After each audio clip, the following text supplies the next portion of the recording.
Hello, everybody. Welcome in. I heard the explosion that time. That means that things are back to normal. I didn't hear it. Well, right. You wouldn't hear it because I haven't swapped the audio back yet. Close but, enough. You know, what matters is that I heard it because I'm the one running the stream. Yeah. Oh, that's the wrong. Oh, well. There we go. Now you should be able to hear things again. Welcome in, everybody. I might have to change the Nintendo 3DS home menu. I might have to change the chat positioning very slightly. That was the one thing that I'd forgotten about. Oh, it's slightly too high. Because I couldn't see it. Because this is copied from my main overlay right now, which means the chat positioning and, like, its width is going to need to be adjusted slightly. So let's just, maybe, like, I don't know, 560? No, that's too much. Let's fill the text with the chat with random shit so you can see how well it fits in the thing. Welcome to GameStop. How can I help you? Can I get a PS2 maybe? This do. 720, that should do it, right? No, that's not right. No, okay, so the height needs to be way higher, maybe like 850. That's too much. Maybe 825. Maybe 825, yeah. I feel like I'm haggling with the... No, that's still too much. Haggling with the dude from Star Fox Adventures right now. No, that's too low. 790. There we go.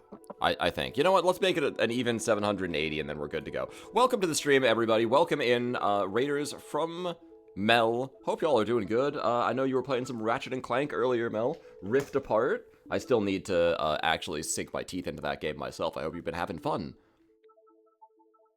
And yeah, Ruth, what is up? Thank you so much for the follow. Sorry, I interrupted you, Max. What was that?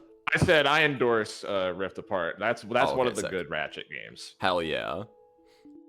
Yeah, I played a little bit of it, and I have been quite enjoying myself, but, like, Collectathons awaken a demon in me where, like, I need to fully comb every single area, which makes me very slow getting through them. Meow. 34% hammy, and then Snivy goes, hey, Dix, hammy. 47%, very good. Why do you have Anakin drip, Mel? Why? Where did that emote come from? She's had that for, like, years. Well, you know what? Gemini has not had awareness for years, so why don't, you know, you be a little bit considerate of my feelings, right?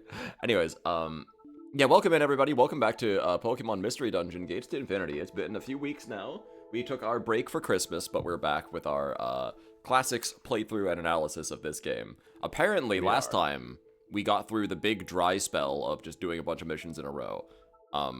Embarrassingly, for your sake, Snivy, what had happened was... Like, yes, the game does actually pause there and want you to do a bunch of missions in a row, but also, I was continuously getting to the ends of missions. Continuously getting to the last floor and then going to the stairs instead of actually doing the mission. Yeah, he knows. I watched the VOD. Oh, you watched the VOD? Okay, excellent. So my man is fully prepared. Very nice. I was in your DMs several times. Yeah, that's probably right, actually. I told you need to add the V-wheel to the door, like you said you would. That is true. I do need to add the V-wheel to this. Yeah, you talked about that. I might have other plans for the V-wheel, as it turns out. We might make the V-wheel a separate channel points redeem that does something else. Jeb actually did the speed run of the, like, this is kind of funny, this is annoying, okay, this is kind of funny. It was so quick, man. It's so great because, like, yeah, they start the thing off. It's like it's a funny bit, and then it's like, wait, this is getting annoying, and then the game calls itself out on, hey, Martini, you should stop doing that. And when the game does that, it feels like they wrote the bit with the V-wheel first, and then they showed it to somebody, and they were like, this is really annoying. And then the writer took that feedback and was like, and immediately just doubled down on it instead. Yes, that is definitely what happened. Like, oh, it makes you upset? Perfect. That's what it feels like. Yeah. So, you know, that works out. Oh, God, it's loud. Oh, there's a white line at the, or it's not a, it's a line of the top screen at the left of the bottom screen. Oh, I do see a white line there. What the? I know why. It's because you cropped it wrong. That's exactly correct. Also, I'm going to turn it down very slightly there. That should be, like, good. Probably around here.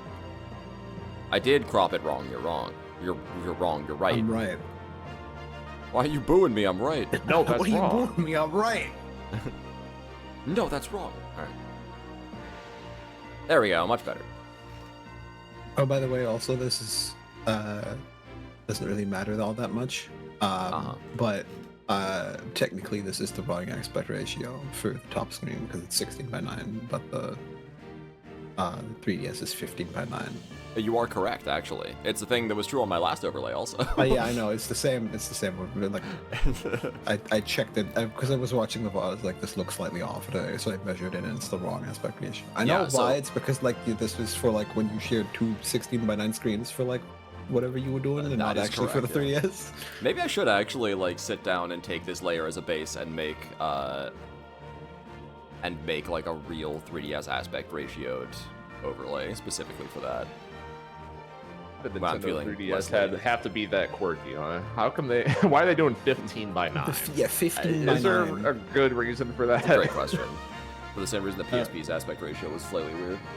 Yeah, I don't know. It does lead to a very nice 400 by 240 pixels.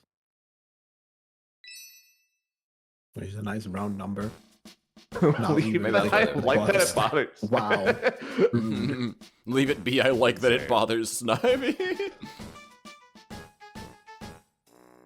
More Explorers of Sky music, always taken off guard. That trumpet, though. So I should mention, by the way, this is entirely unrelated to this, but because GTI was the black and white game, I feel like I need to mention it. I got my Wi-Fi working with, like, the proxy server for Pokemon White, which means that I can connect to GTS and do the Wonder Trades. And not much else. I thought there was more, but No. You guys remember the Entralink thing? Which is kind of like... Entralink was local play, I think. Yeah, because Entralink was like, it wasn't local play, but it was like, there were special servers you would upload your Pokemon to, right? You'd tuck it in, and it would get uploaded to a special server, and you'd log on to the Pokemon website that they would give you the URL for, right? And you would play this, like Flash Neopets shit with your Pokemon, where you would, like, collect berries, and you could play minigames with them and stuff. And there was also the only way to get hidden abilities for some reason. Mm-hmm. I remember that website does not exist. At the time, they were called Dreamworld abilities. They were called Dreamworld abilities, that's true, and that's exactly why they were called that, because you only get them in the Dreamworld. I think that's what GameSync was. I remember something, where you can, like, local play with, like, other players, and like just walk around as, like, an NPC in their world. I think that was like, yeah, so there were union rooms, they called them, where you could, like... rooms. You'd walk around, you'd always look like your trainer to yourself, but to other people you look like a different There's, like, thing. actually in the other player's world, I remember. Are you sure? Maybe for, like, the Black and White City or whatever? White City, Black... No, White no, Forest, because you could actually, like, walk around the entire world. Okay, there's no way. I'm pretty sure that didn't exist. If it did, like, the most that I can think of is X-Transceiver existed. I don't know what it does still, though, because I never had the X-Transceiver is a video call, but you have to do it in, like, locally. Would have to be in the same room, which makes it completely useless. I was gonna say, what was the point? Like, did that exist? Like, was it actually a video call that used the 3DS camera, though? Or the DS camera, I guess. The DSi camera, yes. If you had a DSi, because Black and White were DSi-enhanced games. Yes. If you had a DSi, it would actually wirelessly transmit your video camera to the other players.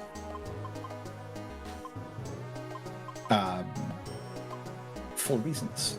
For reasons, that's right. Again, you would have to be, like, if not in the same room, in, like, the next room over. There is really very little point. This song, by the way, is, I believe, the most remixed song in PMD. Really? If I'm correct on that, yeah. Great Canyon just keeps coming back, huh? Yeah. That's interesting. I wonder if that's, like, a thing. Also, one last note before we start. Sorry, I'm not stalling, I promise.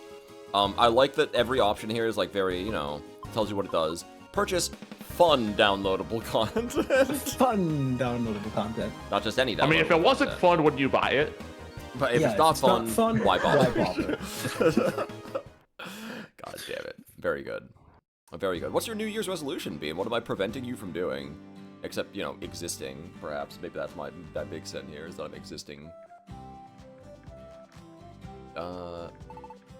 Oh, right, yeah, we figured out last time that the instruments on the thing changed. At some point, which is nice. Meet Umbreon or Espeon somewhere. Let me just toddle over there. I'm not over Pikachu's really fast walk cycle in this game. It's almost funnier than it is. Exactly. At least, can you like, at least in the other ones, he had some arm town? swinging, you know. But here he's just like, you know. Yes, you can, by the way. Okay, there we go. He starts running. Meow. But his little fast toddle is very funny, so. I'll quote what I said in an earlier stream of Bells to get a certain goober out of my head. Well, I'm sorry, I stream twice a week. So Fridays and Saturdays will be brutal bean times, I guess. So last time on Gates to Infinity, if I remember right. Last time on BMD Last Gates to Infinity. We met Umbreon, who'd stumbled his way into town, and he was doing some Magna Gate research. We learned what those are, generally speaking, and that we'll need one if we want to get into the Glacial Palace. And we met Espeon, also on the run with some important Magna Gate research, who may or may not be manipulative. The jury is still out. We discuss. The jury is still out on that one, so we have to go discuss with them too. Oh, hey, they're back. Also put a small child in mortal danger. Let's Anyway. get out. Okay, Molga, like, I wanted to talk to Dunsparce. That's great. BMD is a toss-up, man. Either they have, like, the most interesting things to say in their dialogue, or they have literally fucking nothing to say. Literally nothing. And we also have the scene where player and partner talk at night. I know it's Mystery Dungeon, that nails it down a lot, but we had that scene. Right, because my hard drive was destroyed, the image also got destroyed. I can put it back together.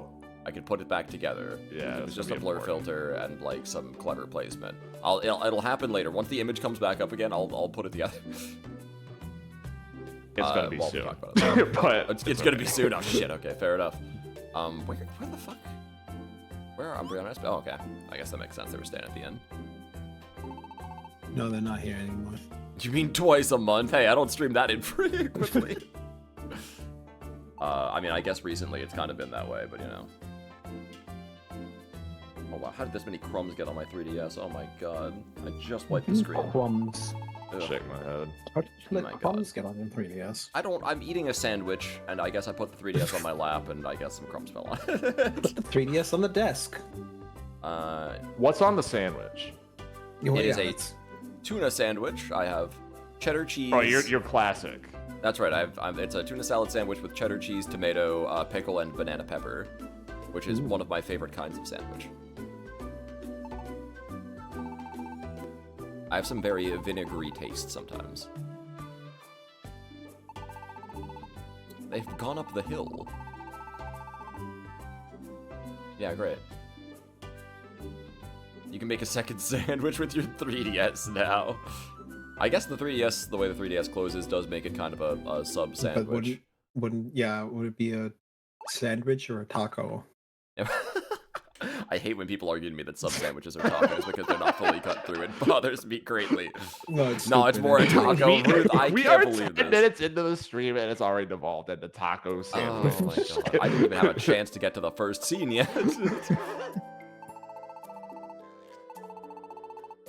So I should ask, by the way, right now I have no filtering on my 3DS, because I had to set up my 3DS camera thing again. You can see my mouse cursor there. This does not mean we're playing on a fake 3DS, it's real, it's just I need a program that captures the thing. But, so there's like a thing I can put filtering on it, right? Does that look better? Kind of. What I will say is I'm noticing that the scaling is very much non-integer, which makes the pixel sizing uneven. Well, there is a back buffer mode, right? So if I do the native back buffer, which it calls 400 by 480, it looks like this. Oh. And if I do that with no filter, then it does that. Oh, that's not right. That's not great.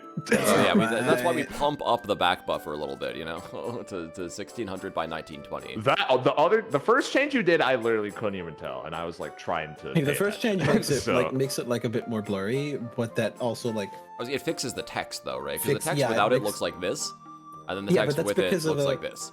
It's like because of the uneven pixel scaling, I think. It could be actually, yeah. Is there the back buffer thing? Does that go any higher? That is as high as it goes. 1600 by Okay. 1920 is the highest back buffer possible on this program. Oh, it's just like, yeah, 1600 by 1920 is already very high. I think what the problem is, because you've got the screens next to each other instead of on top of each other, I think that's why the back buffer is fucked up. Hmm. Because like what it said before was what 800 by 480. It was 400 Which- by 480. 400 by 480 would be what it would be natively, like the native resolution if they're displayed on top of each other, because the top screen is 400 pixels wide and then both screens are 240 pixels tall. And so that would be 400 by 480. I don't think that it changes the resolution just to display them side by side, though, because it'll have like a big black space in between. Although not for 3DS games, actually. Yeah, you're right. On 3DS games, they like hug Yeah. each other, which is interesting. So I don't know. I'm wondering if that's possible. I can't change it right now. Obviously, it would break Yeah, the stream. because it's gonna but fuck up the capture. yeah, unfortunately. But that's something to try for next time. It's an interesting idea. Because like when you did turn the back buffer down, it made everything like it made the pixels really wide. Hmm. So I'm thinking that's just not implemented completely correctly. Right. But I think a slight blur to tone down on the pixeliness of the font is probably for the Yeah. best right now.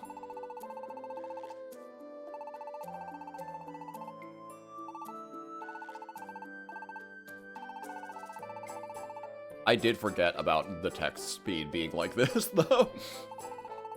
It's very funny. Yeah, once again, forgot to set you the speed up bad. Will it happen by the end of this playthrough? We'll have to see. I'm curious, right? I mean, it should be pretty easy for me to implement on a hacked 3DS, so, you know. The pickle sizing uneven, or no? Or are you saying the pick... That Are was you making fun typed of us? like when you were first toggling between the different ones. That's what I was thinking. Okay, I was like, you making fun of me for for caring about the pickle sizing being uneven. My pickle sizing is very even on this sandwich, by the way. What does that mean? You know, I'm not even really sure myself, to be honest with you. I guess maybe the distribution of the pickles. No, I wasn't thinking anything like that. You think he was thinking something like that? It's hard to say, really. Yeah, he looks thrilled.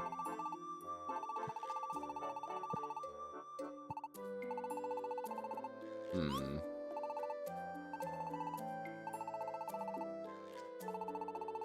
Ah, okay, there it is. Join the Elysium. The Elysium. Sounds like something straight out of fucking Armored Core now that I'm thinking about it. I get to be one of the Right, mega you- corporations, oh boy.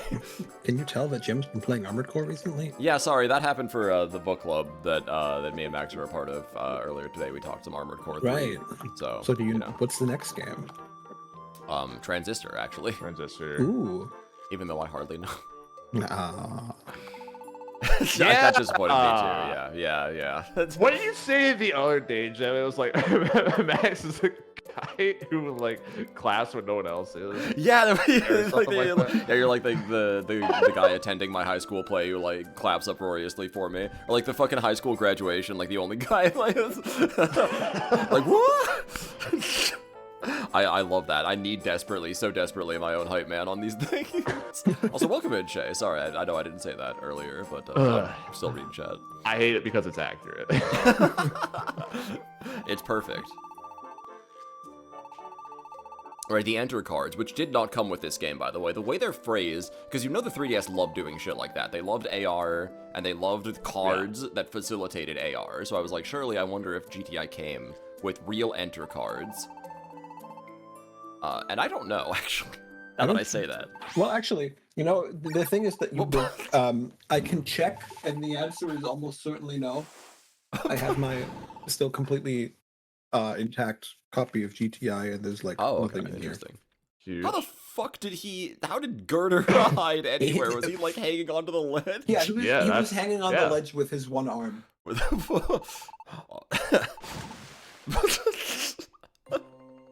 Okay, that's actually a pretty funny gag.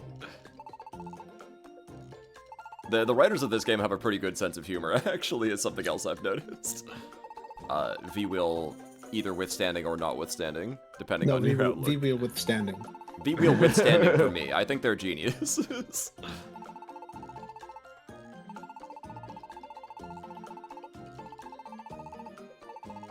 Yeah, that's right. Surely, instead of 2 people, we can have 4 at once, and then everyone else stays behind instead.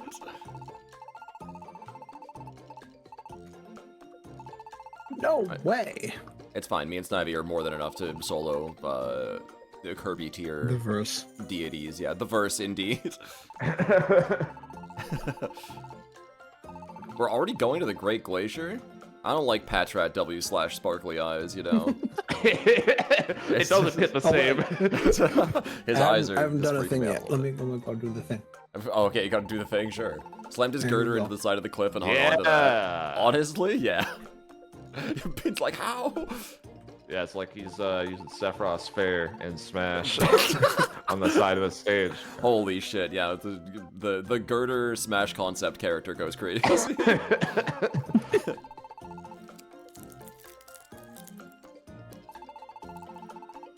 I want to try making a house out of that ice. My man, think about springtime.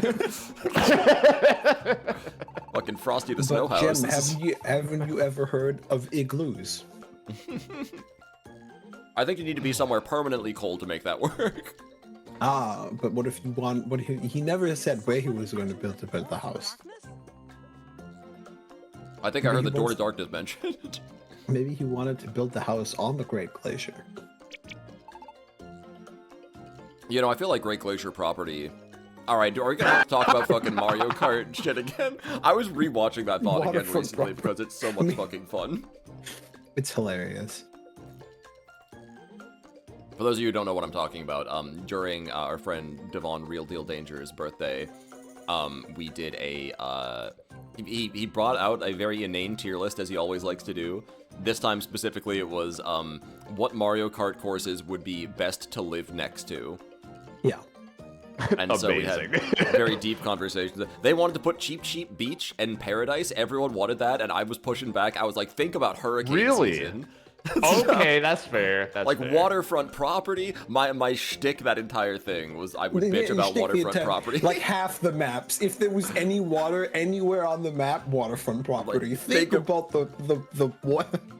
We're like humidity. Yeah, think of the humidity damage. And like, because, okay, my confession is that my family used to own some property down in Maryland, and, like, it was beautiful. We were right next to the water. It was like near the marina or whatever. Take a boat out. However, man, every time we showed up to that fucking place, it was wet and sticky. The wallpaper was like, everything was mildly damp.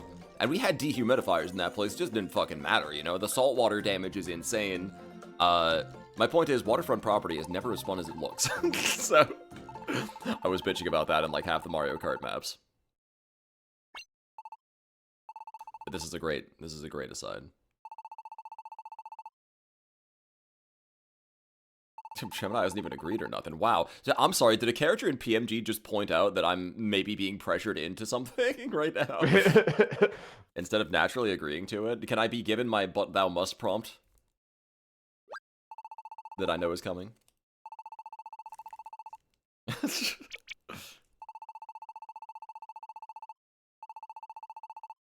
What? Well, now wait a minute. I don't need people apologizing for me yet. That's what my co-commentators You know our are here for. strange old Gemini. Anyone who wants to take a screenshot, please feel free. I'll wait a second. You can just keep this for your records. I think we could take them. We could make them solve their own problems. I think we can take them as crazy. This is the mentality, right? And I understand this mentality very well. Of somebody who like is terrified to say no to anything. That like, you think that there's 2 options. I either say yes to everything, or I fight everybody here. Always getting hung up on absolute nonsense. Our weird little hamster cutie. How dare you, Bean? Thank you.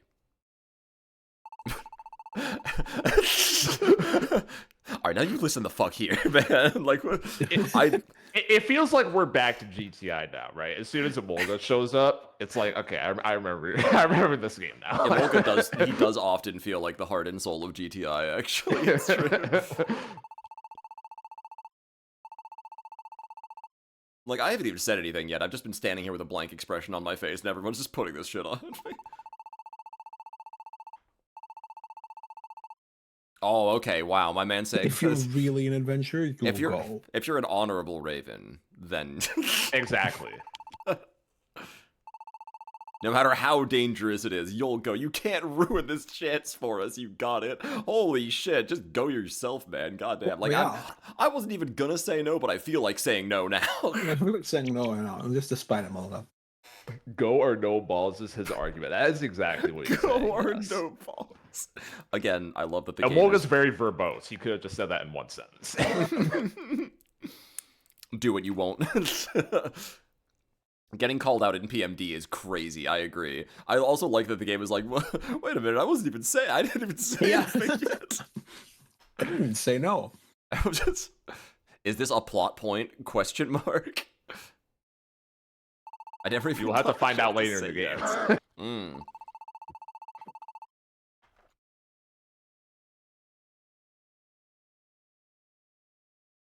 I really have a choice here. I don't think so. It's almost certainly that choice is an illusion, but I was gonna say, place your bets. Do you think that we're in? Do you think that I'm in a Choose Your Own Adventure book, or am I in perhaps Plumbers Don't Wear Ties?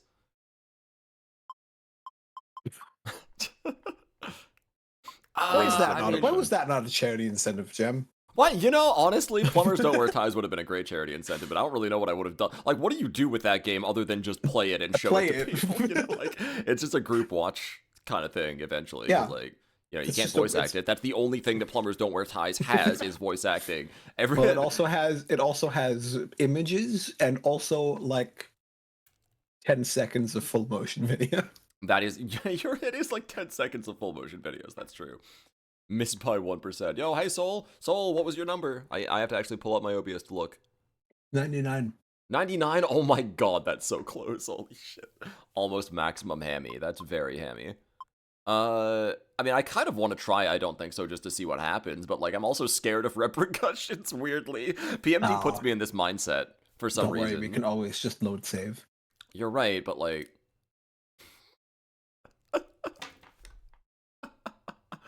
this is why I treasure PMD, I think, right? The games like Undertale and a couple other games that I play are able to get me in a mindset where even though I'm very certain that none of this is real, my brain is instantly able to pull the response like, you can't make a Molga sad. P5 did that to me. Recently. Like, did I fuck up? Did I fuck up? I'm pretty sure there isn't anything where I could have fucked up, but did I fuck up? Is this a bad ending? Oh yeah, right in that scene. I know exactly what you're talking about. Yeah, I know where you are too. Because like literally the characters are looking at you like, what did we do wrong?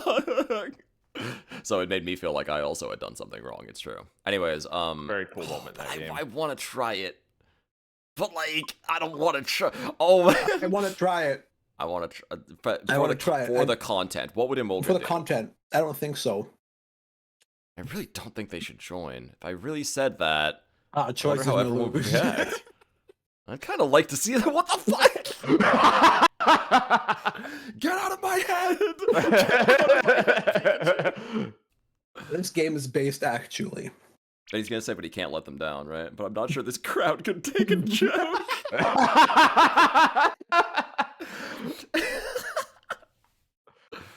Oh my god, that's so That's a great funny. line. I've never seen that before.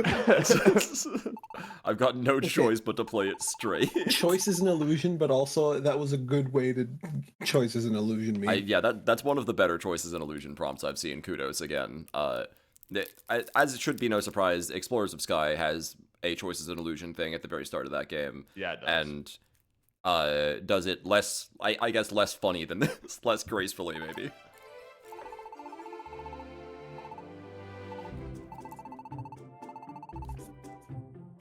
It does seem like the writers like know that they have to go through these story paces, but as they're doing it, they're actively taking the piss out of them.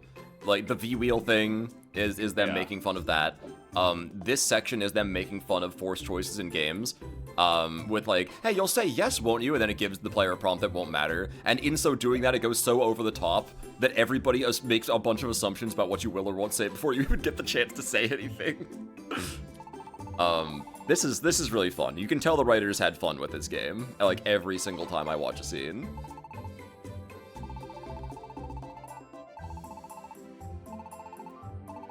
And I honestly like I'd gotten to thinking recently, Max, because in the Explorers of Spirit Discord, there's somebody playing through the game right now who has history really? in Japanese. So they were mentioning like a sort of difference between like what they called the dimensional scream in Japanese of the game as opposed to the English version. They're like, is it always like this, or was it just this ROM hack? That got me thinking, though, because 8x said this too, is like, there's very few people in the PMD community actually to give perspective on like the changes between the Japanese and English versions of these games. That's true, yeah. So I was thinking to myself, I wonder what the writing was like in the Japanese version of this game. I wonder how much of this is just the localization, you know? But like, clearly the scenes are scripted in such a way that it's just like this no matter what, right?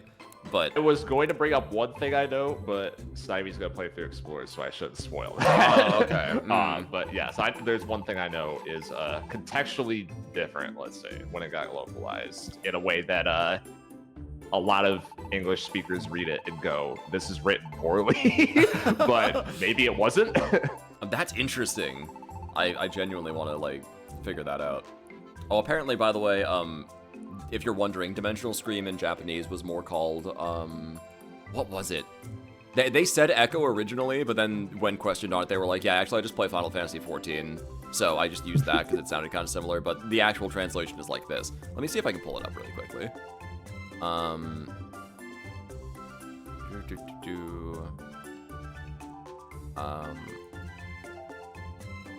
Okay, there we go. Yeah, it's called The Sight, technically, if we want to be more precise. Or maybe a vision. Dimensional Screen sounds so much cooler. I'm a Final Fantasy XIV player, so the term echo is what I used, since it's a vision or echo of what we plays. So it's interesting. I don't know if I don't know how much you know about 14, Max, but Not much. in that game, the main character has what's called the echo, where they'll get a headache every now and again, and the screen fades to white, and you'll get like a vision of some kind. Okay, of so the exact characters same in a different thing. place. Got It's it. basically the fucking Dimensional Screen. And I was like, wait a minute, yeah, this is the same thing. It's so interesting that it was called that too. And then when I learned it wasn't called that, I thought about it for more than 2 seconds. In Final Fantasy XIV, the way they use the echo is that you're talking to somebody, and then you'll get like a vision of something that happened in their past, right? Okay. So hence an echo. It's visions of the past. In PMD, very minor spoilers, the Dimensional Scream is visions of the future. But is it visions of mana? No. I'm not sure there are any visions in visions of mana. There might be. It's fine if you don't join the party for any requests right now. Wow, they're just here for what they want to be here for. They just want to be like pull your weight, guys, you know.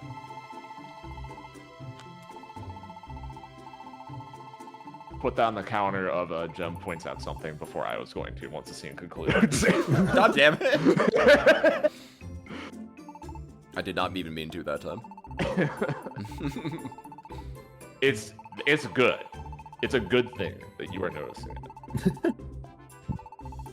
It's just funny that it keeps happening, I guess. It's just a frustration that it's like, I need to start writing some 10-dimensional chess in my notes in order to not be outdone by Jem. In order to... Real-time Gemini chess. Okay, so what I have written for this part, you have to do a side mission, by the way. Or, okay, yeah. I'm just kind of curious if whatever, anyone has go to the anything Azure interesting to say Rumble. before I leave. So, Oops. Yeah. this scene happens. You meet up with Umbreon and Espeon. They ask to join the party. Espeon says the reasons for joining are not only to repay them for rescuing Espeon, but also that they're trying to go to the Great Glacier. Espeon butters up the player and partner, says, oh, maybe you guys have your own priorities. You don't have to do this, but keep in mind that she actually already knows from before this conversation happens that everyone involved has an obsession with the Great Glacier, and they are going to accept. Okay. So then right after this, they get accepted into the team, and then they pull the, actually, we're not going to be able to help you out right now, but we'll join you when we're going to go to the Great Glacier. And the reason why is because we need to focus on our research.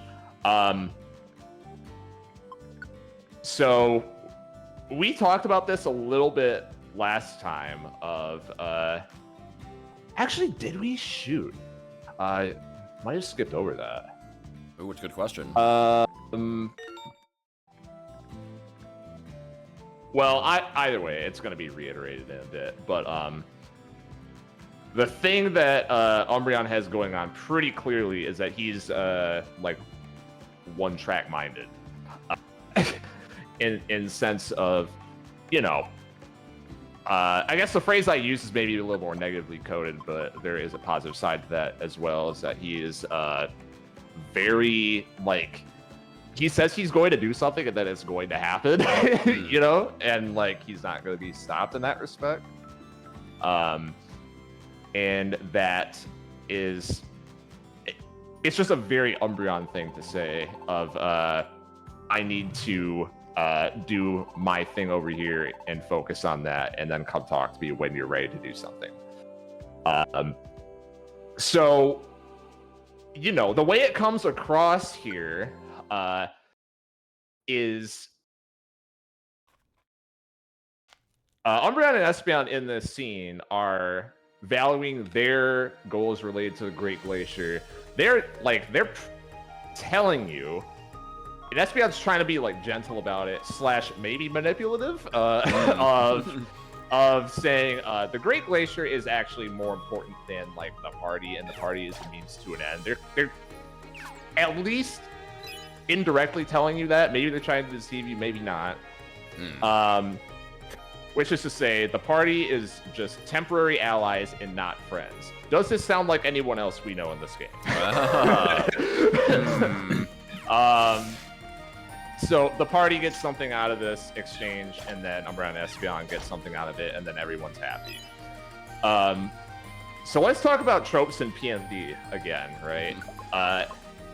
In every PMD game, we are coming up on what is looking to be a clear major story event with the Great Glacier here. At the end of every PMD, well, I worded that wrong. At around the, let's say the third waypoint of every PMD game, or the halfway point, the end of Act 1. How about that? At the end of Act 1 in every PMD game, you have the deception out of nowhere. Since this is the third game of the series, and this is something that's come up a couple times where they are nodding and winking at existing tropes that exist in the series throughout the 3DS games. Kind of interesting how they set this up of maybe questionable allies, and you know, in a game that is kind of already displayed deception in a couple ways to this point, and you know, what's actually going on with Umbreon and Espeon here. So that's a thing that they're doing there.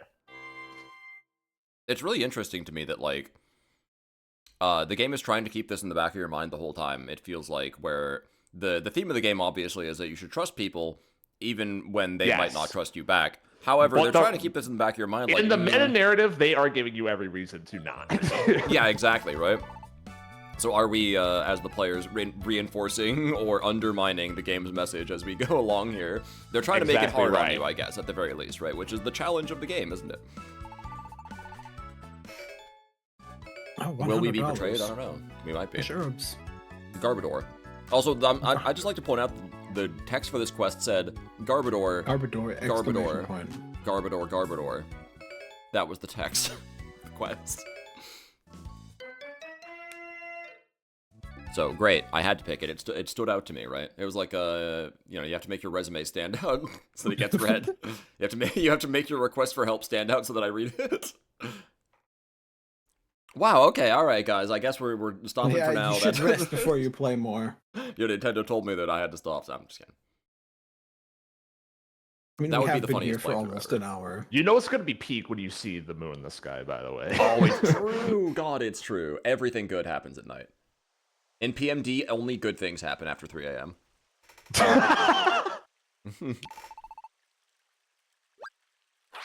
Is this seat taken? There's no seats here, Verizian. Ma'am, this is a cliff.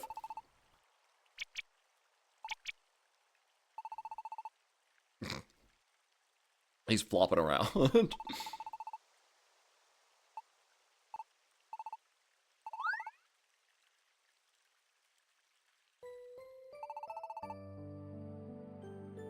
Oh, it's like a gentle version of the Post Town theme. Come on.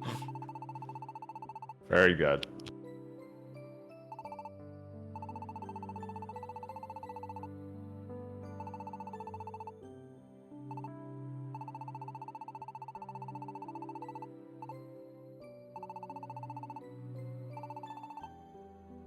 It's a really good thing I didn't say no. As a joke earlier.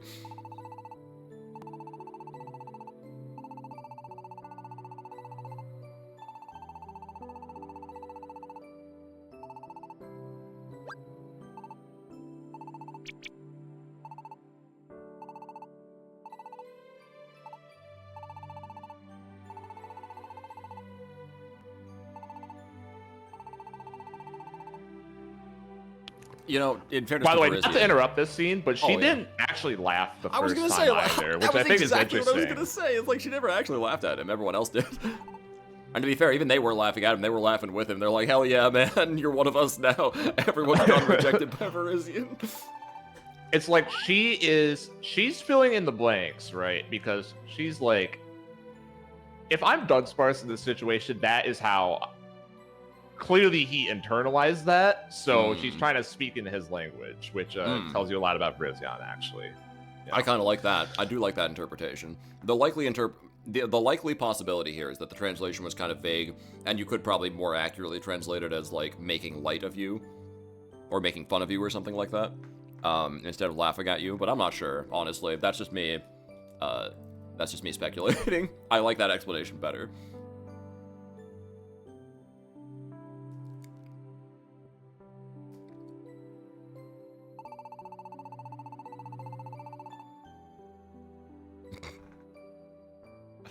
Has anyone ever actually taken a walk at night to help themselves get to sleep? Does that work?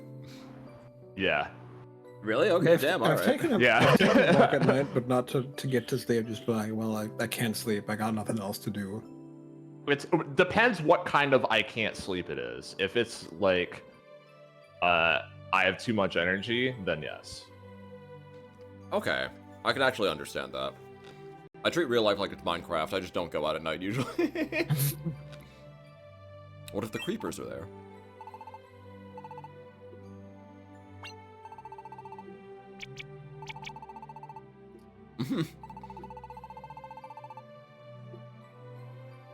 Oh no.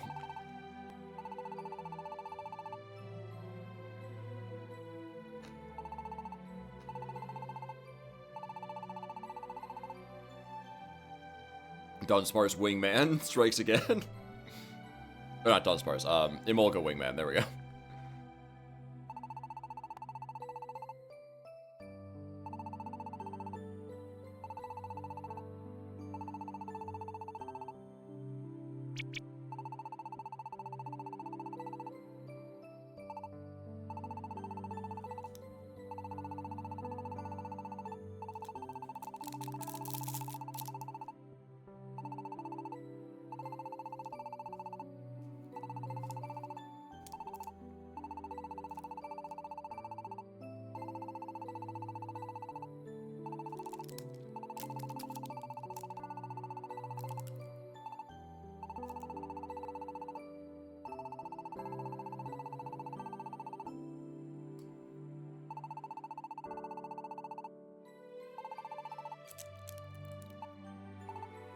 You can tell when I freeze at specific lines sometimes. Yeah, he's like, damn, that was that was poignant. That's exactly what I was thinking, yeah. Going out at night is dangerous. What if there are people as weird as me out there? That's what I'm thinking, right? What if there's other people who can't sleep walking around, but they have brass knuckles for some reason?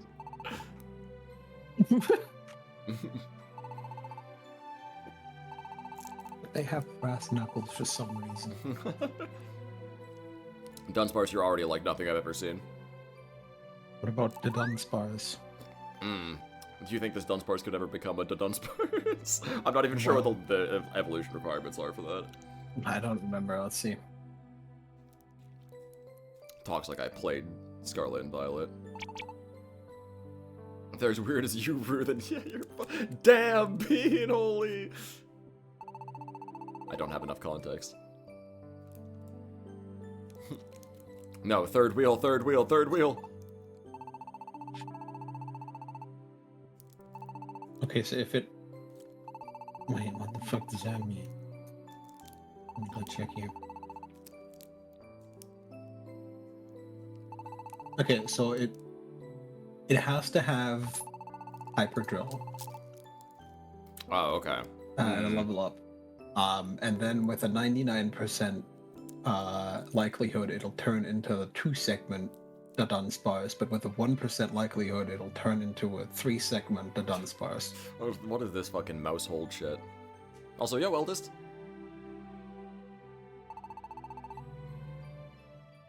Once again, reinforcement that Emolga is in fact a real one. Just in case you ever had any chance to doubt, we get to hear inside his actual thoughts during that scene, which is nice.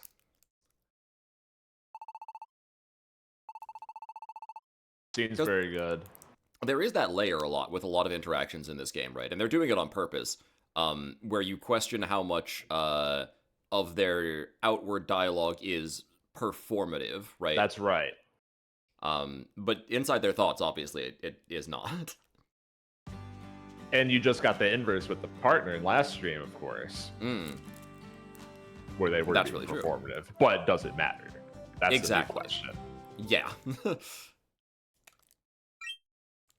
Oh, immediately another scene. Okay. It's Sir Quagsire.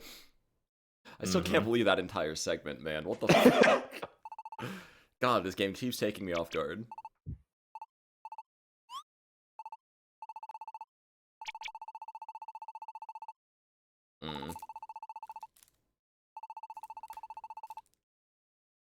Yeah. Yeah.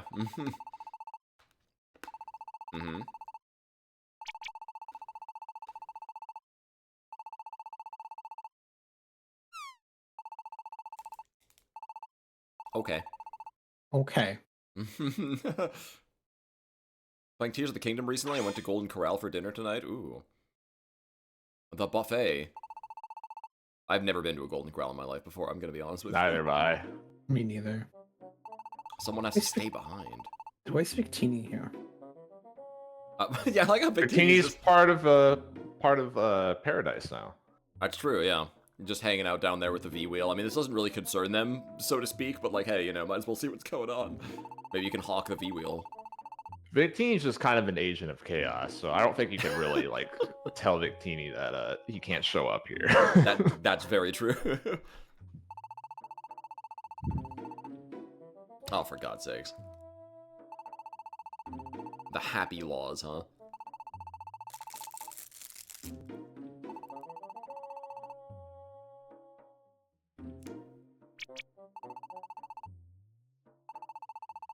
They're serious rules. Could you tell me why they exist? Or is it like real life rules where somebody made it like with context 500 years ago and that context is gone now and we all just follow the rule anyways?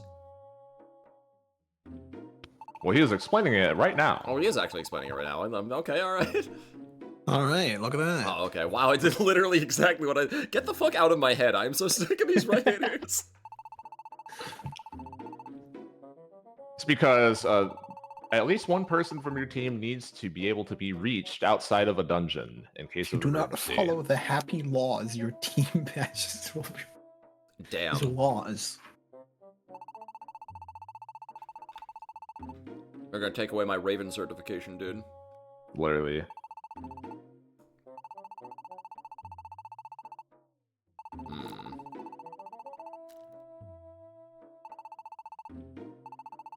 Well, hey, I can stay behind. I'm the guy who was questioning whether or not to go anyways, right? Have fun, everybody.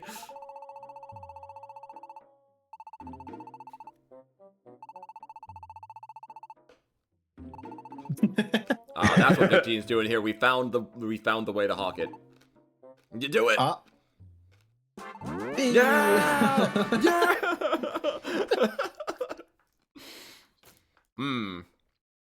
I'm psyched.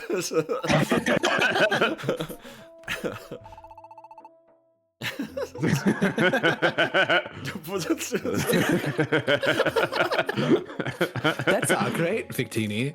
That's great, Victini. At any rate. Anyways. Who here could last a night with Victini? Who could spend a whole day with this guy? Not me. I might last maybe an hour. Goddamn. Hey, who gave Scraggy input, by the way? This guy Yeah, doesn't even Scraggy. fucking belong to the Go team. back to your Basically store an and stand there. asshole.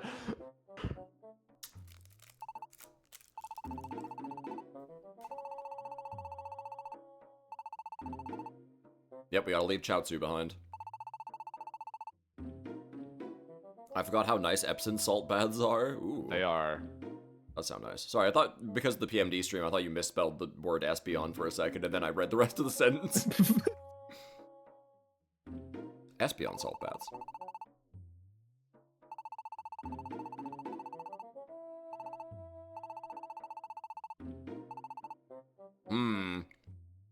What solution would you at home take to this problem? Probably you draw I don't straws, know, right? talk about it and Okay, well, see if anybody was, because not even everyone is here, right?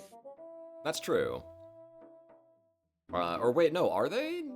Not all? Umbreon and Espeon are not here. Oh, Yeah, Umbreon and Umbreon Espeon and aren't here, but Espeon they weren't aren't going to here. come anyway. They, Okay, yeah, we know they are going to they come. need to come, but what the hell? But still, Multi-stream drifting! Holy! How? Welcome in! Welcome in, everybody. Hamha. I said Hamha. Why is it not? Can I not? Can I Hamha? no. Oh, right, my stream deck is crash. Well, anyways, welcome into the stream, everybody. Thank you so much for the follow. Yo, real Ken. Thank you so much.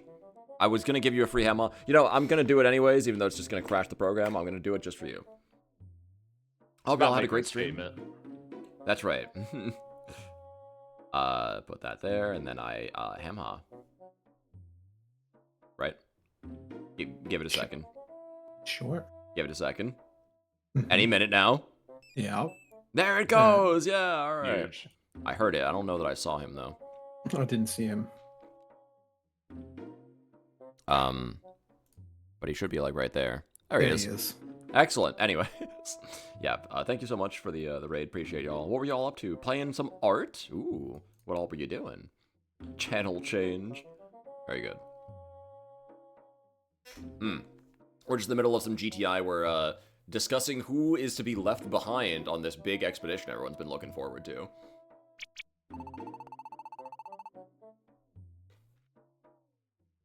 But yeah, like, I don't know. Because everyone's looking forward to it, right?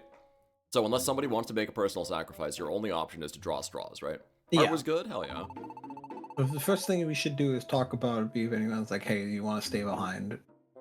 Do you maybe not want to go to the death of the Great Glacier for where all of us might die? And if no one's like, okay, I'm staying behind, we're gonna tell you, yeah, draw straws.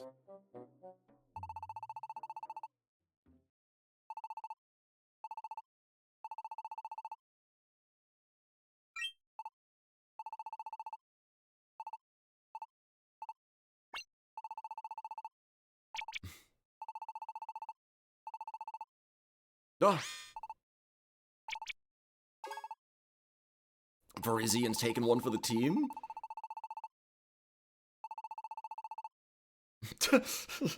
I get cold really easily.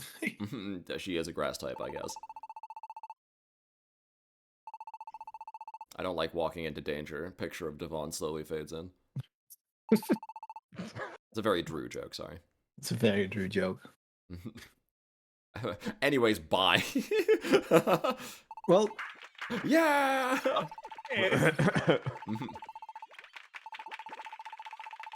They like doing that too. The cut into to celebration out of silence. Yeah, usually Girder is at the center of it. I don't have to go through none of that heartbreak.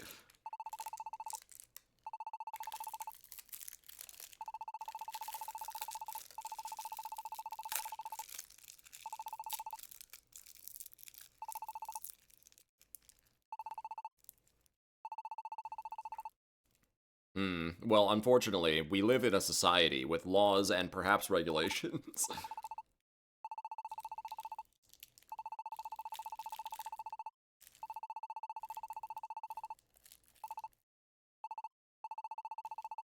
I love being voluntold. It's my favorite activity. go talk to them yourself, idiot. Come on, man. You have a mouth that you keep flapping. Oh, okay. Well, at least they'll come with me. So, are they saying that I should talk to them, or that I should go to the hill first? I think You go to Umbreon the Espeon. hill. Okay. Yeah.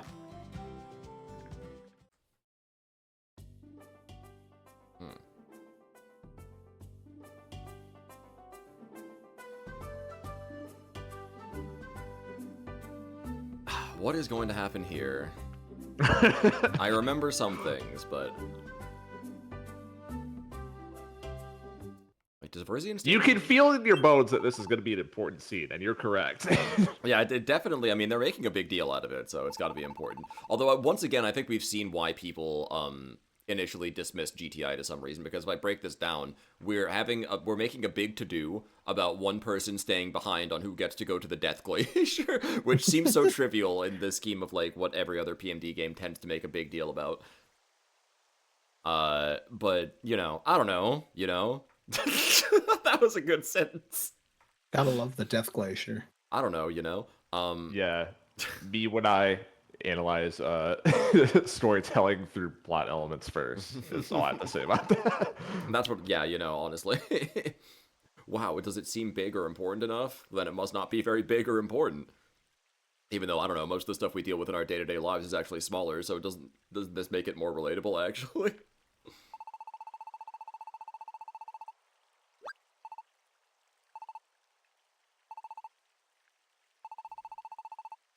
Isn't this more of a problem that the average kid might actually be exposed to in their lives? Food for thought.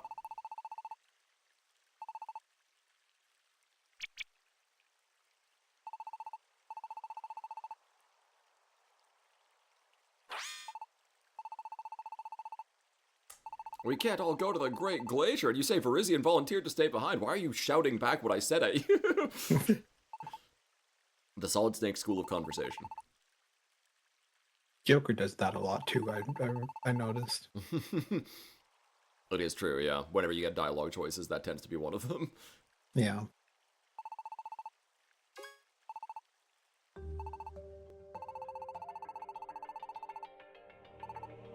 Oh, we're about to get lore dumped. The music tells me so.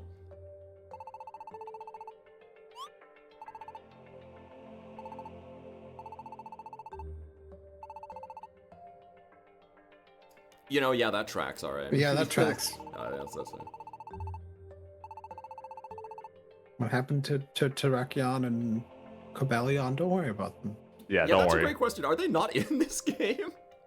No, they're not. They're not. That's weird. Alright, that's fine.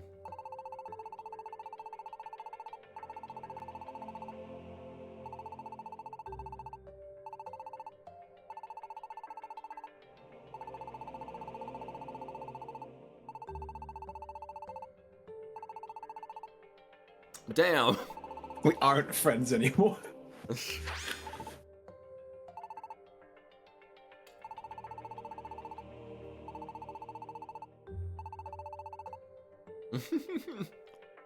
I love that Emolga is more offended by the content of the message than the implications about the Great Glacier.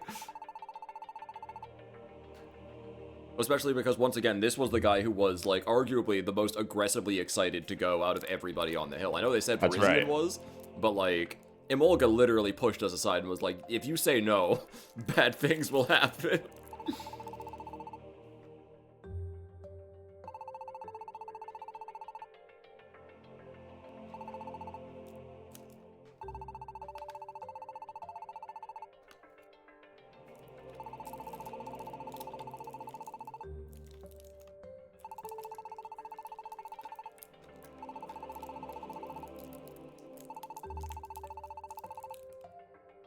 This might be the first interaction with Espeon where I can fully believe that it doesn't seem performative. Which is nice.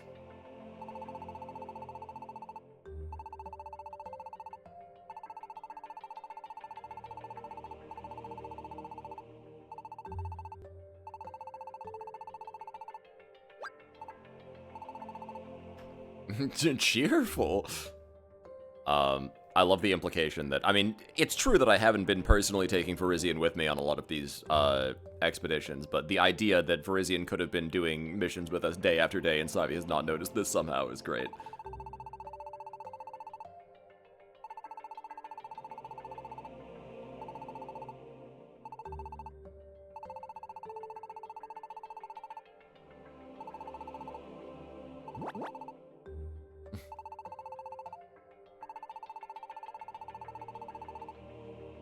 At any rate, we're going to kidnap her.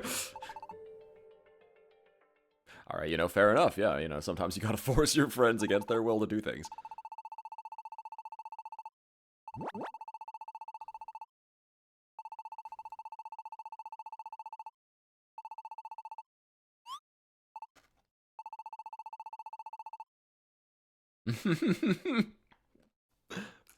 Damn. No, I don't like it. No, but you know. But that's fucked up anyway. Anyways. And Molga's just angry at everything. I love this guy.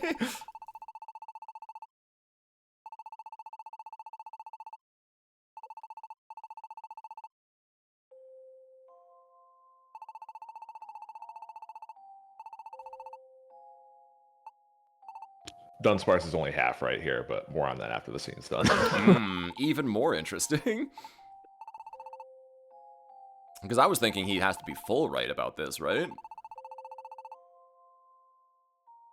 Okay, GTI, we don't need a flashback to this, though, Yeah, right? I know the game okay. told us to take a break, but... Yeah, the game told you to take a break, and then you didn't play it for a week. You know, fair.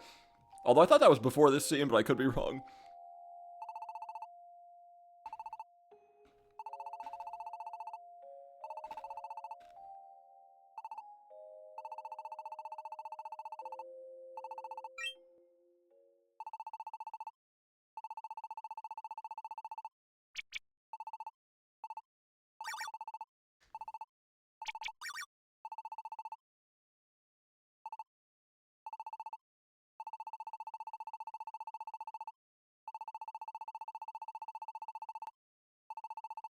I like how, in order, by the way, we did...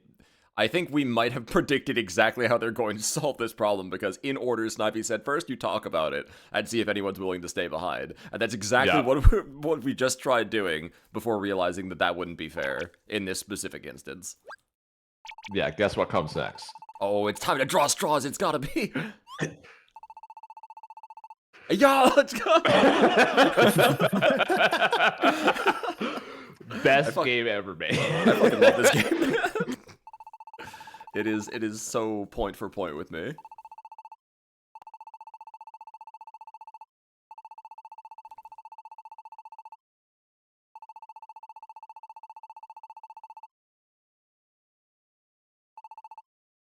I love how Imolga seems to also give a shit about being fair to Virizion at this point, in spite of just saying 10 seconds ago that he still hates her.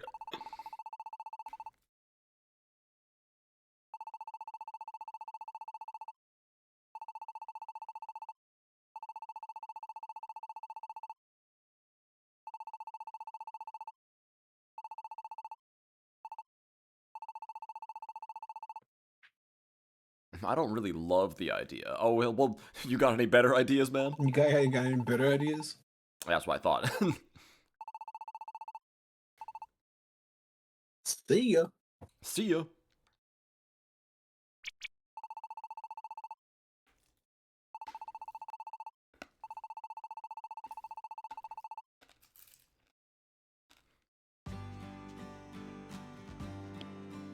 Well, that's hot that damn. scene. These scenes have been going in, man. They just Yeah. keep going in. What's going on? Plot is happening, I know, but... I think this is a mission. Yeah, I'm gonna have to do a mission. Let's check the V-wheel. The V-wheel. That's right. Oh, hell yeah. I like how Victini has like a special character, like profile icon just for the V-wheel. For the V-wheel pose, yeah. What do you think that portrait is named internally? Face underscore V-wheel. Yep.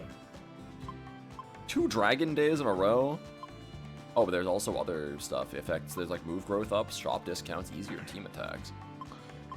Interesting. I didn't know that there were other V-Wave effects other than just the element. So I got 3 blocks of text here, right? Go for it. We got number 1 is, well, which one makes sense to talk about first here? Okay, first let's talk Umbreon. Okay. So just talked about you know what? No. That's gonna be last because that leads into something else. Let's talk about Keldeo, okay? So Keldio's letter, to reread that again, says, the truth is that I never even intended to go to the Great Glacier. I just wanted an excuse to get away from you. We aren't friends anymore. Just forget about me. Okay. So,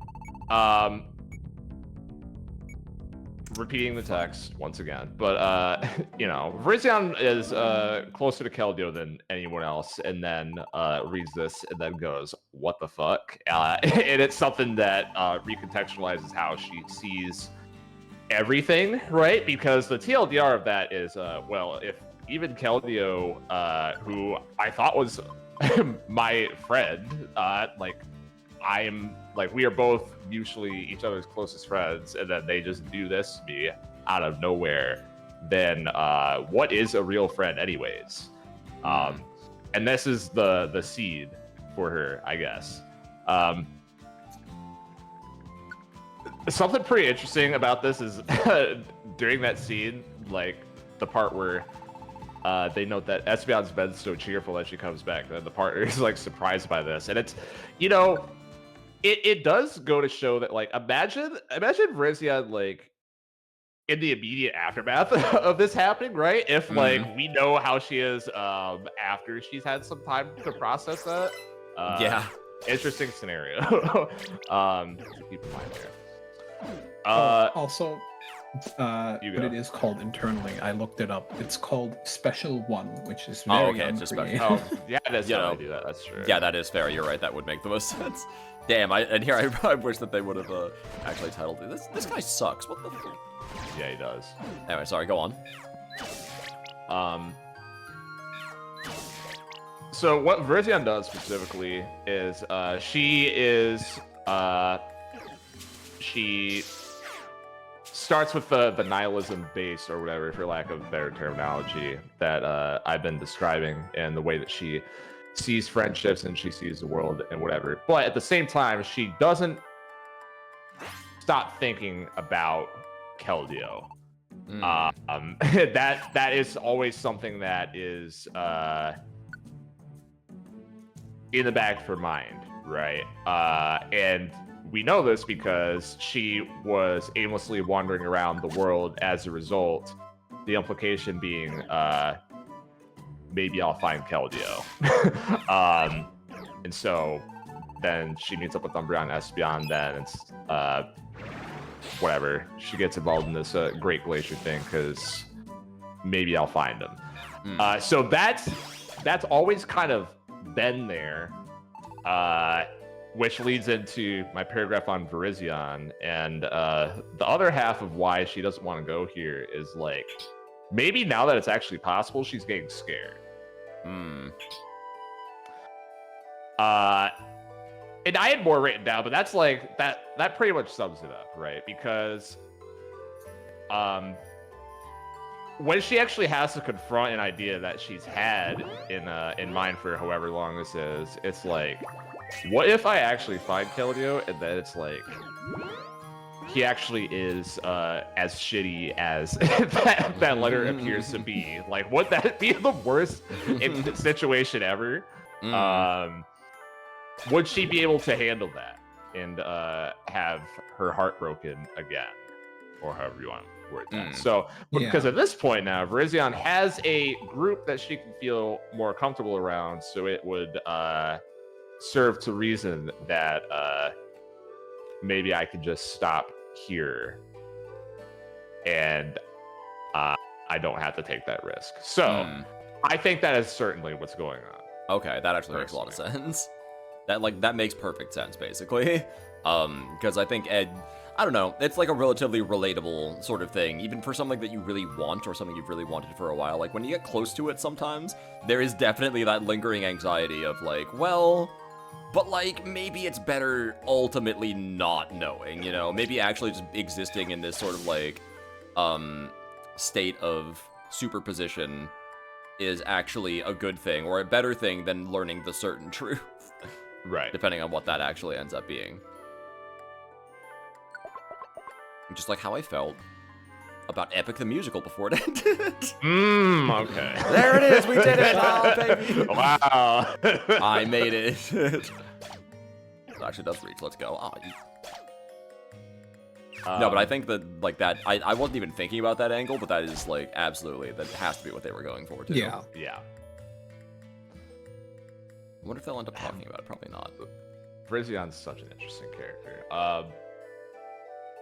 Okay, the Umbreon thing now. So, Right.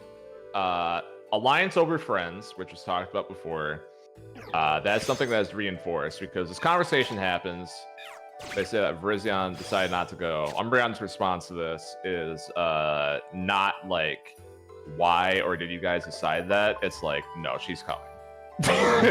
Like, there actually is no conversation. It's no, she's coming.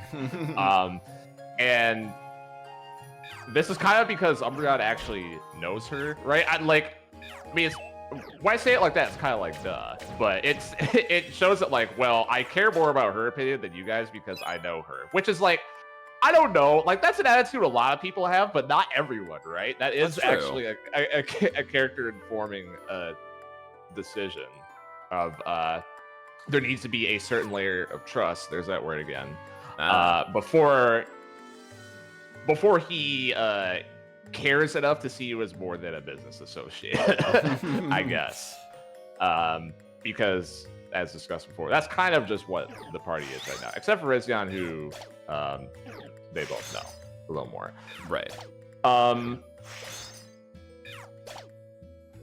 So, you know, it's not that Umbreon is, like, ignorant that, like, maybe there's a good reason that the other party members wouldn't want to go. It's just that he doesn't really give a shit. Right? Comparatively, especially to his friend not getting this thing that she's been wanting for so long, I guess, right? Yes. I already have a Litwick. Yeah, that's fine. Go away. This is a transition to the graphic, by the way, whenever. Oh, shit, I don't okay. know if this is like, we need an intermission to reset everything back up. I'm gonna have to or get, I could just talk about it. I'm gonna have to take a very small period of time for that. Am I close to the request floor, I think? Hopefully? Maybe? Is this it? Oh, hey, how about that? I found him. I also appear to be surrounded. I like the blur fade in. Very strong. Hey, Emolga, like right behind. All right, but like right behind you, it's like this is someone a lot more threatening right now. We might need to deal with. There we go. Yeah, much better. Good job, Morgo. Oh my Jesus Christ! Ah, shit. Good thing we have some Did a provider lot. seats. Let me just like stun this guy first. I don't know why I didn't do that first. Like Pikachu's busted in every PMD game he's ever been in because of this. Oh wait, I have team attack. Right? What am I doing? Uh oh. Well, he's not paralyzed anymore. Do it! Send this guy sky high. Scrafty Well, faded. we sent him back to post. He blasted off again. You defeated the outlaw Scrafty. And Dunsparce is pissed. Alright, let's get out of here. It can I only have only to use one still provider. set up tits, by the way. Mm-hmm. Yeah, I need Should to do actually that. take some time between this week's stream. I did not mention the Door to Darkness. Hi, Taco. Welcome in. I'm gonna need to make sure I set everything up for that as well. Okay, so I'm going Many to. thanks for punishing the evil dog.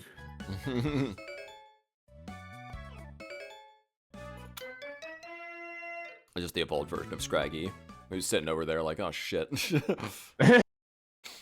Okay, so on the True. save screen, because I know that once I continue past this, I'm probably gonna get lore dumped.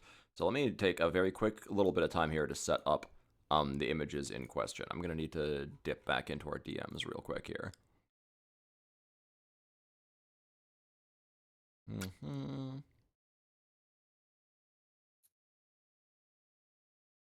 Oh god. We need to stop talking so much about things. We need to stop talking so much. Too much pin yapping. messages. Too much, yeah. Too many interesting conversations, right? My life has been far too enriched recently, and it needs to really just stop. Okay,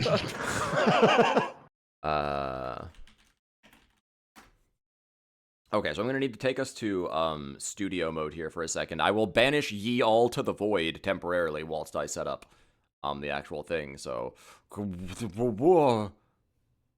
the void. I hope you enjoy it. There's nothing here but sadness. Well, and I don't know. I guess I'm here too, but the moon is sad because we are sad. So actually, I will add exactly one thing to this scene, and that's the Discord audios that you can hear them too while we're in the void, just in case.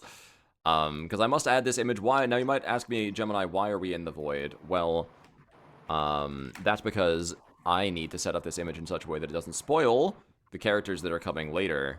I had this whole setup on my other thing. What do you mean there's a raid? What? No, wait. The timing, it's just a black screen right now. It's just welcome to the black screen. Okay, hold on. Right? I need to get off the black screen temporarily. Here we go. Oh no, they're coming. Oh All no, right, Tails is gonna explode again. He's gonna explode again. Brace yourself. I didn't hear it then. I heard it this time. Right, because of how monitoring works. I didn't hear it that time. That's fine. What's up, Snack? How's it going? Welcome to the stream. Thank you so much for the raid. Much appreciated. Right now, I'm setting up an image on the side. If you were wondering why you were in darkness, pitch blackness, let me let you know, right? We're actually playing Pokemon Mystery Dungeon Gates to Infinity. I just have to set up an image real quick. But, welcome in. Hope y'all are doing well. Let me just remove us back to the void real quick here. And while we're here, you can tell me what all you were doing, what all you were up to. I have to set up an image right now. There it is. Okay. Make that large. And then, need to make a copy. Don't forget your image as well, John. Oh my god, I'm gonna need to go back. I'm gonna need to go and get back the Prisoner's Dilemma image. That's right. I was doing a Nuzlocke of Infinite Fusions. Yo, that sounds sick. I still need to play Infinite Fusions. That game is so, like, it looks so interesting. Genuinely. Okay, there's a sharpen. Does sharpen also let me blur? No, that's not how that works. Did I have to get, like, a specific blurring, I didn't, did I? Did I have to get, like, a blurring filter install? I don't think I did. I'm not sure. I don't know. I was like, what the fuck are you asking me? I don't know. You make a good point. Give me 1 second. It's so fun. Only got 1 death so far. That's huge. How far in are you?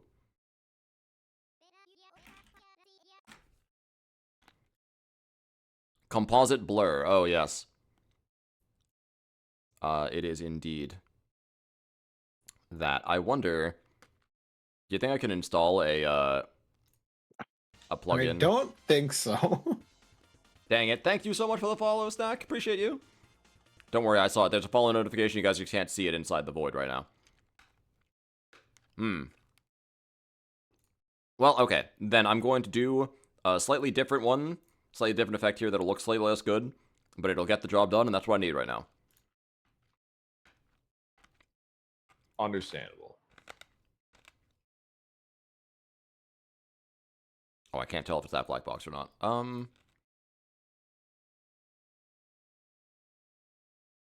I think it is, so we're going for it. Filters, opacity, all the way up. And then... Oh, we already revealed the partners, black right? Box. Yeah, that's right. We already revealed the partners, so you can't go wrong with the black box. This is true. There we go. Okay. All right. That's good enough. I'm going to unbanish you from the void. Tails might die again. It's just that's just there now. Don't worry about it. Yeah, don't worry about that. Sorry, it's just all right. Well, Yeah. then down he goes. Goodbye, Tails. At Goodbye, Misty. Tails. Okay, I don't know actually. I don't know enough about Infinite Fusion's progression to know when all that is, but it seems pretty good. Yeah, last Nuzlocke I did, boy howdy, we had like almost wipes at several areas. I did a hard gold, soul silver Nuzlocke, and the red Gyarados almost cleared my entire team and ended the run. It was really scary. That's tough. I mean, we were doing a Soul Link too, so it was like me and Ginkgo playing it together, and I killed so many of our Pokemon. I'm responsible for so many deaths, but it's fine. Off to bed now. Yeah, thank you so much, Snack, and thank you so much for the follow. Appreciate you. Anyways, yes. So the image is on screen now, and I suppose I should be revealing the next level of it, right? That is right. Scroll down one because we are now at the point where we can start talking about Umbreon and Espeon. I only have Umbreon up there because, like I said last stream, he is the one that's going to be more relevant once we get to endgame spoilers. But preoccupation is the word I went with here. But maybe to word it differently, again, just a reminder to chat again, or maybe you weren't here before, or whatever. There's this image, the how they cope image, that kind of ties in with the central themes of the game. And then there's the 5 relationships in the game that I've identified of how the way that characters interact also separately reinforces the themes, I guess, right? So we have the sort of one-sided relationship that the player and partner has going on right now, and then we have the dual the the dual-sided coin of egocentrism, I guess, with Dunsparce and Emolga is probably the best way to put that, and how that interacts with things. Umbreon and Espeon are, to put it most simply, they are the dual workaholic atomization model of mutual partnership, right? Which is to say, they are not antagonistic towards the outside world per se, which is something notable in this game. But at the same time, everyone else is distinctly othered and treated with caution. And so these two are able to work well together. They complement each other in many ways. Umbreon is headstrong, strong deductive reasoning, but he can be one-track minded. And then you have Espeon, who can get a read on a room very quickly and very effectively and knows how to act, but can be a bit passive as a result. And together, they get things done. And what they do is that they lose themselves in their own world, in this case of research. And this is, they serve in this game and in your party as a commentary on what do normal mons look like? I don't know a better way to put that, but there is no direct super tragic backstory trauma that you can draw back to with Umbreon and Espeon. But they still have the vague haze of negativity impacting them. It just manifests differently. And, you know, once again, I need to mention this every time, but we are, you know, everyone in this call is a live streamer, right? Do you maybe feel called out by the idea that you try and bury yourself in work in order to ignore problems going on in the outside world? Me? I'm what? just saying. No, that can't possibly be true. I've only taken on like 3 or 4 personal projects in the last 4 years since bad things started happening to me. That can't. It's impossible. There's no way. Surely I would have noticed. 100% hammy. Oh, son of a bit. Hold on. I'm sorry. I have to get time to take care of stream business. Hammy. Scown, oh my gosh, that's 2 100% and 1 0% in the like less than a week total that I've been back to streaming again. Y'all are killing it out there. Please, you're really filling up my hammy records again. Congratulations, Scown. Welcome to the board. But yeah, if I can comment on this really quickly to interrupt your train of thought, I guess. Sure. this is a really interesting thing because I've been going through like therapy of my own on the side to deal with like some like post-traumatic stress issues that I've had the past few years. I won't go deep into that obviously, but my point in bringing that up is like what I've learned is that the way the brain works is kind of interesting, right? Like everything is kind of a fight for attention, right? Your brain only has so much real estate that it can keep in the front of it, and everything else gets pushed to the back. So the like most common coping mechanism that gets seen with a lot of people who go through some kind of trauma or who have issues they're like avoiding to some degree is preoccupation. And this is like something type A personalities will tell you quite a lot, which is that like if you find some work, get people who depend on you, have kids, have like a pet or a dog or something, what have you, then you don't have time to be anxious or depressed, right? Exactly is essentially right. the idea, right? Which is, like, when you think about it, it sounds ridiculous, but you think about it a little bit more, and it's kind of a sound strategy, because, like I said, your brain only has so much room for anything at once. So as long as you keep it stuffed full of shit at the front that you need to juggle at all times, it has no time, really, no room to reflect and bring in the negativity. Like, I can see it working for people is what I'm trying to say. But obviously it's bad, right? Because inevitably in life, you're not going to be able to keep the juggling act up 100% of the time. Something's going to slip in there eventually, and since you've been not dealing with it for so long, it's going to be so much worse when it hits you. And then because you already have so much shit you're juggling, and then all the balls start falling, and, stuff gets really bad. My point is, obviously the ideal is to actually deal with your issues to some degree where you can accept, like, that they come in and out of your mind, right? But like also not preoccupy yourself with them. That's like the golden mean right in the center there. But I was just reminded of this. This is something that I had happened to me very recently over the last month. So I was like, shit, that makes a lot of sense actually. And it does seem to ring true to what's going on with Umbreon and Espeon here. Kind of keep your head low to the floor, preoccupy yourself with what you're doing. The rest of the world goes on around you, whatever, right? Yeah, this is a good video game because you get to have conversations like this of like, yeah, they're kind of cooking with the specific points you want to bring up here. These guys know what they were talking about, and they did it well before any of this was like a popular sort of issue to talk about. Now, right? Absolutely, yeah. Like right now, I know a lot of people, and a lot of people who are going to have to treat like the next coming maybe like few months and or year in a very like keep your head low to the floor, keep people around you kind of shit, right? So I'm sure a lot of people will relate to this now in ways that they would not have when this game came out, and that's probably true for a lot of this. Oh, Umbreon the workaholic. Yep. And so, one last thing I want to say before we move on. So Umbreon and Espeon get along with Virizion very well.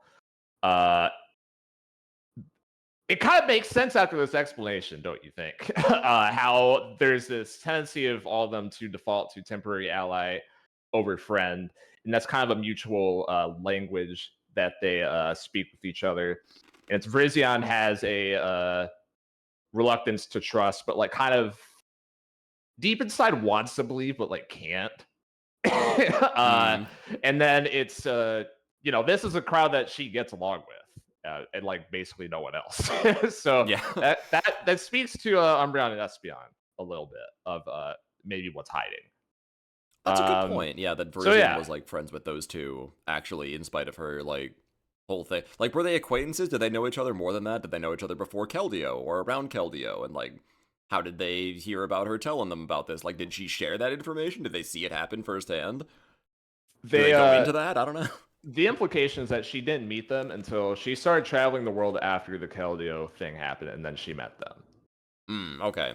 So she would have to tell them about that then, which means that she trusted them enough to tell them about that, which is like exactly pretty intimate, right? That's a little surprising. That's really interesting, actually. The character work for this game never ceases to amaze me, man. About to say the black box is still there, but then you turn it off. No, I got it. You don't think I got it? I got it. You should have turned the black box on before you turn the graphic on. As I told you also, Jim, I too also probably relate to Umbreon more than any character we've seen so far. It's a very instantly relatable thing, I think, right? Yeah. There is like a definite zen, like a Buddhism zen that you can achieve when you're like lost in a project or your work sometimes. That it feels like you're constantly chasing the high of again. Like whenever I'm not in a project, Absolutely. I want to be in a project. It feels Yes. like. But you know, sometimes it's important to take some time to slow down and get some perspective again. So, you know, balance is key, as they say. Oh man, the moon showed up again. Oh fuck. The moon is sad because we are sad.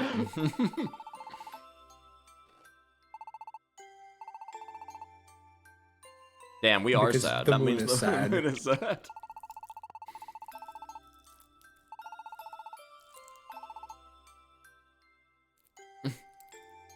Let's just turn in early. Good night, flops head. Good night. It's always so funny how fast they can fall asleep in these games. Can't help but be reminded of the PMD meme where it's like, I can't sleep. Well, I can. Good Well, night. I can. Good night. Good night. See, okay, alright, I can talk about this, actually. PMD is so tuned in on this shit, and it's not just GTI for once. I think all the PMD games are tuned in on this, maybe except for Red Rescue Team.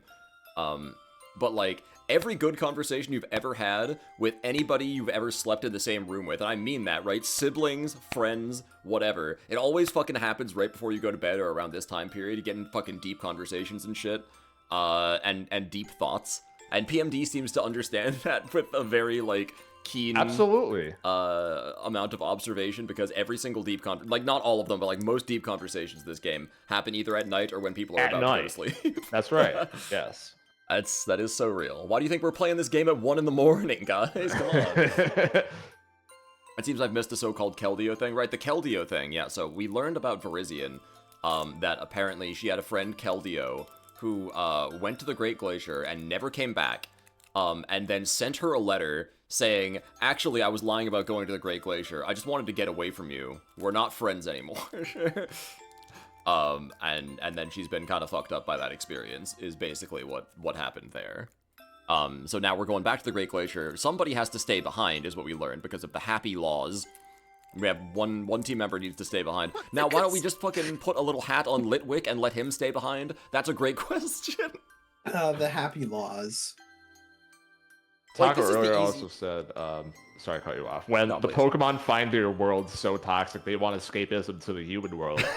Yes, I was also going to bring that up later, but might as well say that now, right? That's something that the other PMD games kind of don't really flirt with that much, but very present in this game. It's an interesting, you know, this game's an isekai, right? So Yes.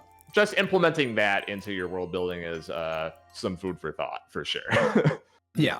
I was Grass going is to always say. greener, etc. Exactly, yeah. It's so rare that you get isekai'd into a world that's also shit, and everybody in that world wants to leave for a different one. I always think that's fun. What was I? Oh yeah, that's right. I was like, this is the easiest problem to solve in the world. Like, why don't we just recruit one of the Timber into our Yeah, that's like Into our guild for, like, recruit a like a second. random guy, give him a badge, be like, you remember now? Except you're gonna stay here. Bye. I was gonna say, like, you get to be the patsy, and we'll have something waiting for you when we get back. You know, we'll bring you souvenirs. But hey, you know, it's fine.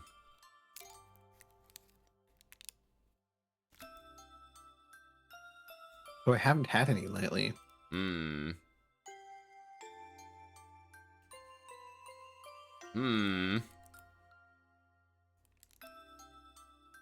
Is me?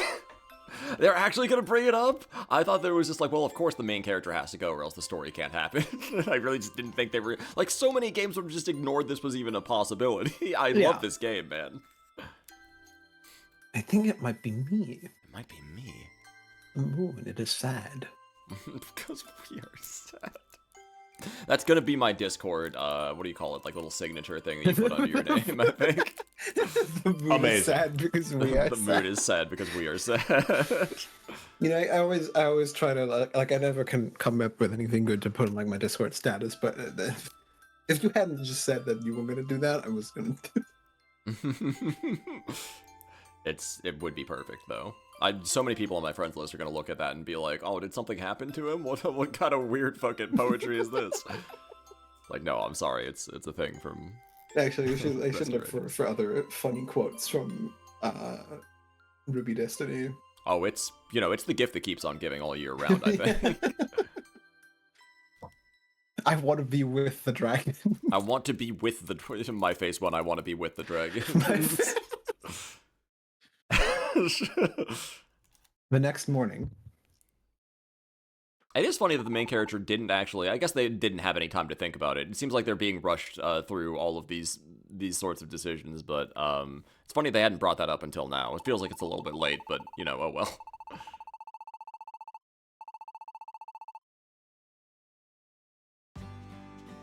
Kind of takes the joy out of it, huh? No, I'm sorry. The morning acoustic guitar is gonna play, and you are gonna like it.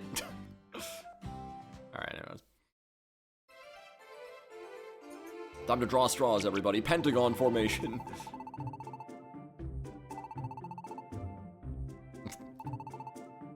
Oh, just do it. But it's not a square, it's a pentagon. We talked about that. I can't believe Fitness Boxing Hatsune Miku is not on GG.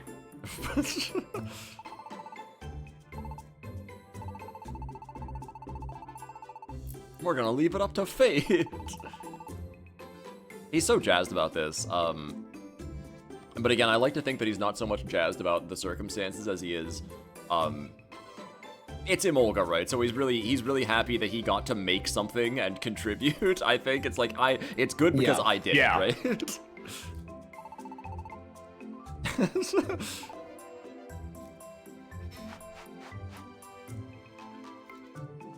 I guess he didn't actually make straws, but it's the phrase, so it's fine.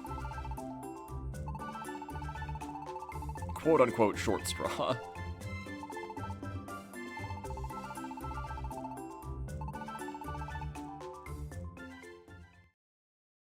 Oh god. Oh! Wait, Dunsparce got the short straw! No! It was like him and Virizion are like the two that nobody would accept, even if we did do the fucking straws. I knew this was a mistake! God, it's a stone, Luigi. You didn't make it. It's a stone, Luigi. You didn't make it.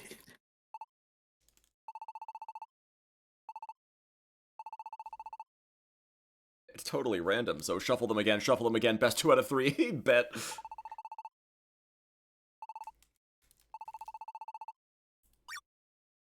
Oh, the main character said something, holy shit, I'm gonna have a heart attack. Oh my god, imagine the main character having any agency in the story. Imagine the main character saying something that might change the course of the story as it happens if they were to stay quiet. Interesting. That's crazy. Food for thought. Sorry, not so subtle.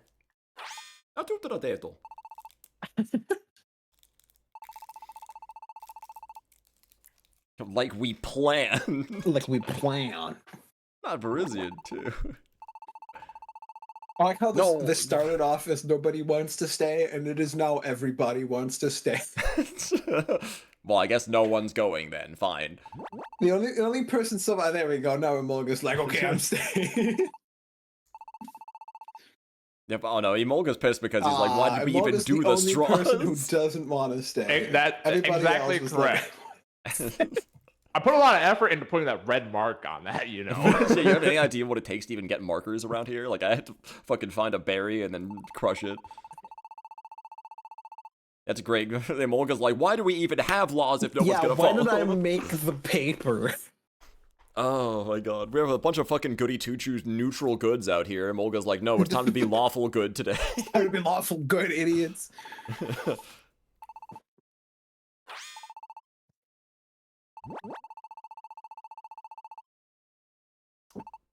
Yeah, everyone's angrily, like, trying to be nice to each other. Aggressively nice. No, fuck you, I'm staying.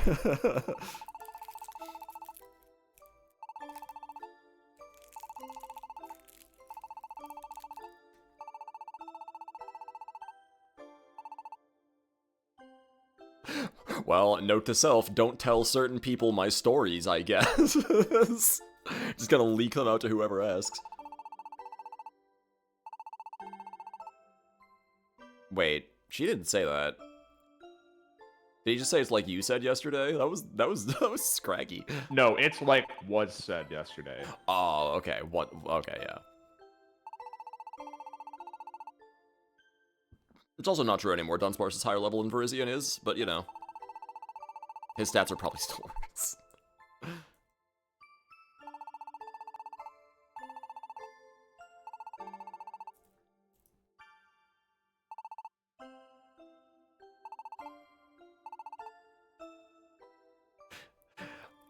It is so... Oh, it is so interesting. God, we're gonna have stuff to talk about.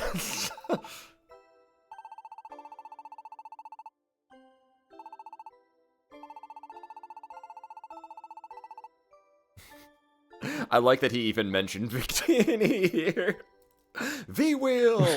V-Wheel! Ba-ba-da-da.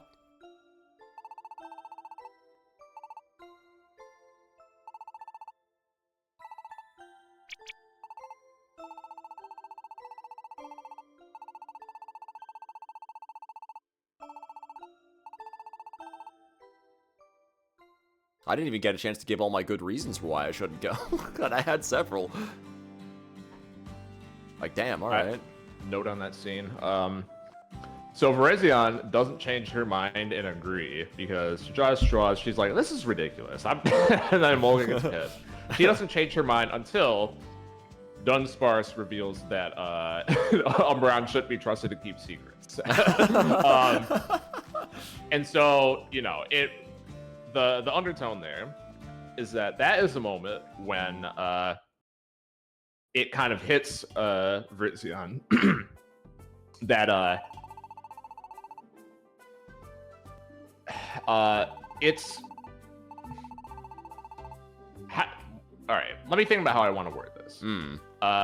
She sees the party as like people that she really wants to be around and someone that she can play around with the idea of trusting others again. That's been her thing that's going on.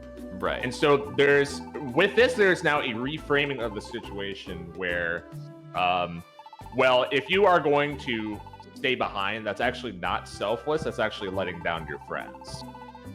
And then that's when she changes her mind. That's pretty interesting. Okay. Well, also, I do want to point out, because I think it came out last time and I couldn't tell you about it, but whenever it pops up that a new traveling salesman has arrived, I'm pretty sure the traveling salesman is on the left screen in the very bottom left. Oh, really? I was always wondering where... Unless I might... Oh, well... No, that's the DLC guy. Okay, never mind. DLC fungus. I know the traveling salesman. If it's not that guy, maybe it's the Blitzel there. Oh, let's see. Because he doesn't have like a... Oh, he's a traveling salesman. Wow. Rents this space and opens the shop for a few hours.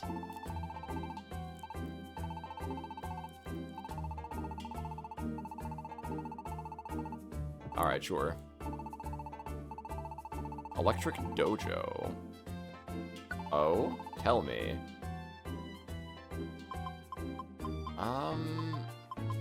Yeah? What do you mean work on them? Oh, you like raise the level. Raise the like star thing, level of them? Sure. Even though I'm probably gonna get Thunderbolt at some point. Hi-ya. Hi-ya. Thundershock was trained. We did it. Thundershock grew a little bit. That was great. You know, that was awesome. I liked it a lot. Thank you.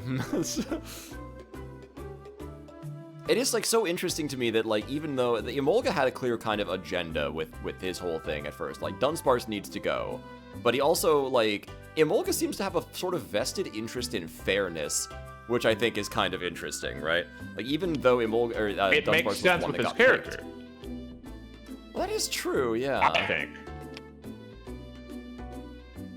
Because like, remember, the whole reason why he looks up to Dunsparce is like his thing that he also believes in the tyranny of power structures and the necessity to maintain physical power. and all Right. that type of stuff. So you can see how, like, you can draw a fairly straight line from there to wanting to be an advocate for fairness. I see. Okay. Yeah. I see where you're going with that. Like cares about the structures and systems of the world just in general. So like upholding that is more important than any particular personal outcome that either he or even his friends can get. And Emolga really cares about his friends like quite a lot, especially Dunsparce. As we've seen a lot in the last like couple of days or so. Like Emolga, there's a chance that Emolga might just be a real one in general, actually. There's a non-zero chance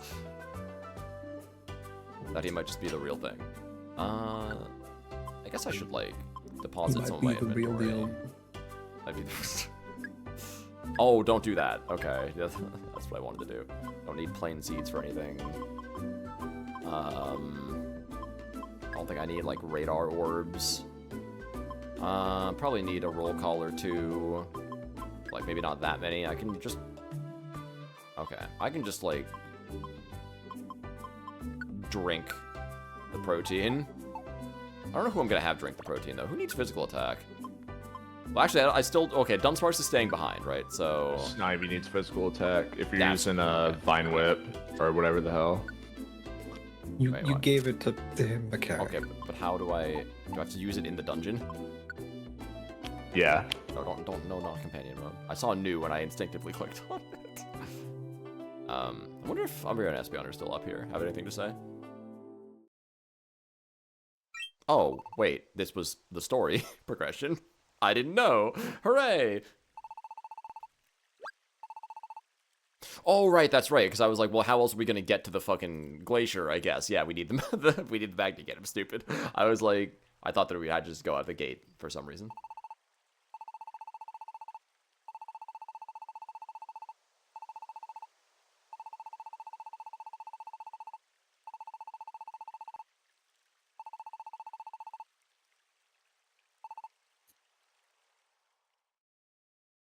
Okie doke. Great.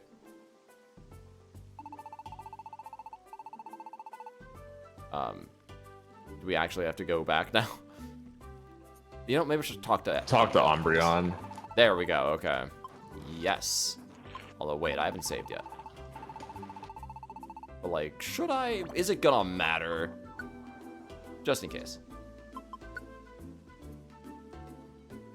Please do not turn off the... Okay. It's the fastest save ever. Took less time to save than it did to get to the end of this dialogue option. Not wrong. Yeah, I'm fine. I don't even have any boxes to crack. This is the fugitive arc. This is telling you this. the glacial fugitive arc. But like the game's, I'm not that far into the game yet. How are we already there? Feels like this is the first like real plot point to some degree. This is the expedition. How about that? Okay, that actually, you know what, that works.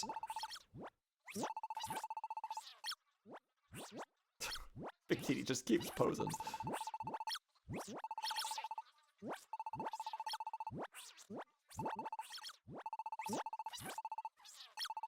How's the iPad going, Espeon?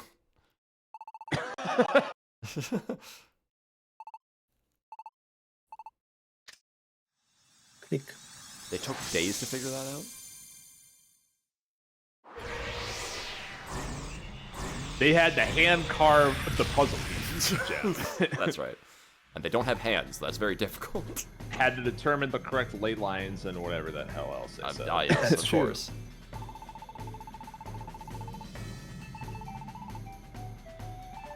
So this is the power of the extra strength Tylenol.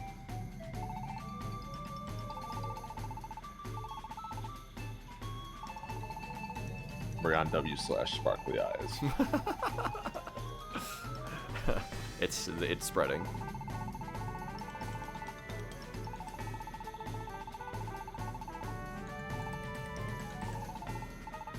It'll close after some time. Why didn't they explain that to us before they opened the gate? Then feels like we're wasting time, actually.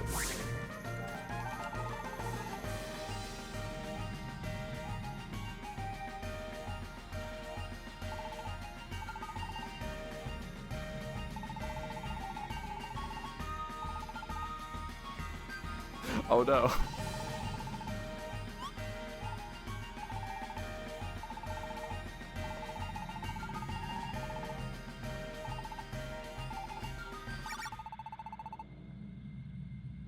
What the fuck?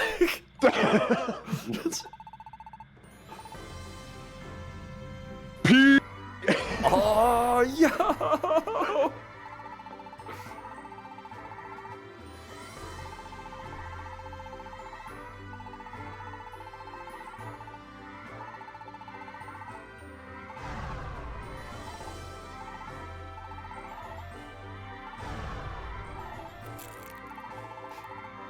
I can't believe it.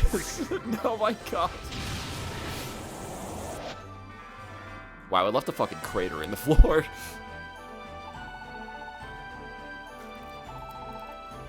They used caps, and he's not a legendary.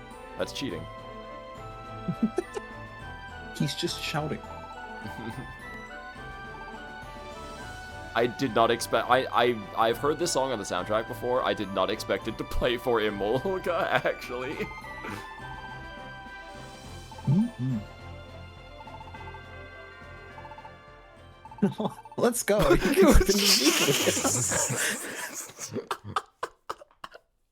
Amolga immediately regrets his decision. That is. I don't know why that these losers. Why is that so fucking funny to me? It's like, like for just a second you let your guard down because you expect after an emotional scene that Victini might not do his fucking bit. No, it's one thing. Victini has one thing. There's like a 1% chance. He's written like a character from an abridged series. It's fucking incredible.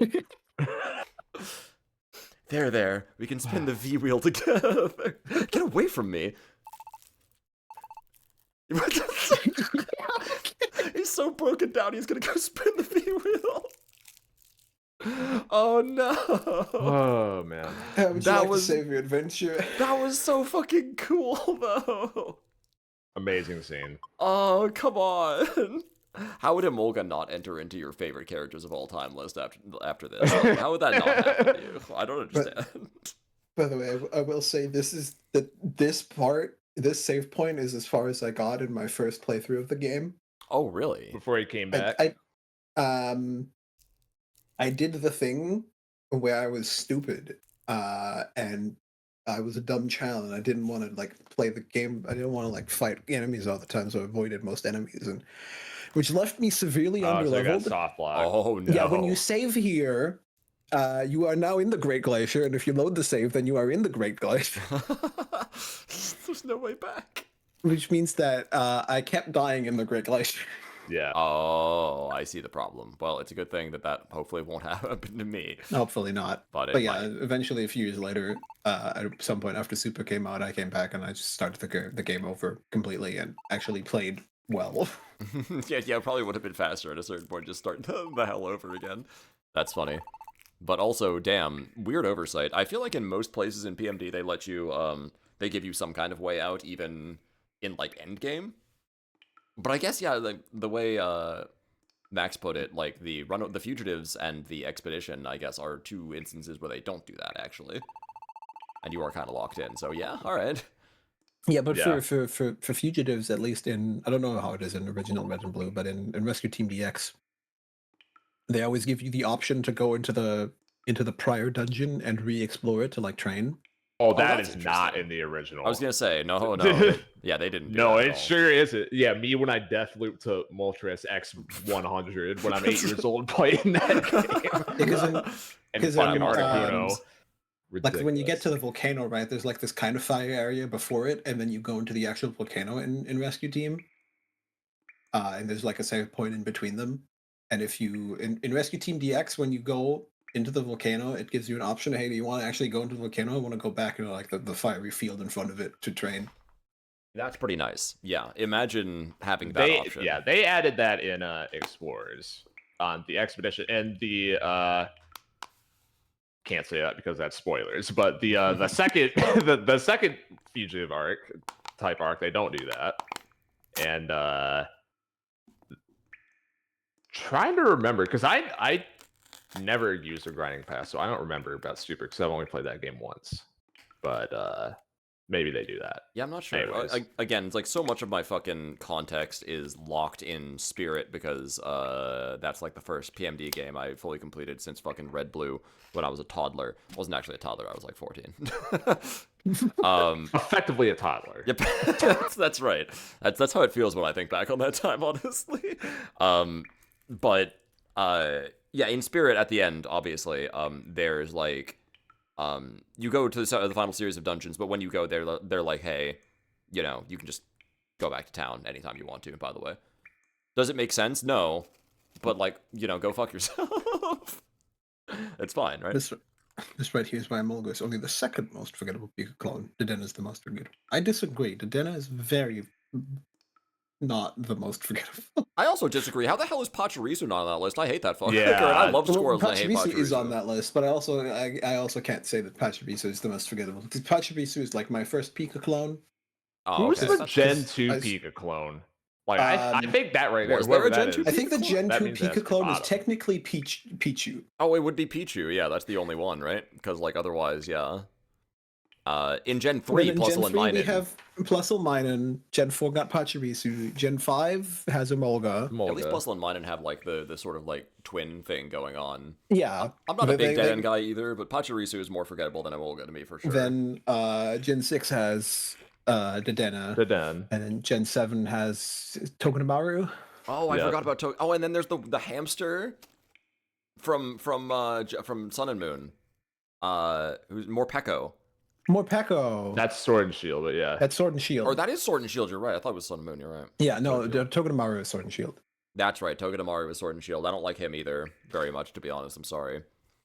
And even though it's a hamster, I also wasn't really that into Morpeko either. Hangry mode was a funny gimmick, but his design didn't do it for me, you know? No.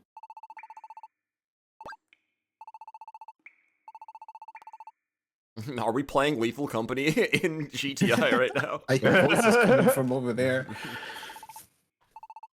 Which way is that way? This way! Dark, watch yourself. Ah! Ah! Okay, there we go.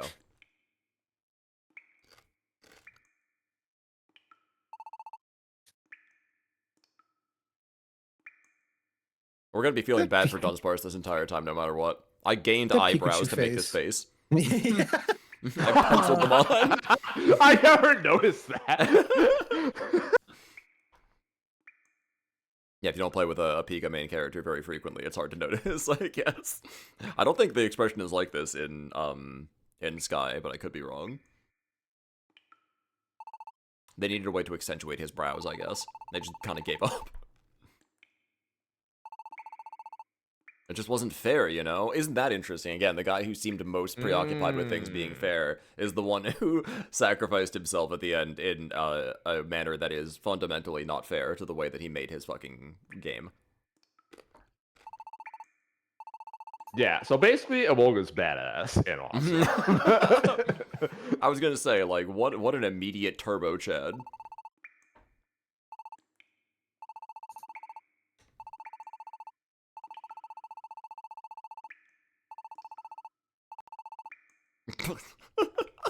Front-facing Snivy is fucking hysterical. Yeah, it's excellent. Character was not meant to be viewed from this angle. No.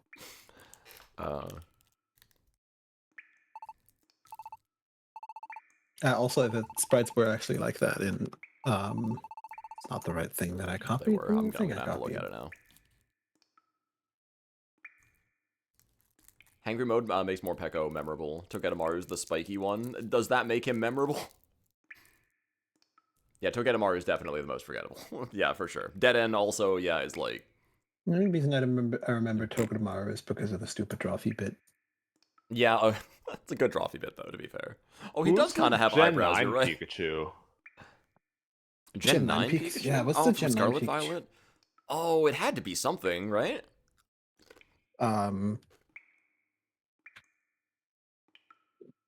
Scarlet Violet Pikachu clone.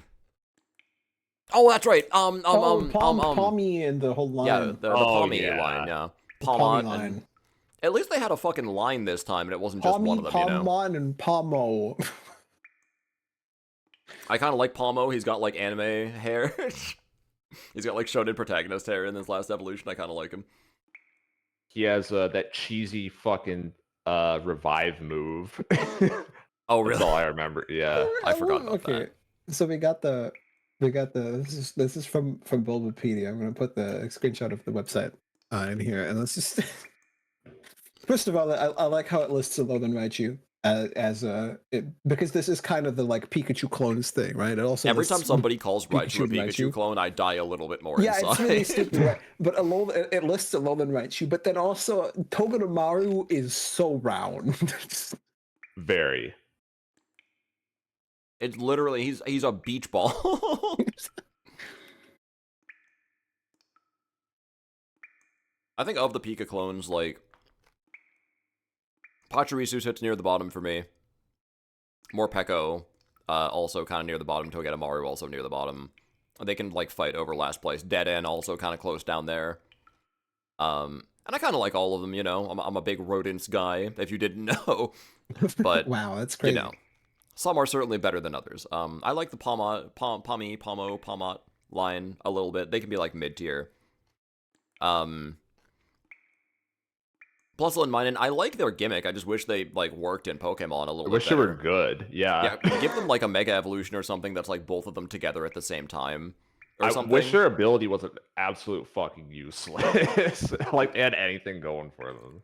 Let them like Dragon Ball Fusion into like a plus minus like kind of Gogeta sort of thing. I'd be into that. You know, hopefully Pokemon Legends Arceus AZ can do something there. But I like Emolga. I've always kind of liked Emolga, even just as a design standalone. I think the colors are appealing. I like his sort of like, I just kind of like his general design. And again, I'm giving praise to a Gen 5 design. This is rare, if you know anything about me. I think most Gen 5 designs are like, I think most of the weakest Pokemon to ever exist were designs that they made in Gen 5. Like, where the fuck did Barbaracle come from again? They was responsible for that I don't know shit? what they were cooking with that one. I'm like, oh my god, what? I'm looking it up. What gen was that? Barbaracle is That might be a 6. Gen 6 Pokemon. Oh, it was yes. Gen 6? Alright, well, yeah, thanks for this one, X and Y. I appreciate you guys. It's I bad. don't like him. I also don't like him.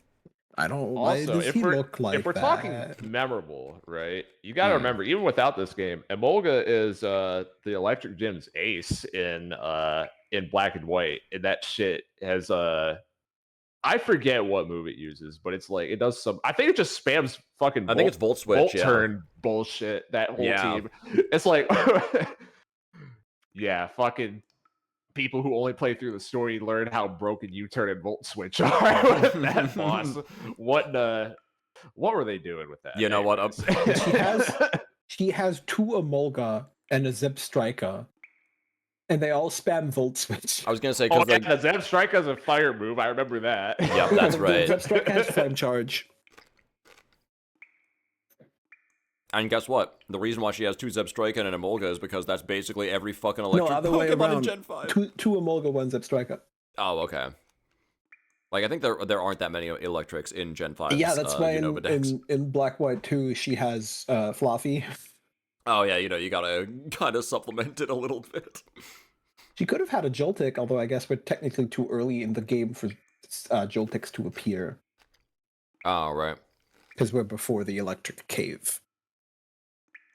Yeah, but like, she could have traveled, I guess, She right? could, It's not like the gym leaders don't move around in Black and White. That's like part of the whole conceit of that game is they keep showing up in places they're not from. And you know what? Of course, Emolga is the one who does the fucking swap at the end. That Volt Switch bastard is the one who Volt Switch bastard pushes Dunsparce in. Yeah, of course. If you play the Unova Leaders tournament, she gets a Galvantula and Ampharos and an Electros. An Electros? Yeah, I forgot he's also in Gen 5, I guess. Oh, and Stunfisk, don't forget about him. Don't forget about Stunfisk, which he actually does also have if you play Type Expert / World Leader / Mixed Master Tournament, where she also has a Luxray. That was a long sentence.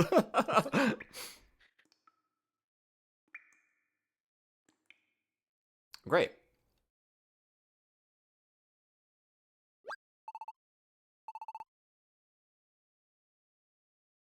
I think that there's a fucking box right there. Yeah, right? That's it's pretty helpful. Again, even funnier in Explorers, where, like, in these ancient places no one's ever been before, there's just a fucking Kangaskhan statue there, and it's like, how interesting.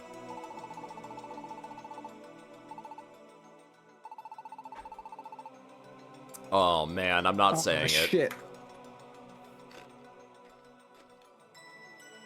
Alright, fine. What lies ahead is the real deal.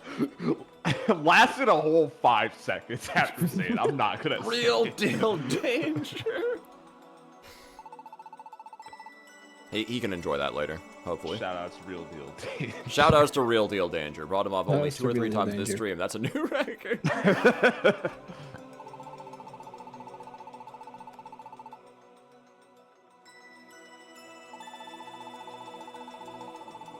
Mysteriosity. I keep forgetting that mysteriosity is a scientific measurement in this universe. Oh, we love mysteriosity. They're cowards for not bringing this stuff back in Super, dude. I swear. I'm saying, right? They were like, oh, the reception to GTI wasn't good. Guess we have to dump the baby out with the bathwater now.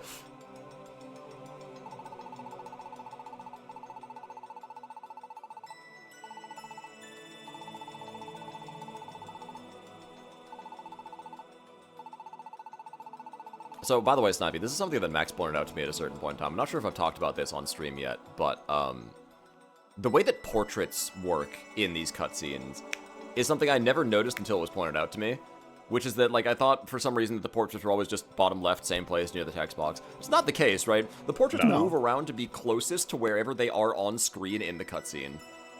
And, like, I just never fucking noticed it until it was pointed out to me, and that's really weird that I never noticed it. That's how you know that it's good. I like guess we were so, talking yeah. about earlier today, because you don't notice it. I guess so, yeah, right? Like, it feels natural.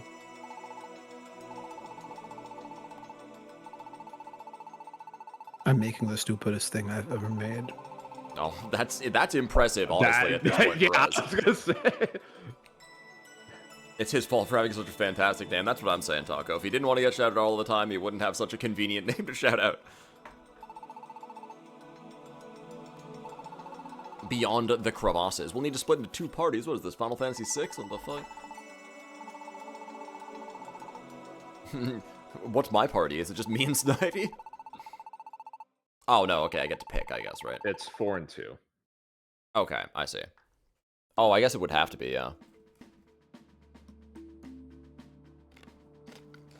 So, your party is now split up because you can't use a Molga. So who's subbing in? Oh, we can't use a Molga. Oh, shit, okay. Oh, right. Sorry, my brain is doing this thing again. I thought you said Dunsparce. I was like, why can't I use Dunsparce? No, okay. Right, Emolga's gone. That makes sense. I feel like we haven't gotten to use Umbreon and Espeon at all yet, so I kind of want to bring them. Okay. I'd let Virizion and Dunsparce take up the duo. It feels fitting, right?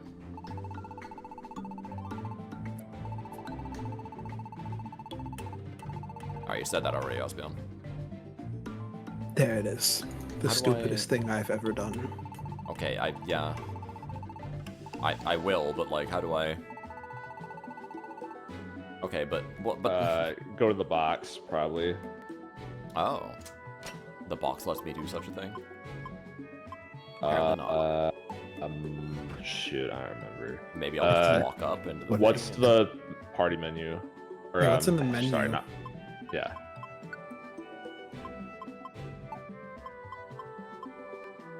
Does this still work?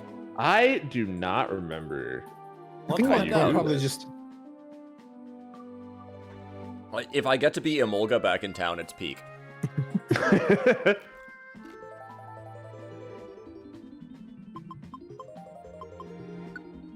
Incredible. It might be peak.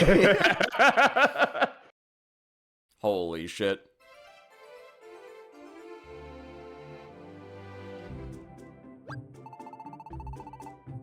I was like, there can't be dialogue here, right? They didn't think this far ahead. That's impossible. No, because this has to just be like a generic thing. You don't have to worry about Gemini's story.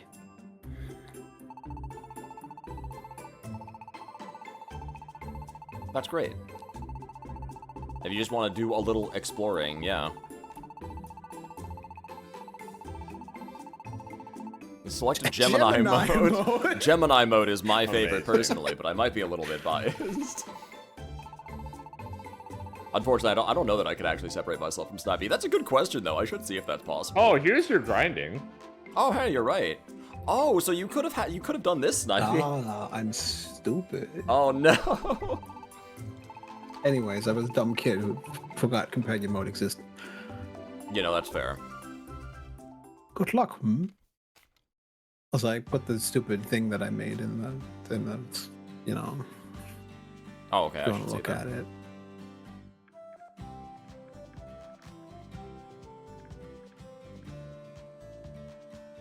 God fucking. You have to send this to him. You realize that, right? Yeah. Like, I'm gonna DM him this right now with no Oh explanation. yeah. Sure hope he's doing all right. Haven't heard from him in a little bit.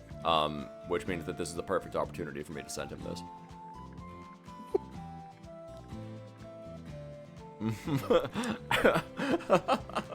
He's gonna be like, I was considering messaging Gemini, but just for that, never again. Right? Removed from friends list. Sorry, I kind of want to. I guess I have to show stream now because I think it's funny. Good thing I have, like, my OBS is more organized than it was before I lost all my stuff, so that's nice. Great. This will actually be a little bit simpler for me to do.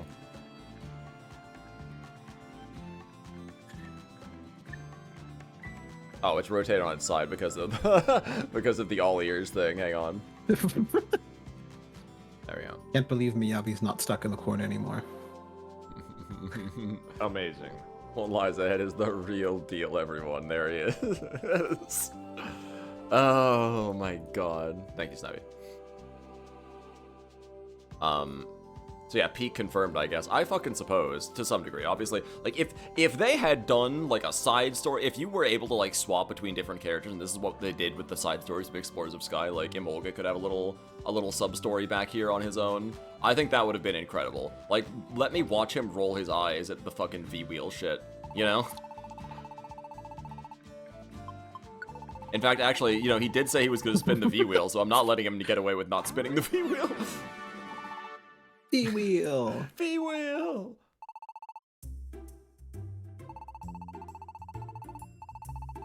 I am... Do we let him blow our money to spin the V-Wheel, though? Is the question. Oh, he has no money. He has no money. Well, fair enough, then. Time to spin the V-Wheel.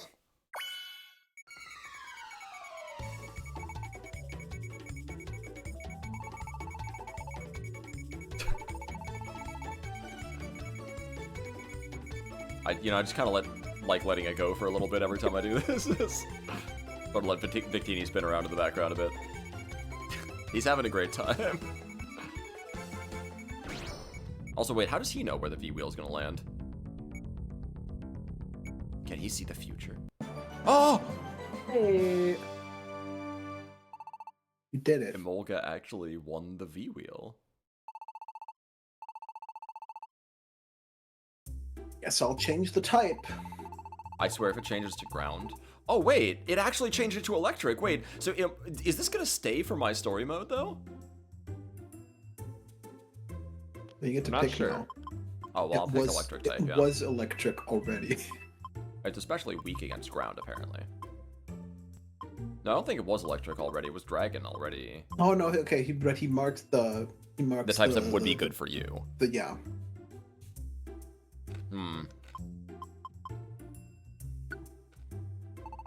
Let's do electric to help us.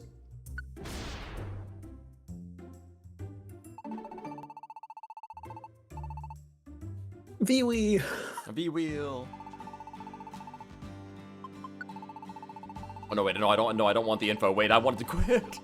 There's no back option in the menu. You have to press the B button. That's unfortunate. The V-Wheel. The V-Wheel. Maybe if you're lucky.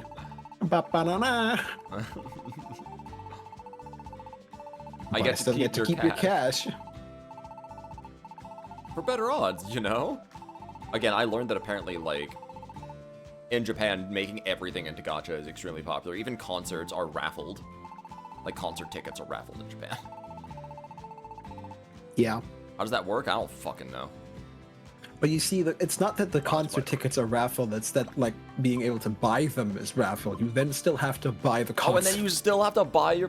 So I thought that you bought, like, into a raffle, and then if you got it... No. You, like, enter the website and be like, hey, I would like to be in the raffle to buy the ticket. And then the raffle happens, and then when you get drawn, then you get to buy a ticket, like, before other people. I wonder if that's more or less fair than the normal first come first serve kind of method. I have to think about that now. Why do I know this? Because I'm into like VTuber idol culture. So I was gonna say you like went to one of these concerts, so I mean it probably worked differently. I assume in Germany. Yeah, no, but... here I just bought tickets like normal. Valid. Let's go back to Gemini mode, by the way. Which back I'm kind of curious mode. if the V-Wave has actually changed for Gemini mode here. I feel like the answer is no. Gemini was. The enter card is finally complete. Wow. Gemini and the team are leaving for an adventure into the unknown, to the Great Glacier. Great. Glacier. I think you probably just walk to the door, by the way, and it'll ask you what you want your team to be. You're probably right. The crevasses. The crevasses.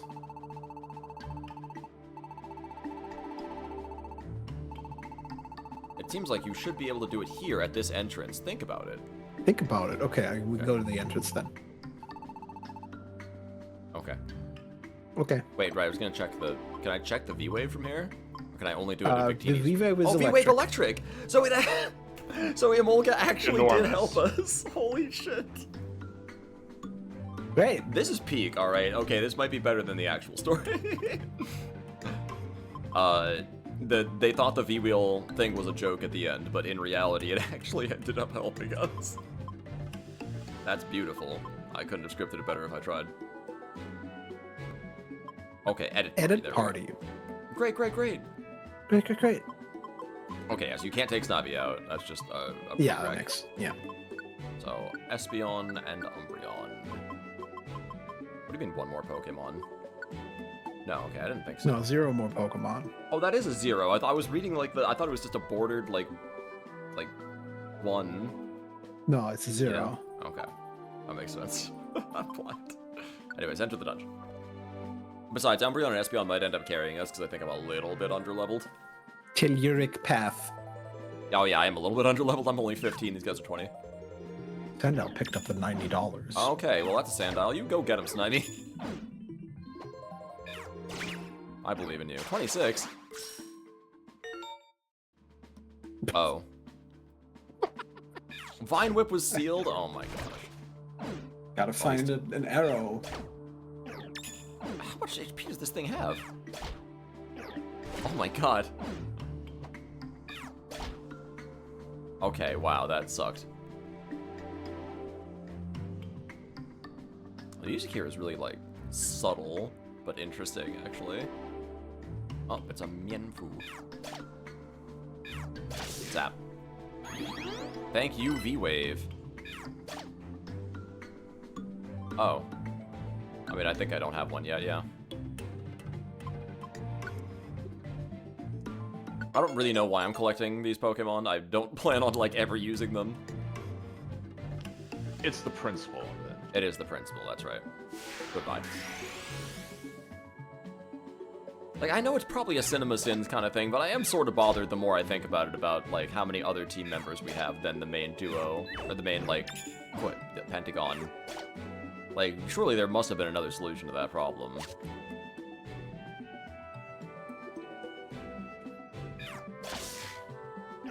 Not very effective, 45. Seems pretty effective to me, I disagree.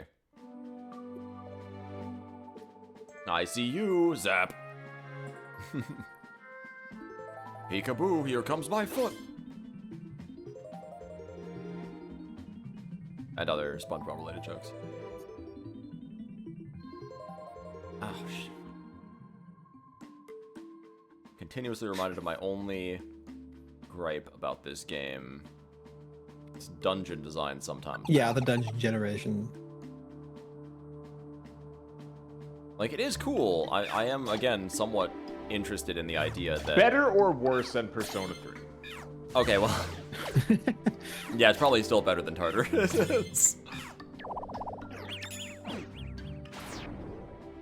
Hey, Espeon, why don't you use, like, Psychic? Okay, that's... Alright, well, I guess it had little effects. Does Espeon have Psychic? It's a great question. An Espeon without Psychic sounds like... She's gotta throwing have to me. confusion. Yeah, does she's have got some type of Psychic type move.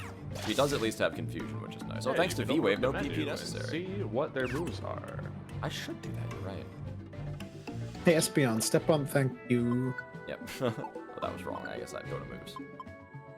Yep, quick attack, confusion, swift. Confusion, Sand swift. attack? Oh my god. Why do you have sand attack? How about you spend less time in the nerd books and more time being effective? I need to give Espeon the fucking 7 habits of highly effective Pokemon.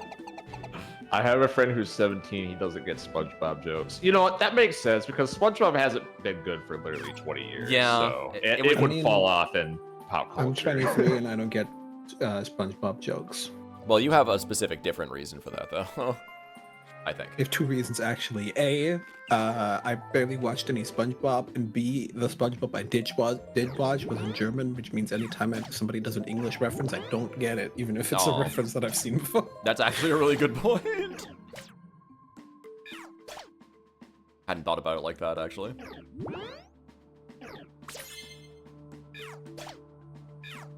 A SpongeBob. Schwammkopf. Schwammkopf. Wir lebt in der Ananas ganz tief im Meer. What is going on over there, Umbreon? I can't help but notice you're dying. Would you like I some like help how with that? it kept all the equipment that you had with you, by the way. So all the equipment that you put on some of your party members are still in your inventory, but they're not Oh, equipped yeah, on wait a anyone minute. anymore. I just realized, you're right. Should probably, like, give the defense scarf to... That took my turn? Yes. Alright, fine. Be that way, I suppose. Oh, right, we haven't drank that protein yet. Oh yeah. But must forget an old move first. Leaf, Leaf tornado. It has... Okay, so can you tell me what that, like, yellow bar is, Max? Do you know? The yellow bar is how much the move has increased over its normal power. Oh, okay. Yeah. I see. So when So you it's less look at Leaf accurate. Tornado, Leaf Tornado doesn't have any yellow bar, right? Because it is a new move that you haven't like grown at all. Whereas like if you look at Vine Whip 2, it's got like some pretty good yellow bar in addition to the red and the green. Pursuit's not bad, but I feel like we haven't had the ability to put it to use for a while.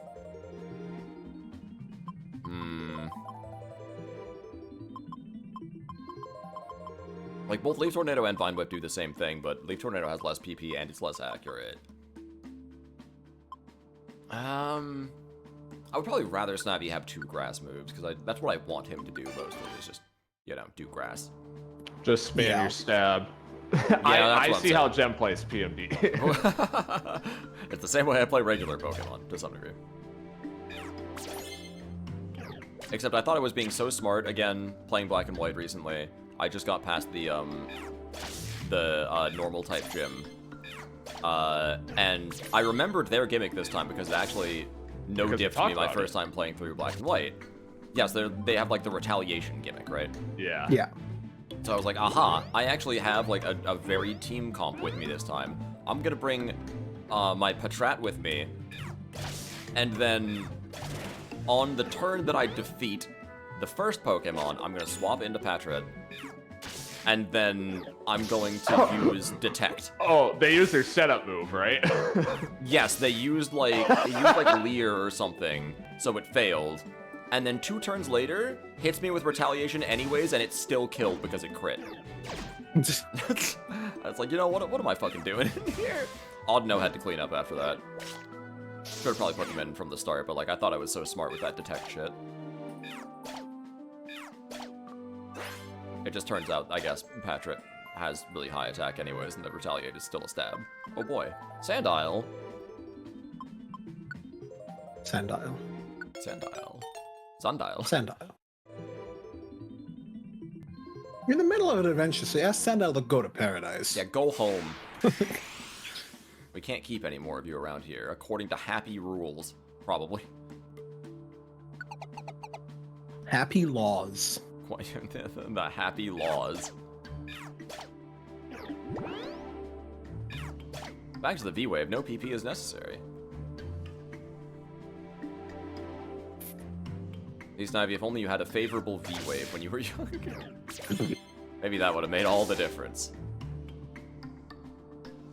Oh, God.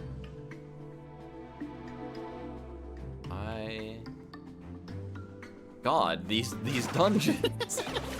Why are they so... Well, uh-oh. Espeon, Espeon, Espeon, come back! Espeon, come back! Espeon! Espeon, wait! Why do your partners just actively run away from you, man? I just stand still if you get separated. Did you change the tactics? Yeah, Yeah, no, it probably is they're just all- that, right? Yeah, they're still on Let's Go Together and not on Follow Me. It's fine, I'm gonna catch up here naturally. What is this, like, Swift Fest? Just use confusion there. It's a fighting type. It's, yeah, Doesn't hit around Espeon. corners, probably. Yeah, Oh, you're probably. totally right. You're so right. Let me just step in front of this now, okay? I'm getting tired of this. I'll use some common sense to defeat the Mienfu. Thanks, Espeon. Cripes. Can you tell battling isn't normally their thing? Alright. Okay, could you use confusion again, though? That worked. Oh, for God's sakes. Cringe. Cringe. Cringe culture is dead, Espeon. Oh. Oh, look, Okay, and then, another oh, here Mienfu. comes the backup Mienfu. The Conga line. Yeah, the PMD conga line is unstoppable. It's fine, we're power leveling right now. What is it? Side beam. Side beam. Flies Yeah, 10 now miles. this is why you use 10 tiles away. Espeon right here. Okay, that actually does seem better than confusion. Maybe it's less accurate though, but Yeah, it's less accurate. But it Also, hits they across really the should just room. give you a fucking number for PP. Like, I understand for power and accuracy you would have a bar, Like I but said, why we the need a fuck bar. do you give a bar for PP? they were running out of things to list and it felt stupid to only list 2 things. Give me both the bar and the number there, how about that? Target all. I don't know what I should get rid of for this though, actually. Like, all of these things are kind of useful. Swift goes around corners, quick attack is a 2-tile move, sand attack actually might be useful for boss fights. It definitely is. Yeah, it's tricky. It's up to you. This is why I like to, when I play this game, like hard spec out my party members to do certain things. Like for Espeon, I'm probably getting rid of confusion because I'm never having Espeon on the front line ever. Oh, that's a So, good point, actually, yeah. Yeah. I was thinking, well, I'll get rid of Swift and maybe Espeon will just walk around the corner and actually fucking do the right attack next time. And besides, if they're around the that corner, would they can check still have out, a sand yeah. attack, yeah.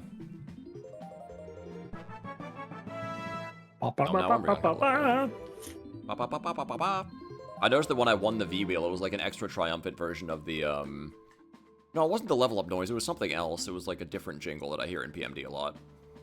I'll have to think about it later. Was the V-Wheel jingle. It wasn't the V-Wheel jingle. Do we Pursuit. need 2 Pokemon that have Sand Attack? Oh, you're probably right, yeah. You're so right. You're so right, Oomphy. Forget. Yes. God, the text boxes, I can feel them most here, I think. Yeah, it's For these story, things it's one mostly. thing, but... For the like dialogue, it's fine. Hi, Benepede. Hey, Espeon. Walk one more step around the corner and then use a super effective attack. Alright, whatever. Oh look, Mienfu. No. No. It's time Would use you the like to go stairs. on? Yes, stop. Use the stairs. Big PP. Telluric Path. I don't know what telluric means. Someone's gonna Can have you to look at that up. Umbreon's moves for me? Let's do that, yeah. Quick attack, pursuit, confuse, raid, paint, attack. Okay, gotcha. we got rid Telluric of of the the sand attack. Earth as a planet. As a planet, huh? Alright, good to know. What that also means is that PMD takes place on Earth. I wonder if it was ever in question that the Pokemon world was a version of Earth, you know? Every time they show it from space, it seems to be Earth. I mean, they have the Eiffel Tower, for God's sakes. No, Oh, I'm sorry. The Lumina Tower. Yeah, it's very different. You I'm see, sure this you'll find. one is electric. They literally have the fucking Kanto region. That's just a real place. It's just a real place. It's just a place in Japan. You can go there. Some people live. Oh, hi. Some people live there. That's true. I don't know. Have you ever been to Kanto? I suppose not. It must be a fantasy location. Which, to be fair, as a kid, I did think it was a fantasy location, because, like, why wouldn't it be? But, yeah, no, that's what I thought too until I learned that that's just actually a place in Japan. Yes. Interestingly, I think it was your name that taught me that. Oh, really? Yeah. My name? I'd know the movie Your Name. Oh. Don't worry, I thought the same thing. Also means of the soil, basically translates to cave path. Alright, well, Yeah. that sounds about right. Soily Anyways, fuck Path. these guys. Oh my god. How many enemies? It was also very, maybe cathartic isn't the right word, but I think just like, oh, ow, fuck. Alright, get him, Snivy. Thank you. The person I was talking about earlier, Max, who was playing through Spirit right now, again, not to spoil too much for Snivy, but, I could tell what part of the game they were in when they said, let me see here. No way. Do these swine up have snow cloak and hail? I swear to God. It's all caps. That shit was really funny. I do die a little bit inside because I wish anyone liked my dungeon design besides me. But it's okay. It's okay now. It wasn't okay at a point. But now it's okay. I was going to say, like, I'm genuinely curious what Snivy will think about it when he gets the really? Inventory's too full for the box. I'm out of orange berries already. This is not good. You probably have like a whole bunch of shit you don't need. Yeah, you're probably right. Yeah, I'm kind of curious what Snivy will end up thinking of it. I think in hindsight, like, for me, that dungeon was mostly just me getting diffed by PMD. Like, the design intention was always very clear.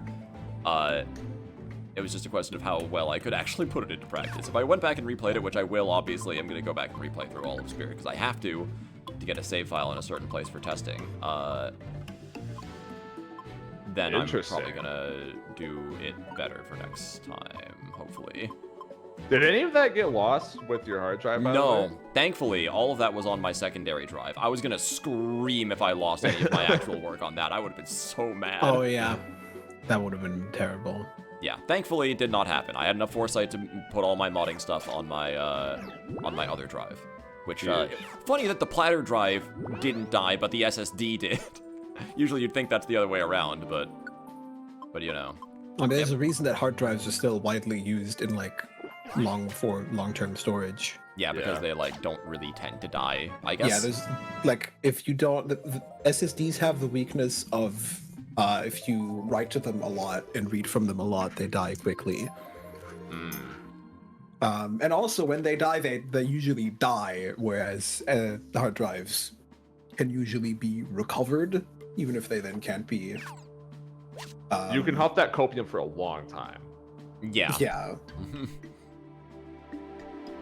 And believe me, I do. But that being said, just in case, as soon as that happened to me, as soon as I got a computer up and working again at all, I took a second platter drive and copied my entire modding folder onto that. Oh, yeah, yeah. So just to be extra double sure, because I don't upload a bunch of that shit to, like, OneDrive or whatever. And by the way, even in an absolute worst case scenario, I do have the version of the ROM hack that I work on. I have that uploaded to my G drive at all times, so that I could always take it and reopen it again in That's good. in Sky Temple, just in case. Good, yeah. So yeah, I did lose a fair few of my Maya scenes for the Raichu animations. Oh. But it's fine because those animations were already implemented into the game, so I can just go pull them back out again. Yeah, in that case, that's not like that big of a deal. Yeah, it would only be if I needed to revisit those animations for whatever reason. It would be a problem, but I probably don't. And even if I did, it's like, it's fine. I can work it out, right? That was the trend of like all of the stuff that I lost generally. Is like, this sucks, but I can like figure something out. Espeon, no, not again. Espeon, what the fuck are you doing? Got fucking surprised from behind again. Tactics, man. Yeah, we should change the right. tactics. I so want to brute force just walking back up to her, but it is absolutely a tactics diff. I'm just gonna have to change it again as soon as we're done with this one thing, though. Espeon. Oh, that's right. I think I had everyone unfollow me. Is what it was, but these guys are new. But the game defaults to let's go together. I'm just silly. I did not ask you to use items. It has a little effect. Yeah, because Sandal's part dark, so this is a really bad matchup for her. Almost there. This is not a good matchup for me either, to be fair, but... Oh, Psybeam also goes around corners? Shit. That's good to know. Anyways. Okay, so that's not where the damage place down is anyways. Stats return to normal, but you don't gain back your locked mood, I guess. No. Progress percentage, maybe? Oh, I'm sorry, for the ROM hack. If I had to put it to words... I think the last time that I thought about this to myself, I had a concrete, like, scene number that I had left. I forgot what I told Max. But I've gotten done with, I think it was like I said I had 12 scenes left when I counted them up, depending on how you divide them. And what I've done so far... Let me look back in my videos again real quick. What I have so far is... EOTS, alt ending, 12. So I've done 12 scenes, and I have like 11-ish left, I think, depending on how you divide them. So I would say halfway. Halfway there. Halfway there. Halfway there. Halfway there. Halfway there. I don't like that confusion effect, by the way. Yeah, it's kind of awful, actually. It definitely is awful. I think that Pokemon Coliseum had the most satisfying implementation of like Psychic, probably. I guess we'll take Venipede. Yeah, sure. Why not? Bop, bop, bop, bop, bop, bop, bop. Middle of an adventure. She asked Venipede to go to paradise. Please go to paradise. Please ascend to heaven. Thank you. Yeah. Imagine telling her to go to paradise. Well, your bag's too full to pick up the reviver. My bag is too full for everything. I'm not using any of my items. I'm being snidey. I should instead use my items. Hey, I used my items. That's true. Eat blast seed, you. Blast. Effective and delicious. Venipede picked up the reviver seed. That's good for him. Okay, bye, Umbreon. Now Umbreon, what did we talk about? Yoink. Hey, a Vile Seed. Go get him, Snivy. You're not going to actually. I would love to be able to push you one tile more, but I can't do that in this game. Wouldn't that be nice, huh? Ah, man. You know, it would be nice. The ability to swap between my party members anytime I wanted to, huh? Yeah. Like in some kind of Pokemon Mystery Dungeon DX. Yeah, but it's some kind of Rescue Team DX. How are we all getting no diffed by this fucking Sandile? You're a grass type. Try. Just put in effort. Try. Well, you're using moves that don't hit around the corner. Okay, yeah, for me, I know. What do you mean? Stop missing. Well, his accuracy is really low because he got sand attacked like 3 times. Nah, son of a... Already out of Vine Whip. I need to give him the Max Elixir again. Oh, and the Rage is making him stronger. Tell you what. Eat this. There we go. Perfect strategy, right? Not nearly as many throwables in this game. If throwables even exist in this game, I guess they took the fucking sticks and the rocks out. I am really missing Yeah, I don't think there's sticks and rocks. Yeah, there's no sticks and rocks. Dang. You know, you don't miss them until they're gone, and boy, That's very do true. I miss them. Did I already do that? I don't remember.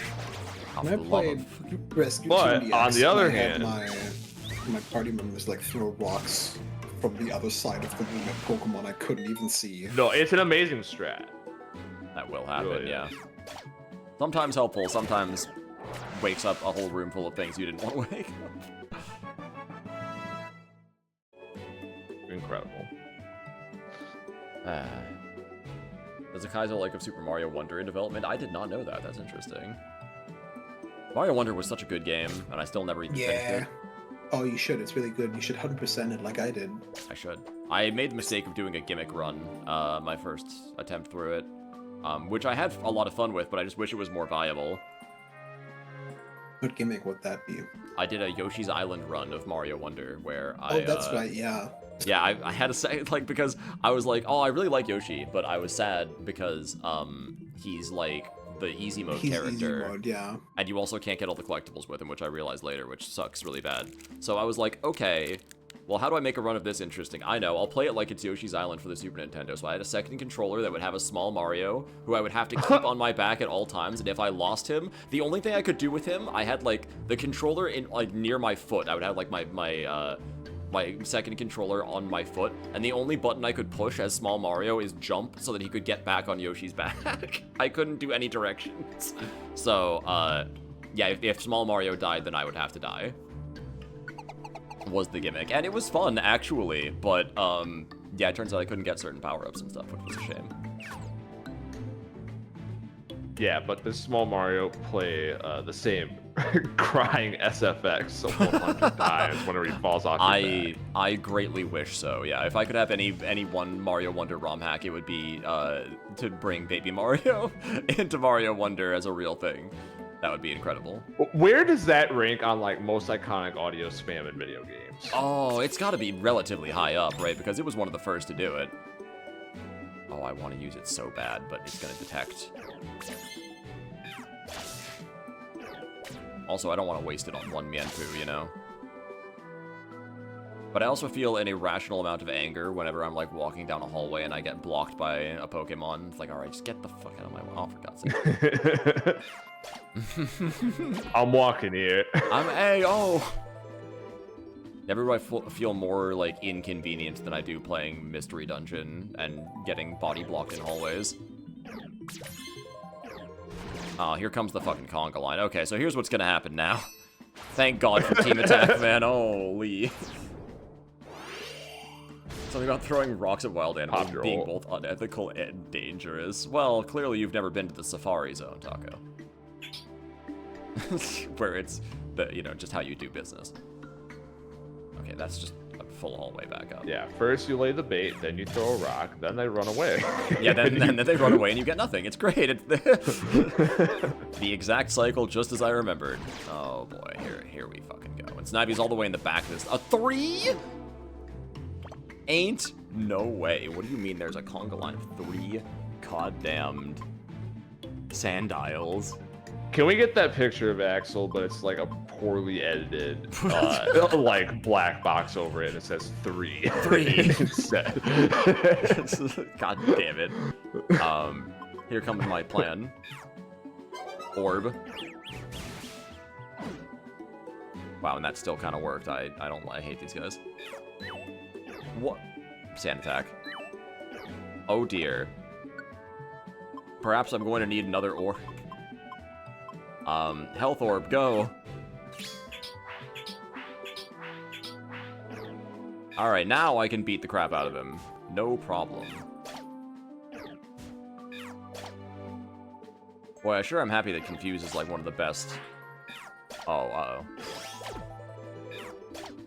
Well, you know, it was working really well. Still might be. Hang on, I just need to quick attack this guy like twice. Oh, sorry, you can't take my stats down. I have an orb. Oh, orbs are so good. Why did I never use them when I played these games before, man? No wonder I was getting fucking damaged on a easy. post-game. and there's no reason to use them. I mean, there is, because they're good, but, like, you know. I was gonna say, yeah, if you want to not get games like, have to train you to use their mechanics. that is true, yeah, you have to be forced to use options. What is this? What is this room? I guess it's got to be in the top left then. What was the last place you look? Something I've learned over the past couple years, whatever it said, it's like there's different mechanisms teaching players to do certain things. Of like, you know, there's the I'm not going to use a tool until it very obviously seems to be the like developer intended strat to do this to solve the puzzle if it were. And then there's the I'm not going to use this unless I am convinced that it's cool or it's broken. And that has to be shown before you use it on your own in some way. Yes. It's like, I feel like that's two separate kinds of people, because you're like, they'll be very stubborn and not respond to the other method. That is true, actually. It's like, oh, this mechanic is really cool and broken. I want to never use it because it feels like it's going to make the game too easy for me. Yes. Sound alerts are nearly inaudible. Yeah, I guess I could understand why. I probably would need to turn the game back down again and then turn the other. I might just do that now, actually. Maybe that'll make my life easier in the long run. Give me a second.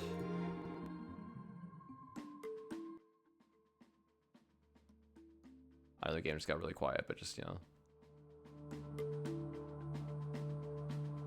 That should be roughly where it was before, hopefully. Yep. Okay. So now sound alerts should be more audible, Taco, hopefully.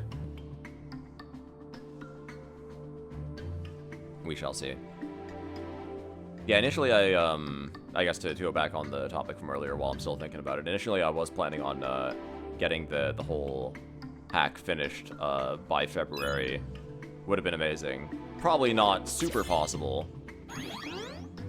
Unless I were to like speed run through. I've had a couple of more breakthroughs on like scene conceptions and ideas since I've been like taking a small break from the grindstone, sure. I guess, which is always nice, but as I said, always comes at the expense of me actually getting any shit done.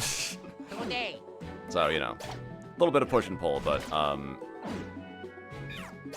I do still want to see what I can finish by February at least. Today.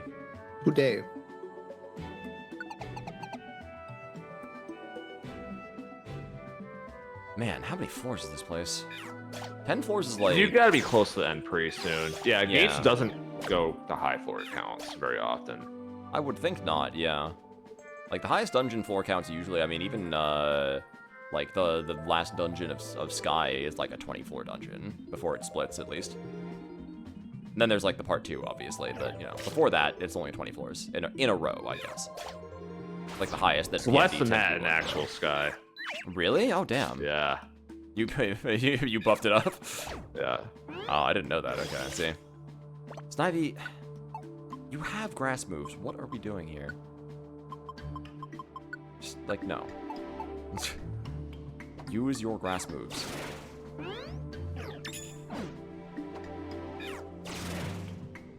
Thank you. Leaf Tornado upgraded. Oh, boy. Wow, that was a really effective Thunder Shock, regardless of what it just told me. Eat a Pure Seed and you'll warp right next to the stairs. Ooh. Is that a new seed type? No, that's it. That's in the old games too, but they like never give it to you for obvious reasons. But I was going to say that's like best item in the game. All right. Yeah, that is some good shit right there. Electro Ball. Oh, it cuts corners too.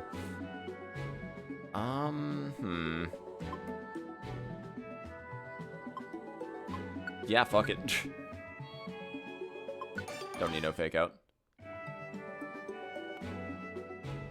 Give me that sweet, sweet Electro Ball, baby. Reason to learn about a cool RPG where getting a consumable item as a reward from a boss is a good thing, because once you get a new item, it appears in shops. Ooh. Okay. That's an interesting design choice, yeah. I've seen stuff like that before. I've seen stuff where they use them as, oh, well. Seen stuff where they use them as, like, crafting materials or whatever. That seems to be more... Wait, what was that sparkling?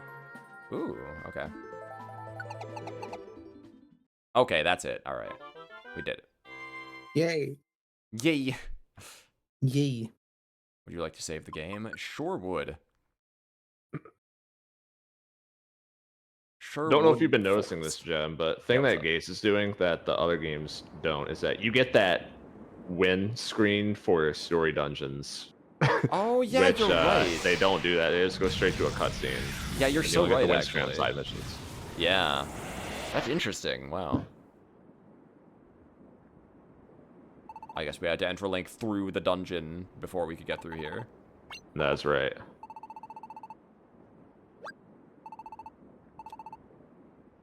Everything's covered in ice. Also, it's like 0 degrees outside.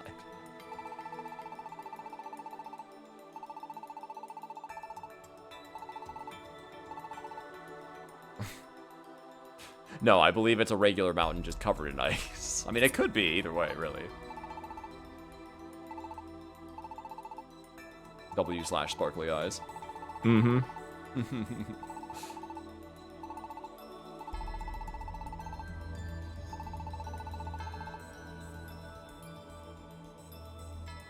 Oh, I'm hearing a leitmotif in the background. I'm sorry, hang on. I'm hearing a specific leitmotif in the background, which isn't going to make much sense because I don't think I'm supposed to have heard that song yet, but that's very interesting. Or maybe we have heard it by now, actually, now that I think about it. Because just as there's the theme of hope, there's the opposite one also. The theme of unhope. The theme... yeah, that's right, the theme of Yes. unhope. Theme of despair? Or is that Danganronpa? It's something like that. I don't like pears. Not despair, not that pear. I've thought of a wonderful present. Shall I give you despair?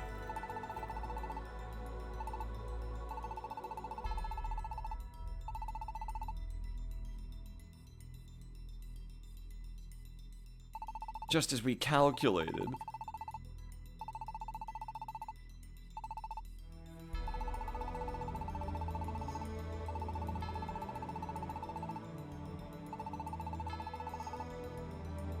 Say mystery one more time, motherfucker. I dare you. I double dare you.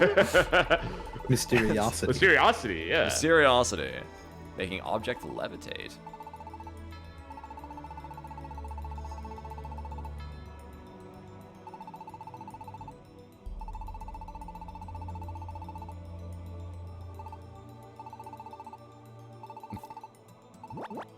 What? Just kind of guessed at it.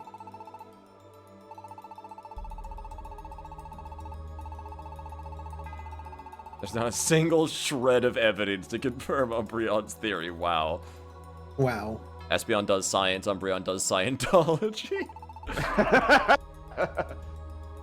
It's all just rumors and hearsay. Don't worry, every fairy tale is real in fiction, thankfully. Especially if it's called a prophecy.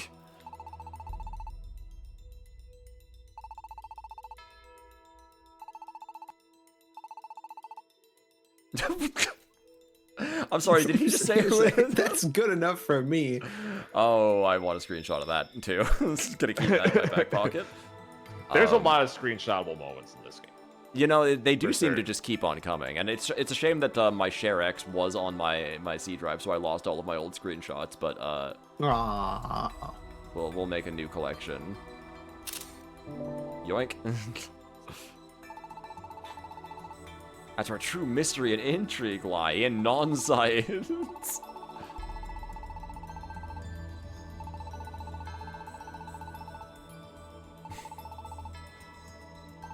Dreaming. And here I thought you were just some stuffy researcher. I like how Umbreon just doesn't even have any retort to that.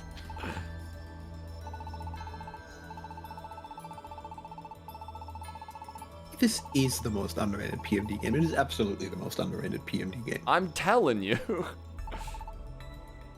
Yeah. Like, I'm the one Yeah. going to bat for this game, and I haven't even finished it yet. We're not even halfway.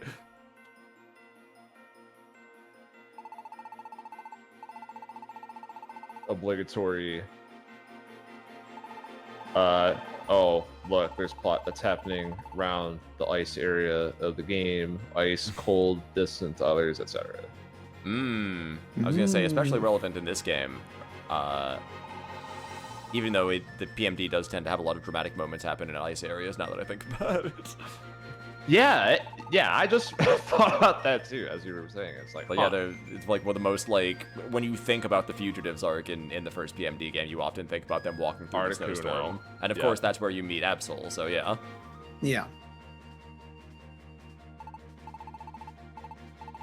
You've really come. I'm coming. Let's send some of that random shit that we have away. Yeah, that's probably a good idea. Like, what don't I want? I want the Reviver Seed, of course. Training Seed, I guess I can keep that. Joy Seed, we can just use that. These things are good to keep around. I only have one Pecha Berry still, I should probably hold on to that. Vile Seeds, can I throw them at enemies, maybe? Yeah, you can. Okay, so we'll keep those then. 2 Escape Orbs, just in case. Although, I feel like Escape Orbs are not going to be so good for these dungeons, because, like, if I wipe, you know? Yeah, and do we really need 2 Escape Orbs? Yeah. I'll keep my roll calls because we've seen them get separated from me before. We don't need the box. Yeah. Hold is good. Roll calls are extremely good. It's like, that's one of those items, like, okay, we were just talking about, like, the game doesn't really teach you to use items or, like, give you a reason to use them. Unless you know. But, like, whenever I see people go over roll call orbs, that kills me inside. Because, like, if you're playing through the game casually, like, the number one reason people lose their runs is because their partners run away from them and kill themselves. Like, that's you would think that's the item that you would want more than anything. It is true. Maybe you would argue that the fact that we need roll call orbs is a problem with the fundamental game design, because maybe my partner just shouldn't run off and get themselves killed. What I have. Well, they don't if you know how the movement works. That is true. You have to be really careful about that because, like, they can get left behind fighting an enemy who shows up behind them if they go one space behind them and then they stick on them. You just need to be careful. The V-Wave is fighting right now. That could be bad for Umbreon, but good for Espeon. Well, no, it's not good for. Okay, I'm so tempted to go back into a boulder mode and spin the V-Wheel again. Spin the V-Wheel. Amazing. Do you think we should? Let's try it. Let's just try it. Let's just try it once, see what happens. Right. Yeah, while you do that, I'm gonna be right back. Okay, sure. Again, it really makes it feel like the whole team is here after all. Gotta remember that movement in PMD is all fixed behavior. There is no randomness to anything that happens. So every time your partner wanders off, you fuck something up. That is true. That is actually true. I can't even front. So I guess then, for the purpose of the game programming, when you leave even a story dungeon, it counts as a new day, which is why the V-Wave changed. That might be why they even do the dungeon ending on story dungeons in the first place, because of the whole V-Wave system. Yeah, I know, Victine. You don't have to give me the tutorial every single time I do this. Be nice. I just want to spin the V-Wheel!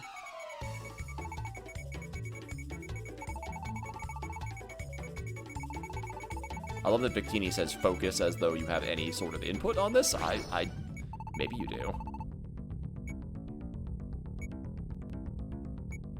Well, everyone knows that. Everyone knows that gacha is within your control, Jeff. I suppose so. Yeah. You have to focus hard. Apparently so. I'm goated with the sauce, I guess. Yeah. I mean, 2 for 2, very easy. I'm saying, right? Oh wow, it actually worked. Coincidence. I did. Yeah, it did work. More electric, please. V-Wheel. Maybe. V-Wheel. You know how they say, like, 99% of gamblers quit right before they make it big? Emolga's the 1%. I think he should be the one that's gambling every time, actually. I agree. Sorry, buddy. You've already spun my awesome V-Wheel today. Sorry, Let's spin the V-Wheel. Wait a minute. Have we talked about Victini's design already? What's your opinion on that, Jim?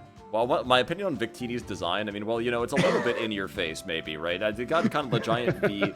I kind of don't dislike it, though. I like. He does a V thing with his hands. He's got his V create.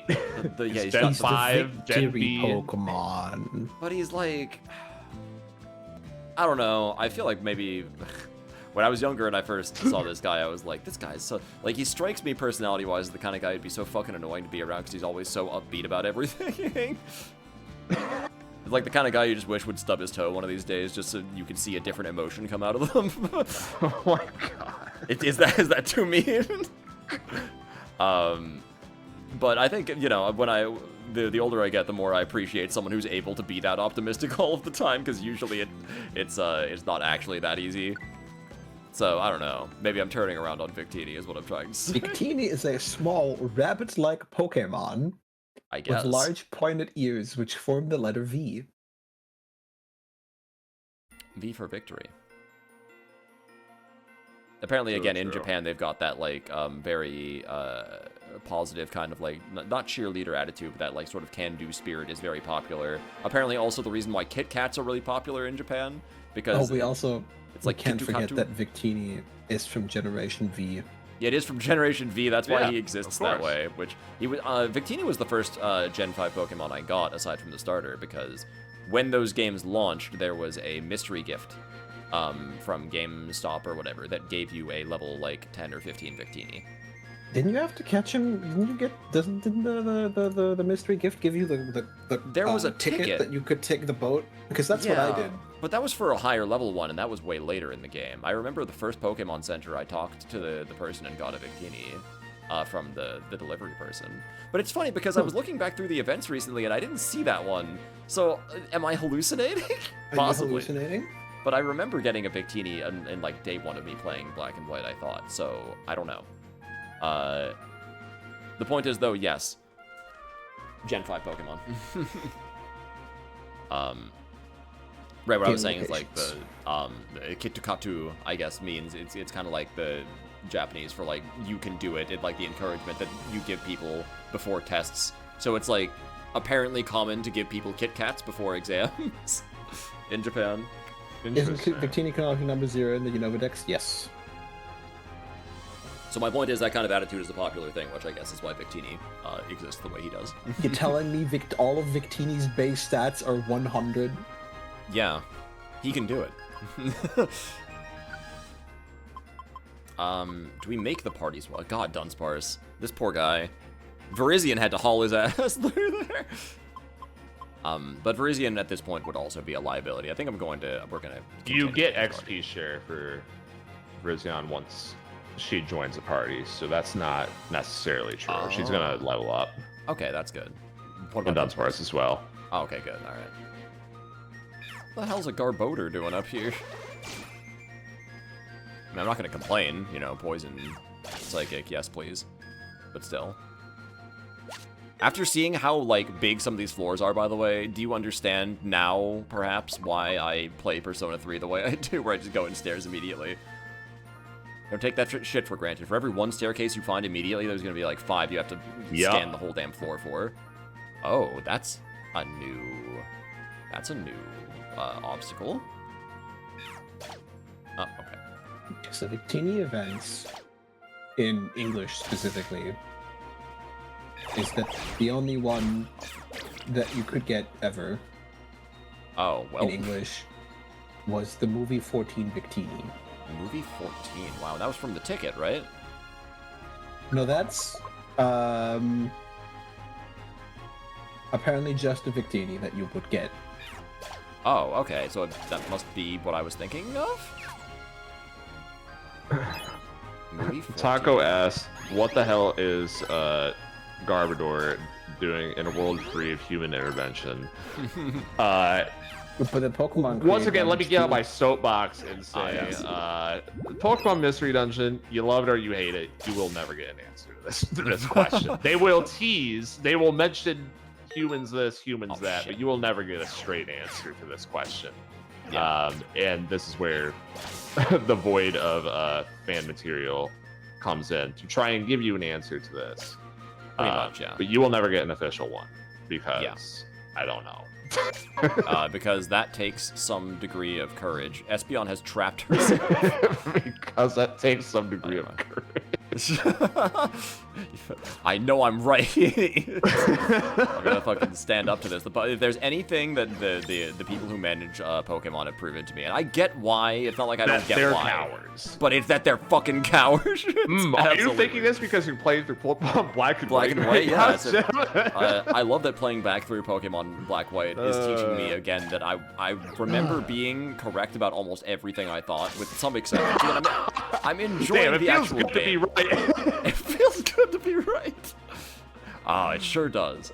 But, okay, so like I'm enjoying Black the 2 actual... White 2 is the good one though, as we were talking about. I mean, what? I love having two people in this VC who believe the exact opposite thing. Yeah, no, I really don't like Black 2 White 2, and I prefer Black White 1 White 1. Which is like kind of great, because yeah, asking Max about his opinions on Black White 2 at the end of the year stream, I was like, oh, that's interesting. It's like the opposite of everything Snipe told me. Because Max is like, the story is actually really interesting. I'm like, oh, is that so?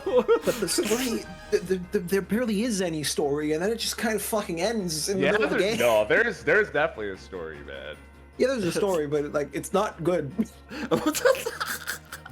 It actually makes sense for the themes of Black and White way more than the first game. I'm way genuinely kind of curious what I'm going to make out of that when I get there. Like, this is part of why I want to go through those games, because I really want to, like, get the perspective of Black White 1 fresh in my memory, and then do Black White 2 and see if I agree. Because I want to know what they were cooking, right? I kind of like Hugh as a rival in... It's Hugh, right, in Black White 2? Yes? Yes. Okay, yes. yeah, I kind of like Hugh. I like his rival design. Great. He's a more centralized rival. In Black White 1, it was like you're kind of just journeying around with a gaggle of goobers. Like I get Hugh, but also like get a different thing, dude. Your entire personality can't just be you stole my sister's cat, give it back the entire time. That's fair. That kind of objective personality. I mean, he's getting like I like that he has an objective, right? But that's like the only thing that he has. Yeah, it could be a little over-centralized. See, his problem is that he's not the protagonist. He thinks that he's a shonen protag, but unfortunately he gets owned repeatedly. Yeah, my man's the protag in the wrong series. That's pretty funny, actually. Oh boy, I don't know if I want to go through a hail floor. I'm really tempted to use that pure seed now. Probably gonna be more where that came from. Yeah, that's the only problem. And there's no, like, weather orbs, unfortunately. Because, you know, not everybody has peak dungeon design. Sadly. Jem, what it's gonna come down to, from my experience, is, like... If you like Black 2 White 2, or if you hate it, is, like... Okay, everyone gets to the end of Black 1, White 1, and they're like, that was really disappointing for, Okay, that was a mean thing to say. It could have been more. They could have done so much more with Team Plasma. I think even people who really like that game would agree with that. Yeah. And it's what specifically you were hoping for that will determine whether you like Black 2 White 2 or not. Okay, I think. that's kind of like fascinating. whatever you headcanon that they should have done, it may line up with what they do in 2, or like where you would go after. But if it doesn't, then you're like, this sucks. Yeah, I'm kind of interested. I guess it's not Garboda, it's Trubbish. I'm kind of interested in the idea of Neoplasma, I guess, if only because, like, I think one of the biggest things that immediately kneecaps Team Plasma in the original games is that, like, they bring up an idea, and even, like, it's revealed not maybe 1 hour into the game that even they don't fucking buy this shit. Like, nobody buys this shit, right? Like, they bring up what might sound like a real issue to the player, but everybody in World just looks at them like they're weird. It's like, what are they talking about? Like, of course Pokemon like being with us, huh? Are you guys feeling okay? What it reads like to me is Pokemon Company angrily writing their response to all of the PETA complaints that they've heard over the years, more than it does them actually trying to engage with any sort of serious line of thought. Because the villains who espouse this are all clowns.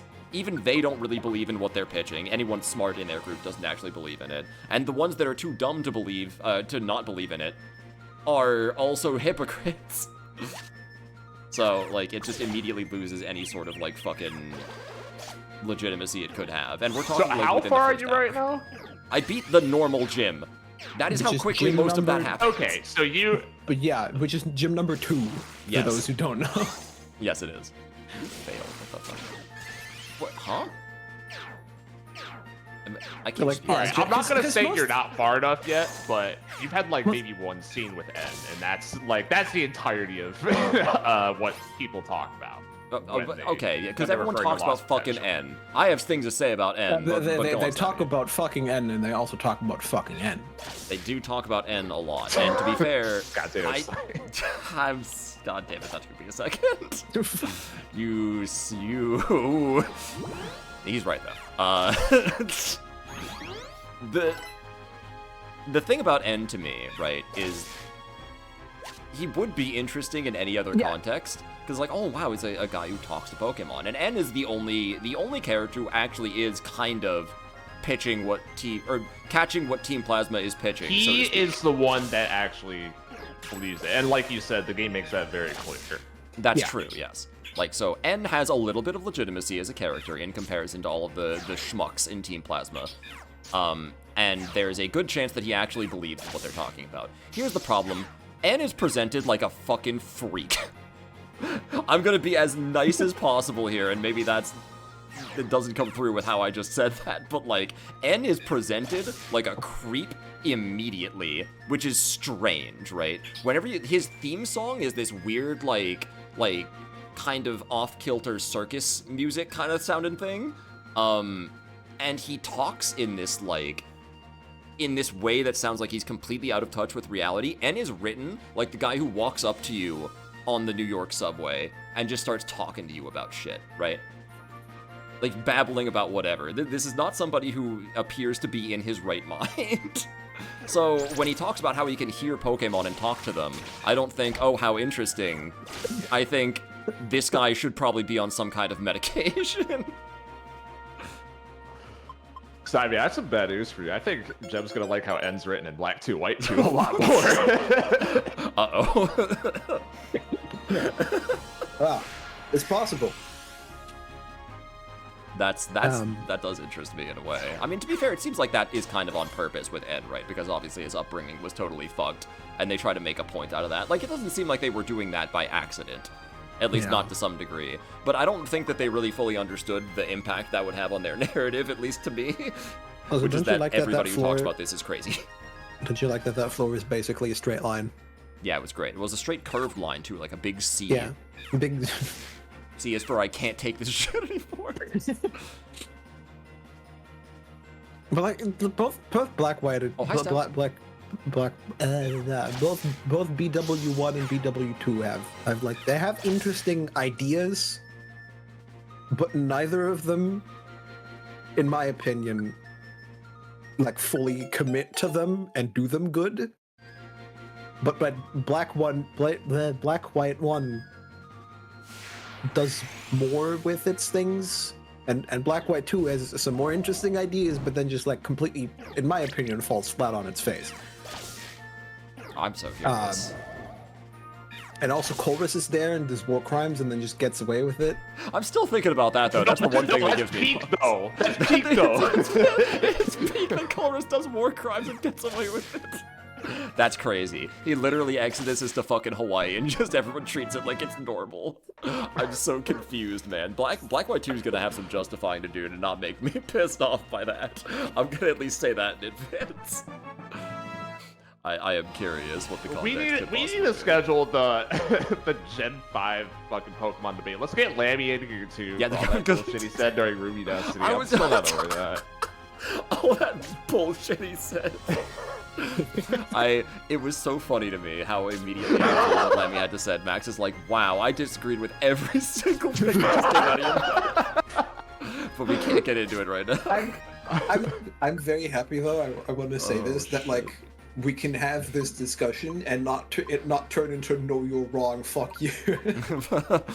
That's the beauty of being here on I think it's just the general vibe of the Geminar It's like environment, right?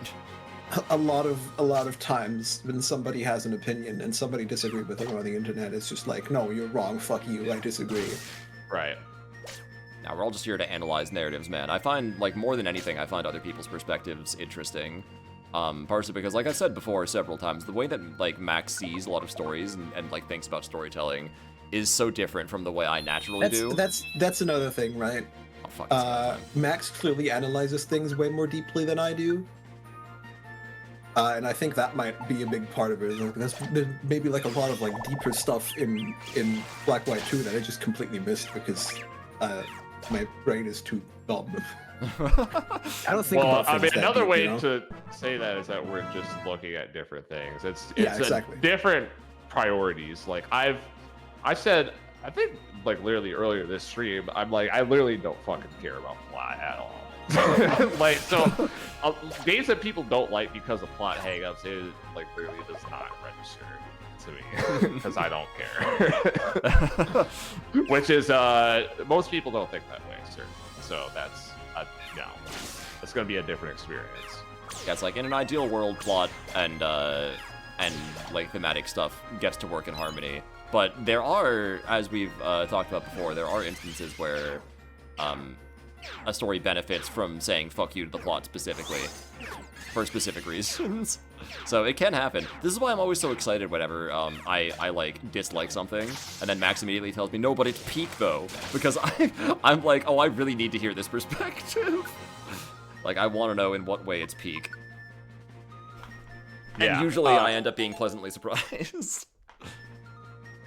I don't know if this has been talked about yet to chat. This should go public, but we may at some point be doing a thing where I like Ori Will the Wisp a lot more than this guy, so we might be both playing that.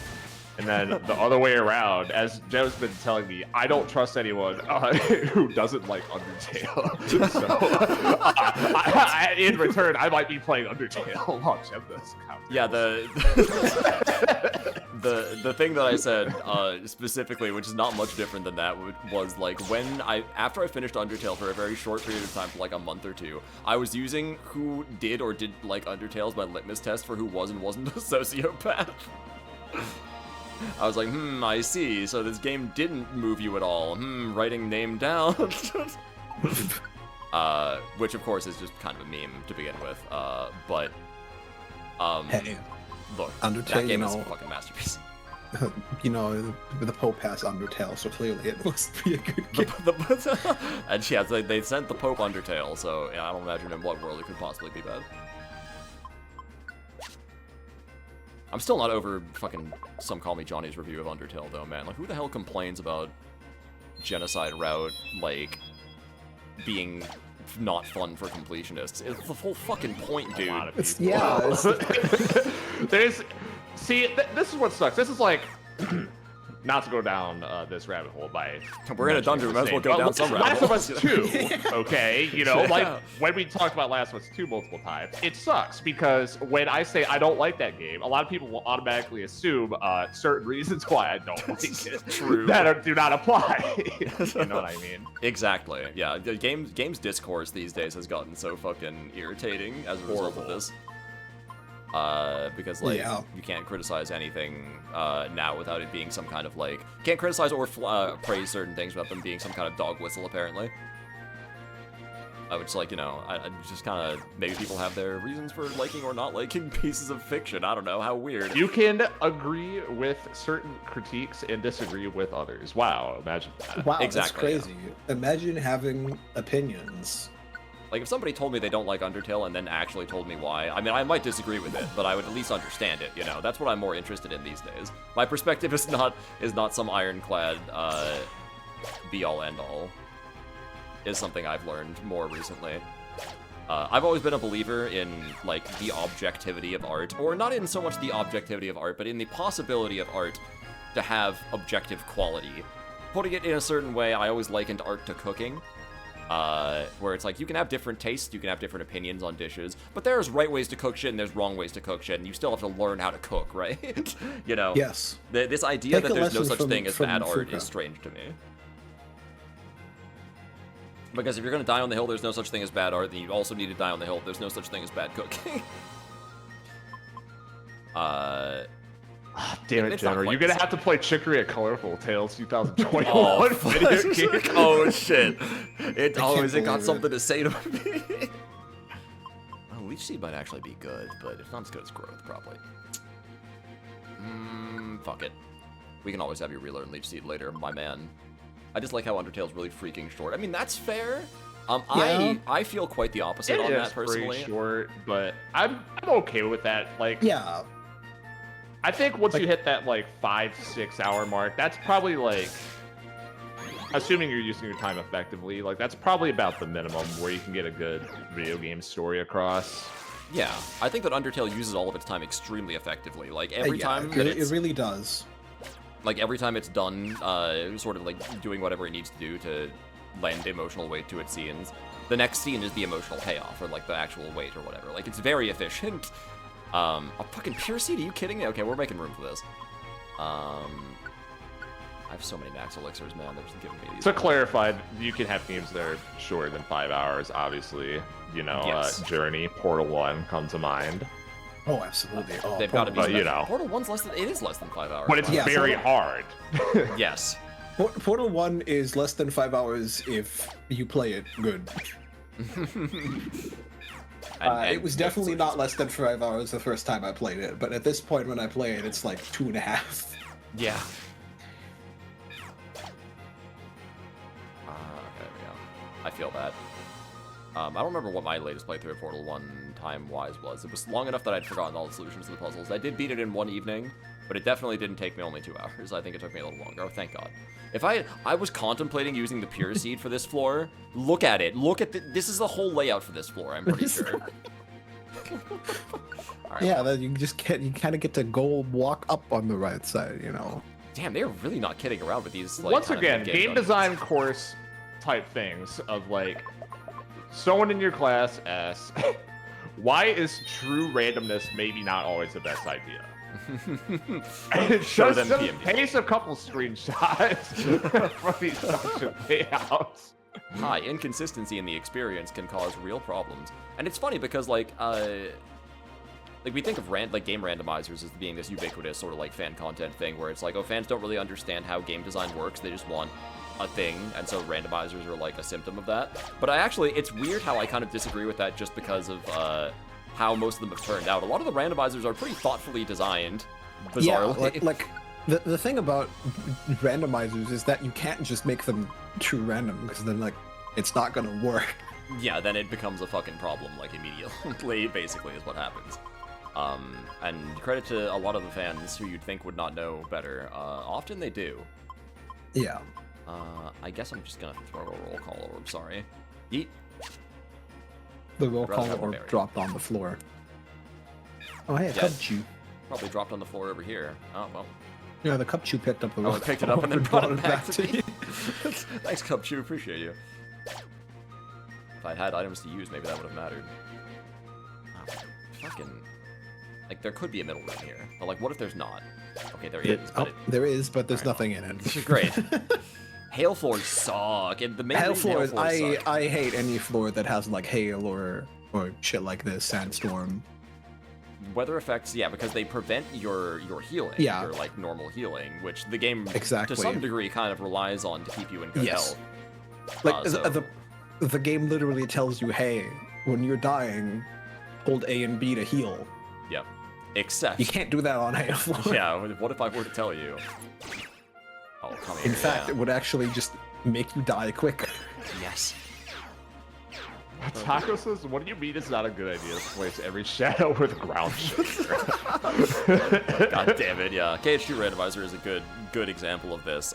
When they were like, oh yeah, the boss enemy randomizer, we'll just like randomize whatever enemies can show up anywhere. Then all the shadows got replaced by the stone gargoyle dudes in some seeds, and then the game would just crash immediately as soon as they had to spawn like 100 shadows in one place. I mean, when you were fighting Lingering Will on the fucking pirate ship, it's like, what are we that doing? sucked. Yeah, that is one of the worst places you can get him too. I was very fortunate.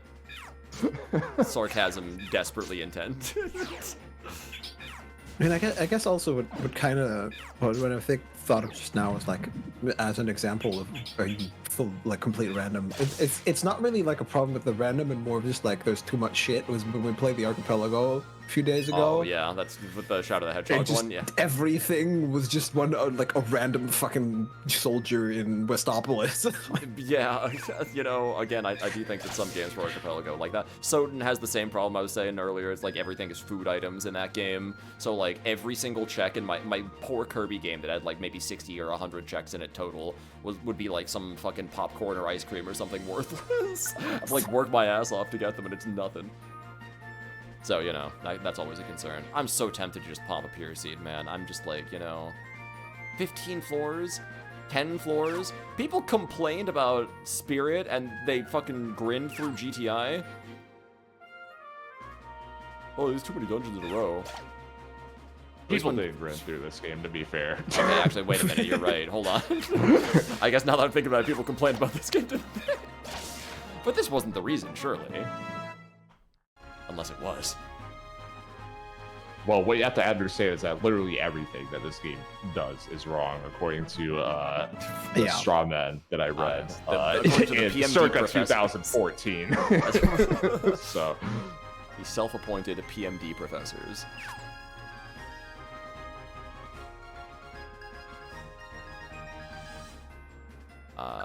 Okay, wait, there, okay, that's it. 15. There we go. 10 floors and then 15 floors. Nice. The Great Glacier. Pretty lengthy for a dungeon, I think. Would you like to save?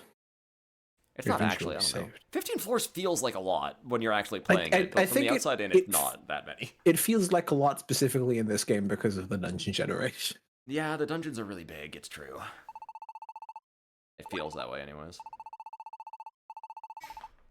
We might be out of here.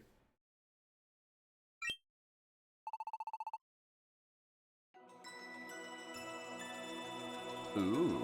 I will now report to you guys what this looks like in 3D. And probably, I remember it looking pretty cool, actually. It is kind of cool, actually, yeah. Especially like the panning shot we just had, where like it starts at the crevice in front of you. You're right, I should have just looked at it in 3D the whole time. There's some kind of magic about close to launch games. Is this really close to 3DS launch? Guess not really. It's not like that close. Well, it has to be a little close because like Let's this see was here. from the Black-White era. Yeah, and Black-White was from 2013. the last DS game. So yeah, it's like it's at most like 2 years into the system's release. So, yeah. And that's the European version, so it might be that the Japanese version came out in 2012 already. Actually, wait a minute. Hold on. When did the 3D? I thought the 3DS came out in like 2010. Am I stupid? 3DS came out I think it was in the 11. West.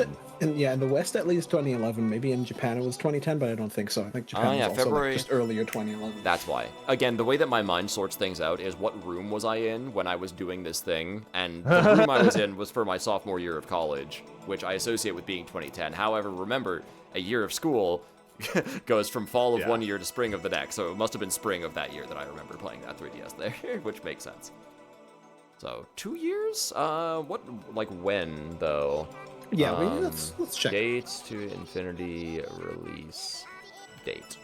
November 2012. Oh, that's Japan. Okay. In Japan in 13. In America, so, March 24th of 2013. So 2 years. Yeah, roughly 2 years.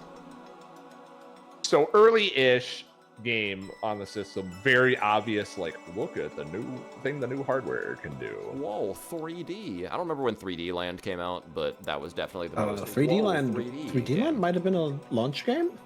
No, 3D Land was not launched. I can tell you this because the launch on 3DS was panned critically. I got one of the only launch games that I liked. It was like Samurai Warriors Chronicles, which I got and did quite enjoy, actually. That's a story for a different day. And it had pilot wings, I think, and that was it. Okay, yeah. 3D Land came out like half a year after the 3DS. Yeah, this is another Gemnar debate, by the way. Worst and best console launch lineups. That would be an interesting one, actually. Hold up. Best is very obviously the Wii. But you know. What was the? What did the Wii even launch with besides Wii Sports? That's all you need. That's okay. If we're gonna argue console tie-in is all you need, then I'm gonna go to bat for Nintendo Land. At that point, Wii U as the best. Oh, absolutely. Nintendo Land is one of the best launch games ever made. It's arguably still the best game on Wii U. at like after all this time. But, you know, I like Nintendo Land. But if we're arguing, like, you know, non-pack-in necessarily, like, you know, not like the thing that comes with the console per se, I don't know, man. Like, Super Nintendo? Maybe N64? N64 had, like, Mario 64 and something else strong, I think. I mean, it definitely had Mario 64. Pilot Wings was a launch game? Was it just Pilot Wings? I think it might have been Pilot Wings and Mario 64 were the two big ones on N64, yeah. N64 launch lineup. Yeah, sorry, you look this up, Snivy. I guess I have to keep progressing the game. Enigma, how's it going? Good console of the 3DS ended up being its launch was ass. Ass. I played Face Raiders unironically when the 3DS came out. That's how little there was to do. Oh, absolutely. And I used the AR cards and whatever other fuckabouts. Like, there is a sort of magic. This is kind of what I miss about Nintendo, because the Switch is a very practical console, but it's not a very magical console now, is it? The closest thing was their HD Rumble, which guess what, the DualSense is just better at than they are. The Astrobot, like, DualSense capabilities are like everything that HD Rumble was trying to be. Yeah. But, you know, oh well. Return to the world of the living? Well, welcome back, Enigma. I assume that means you woke up. I don't think any of us can make it across these crevices by jumping. Mario 64, Pilot Wing 64, and Saikyo Habu Shogi. Yeah, you know, sounds like there were two titles. And also, in North America, Mario 64, Pilot Wing 64, and in Europe, Mario 64, Pilot Wing 64, Star Wars Shadows of the Empire, and Turok Dinosaur Hunter. Damn, you guys got Turok and Oh, it must have been because Europe got the N64. Like, yeah, we got the N64 way later. Okay, that'll do it, yeah. It's like the ice was gouged out here. Wait a second!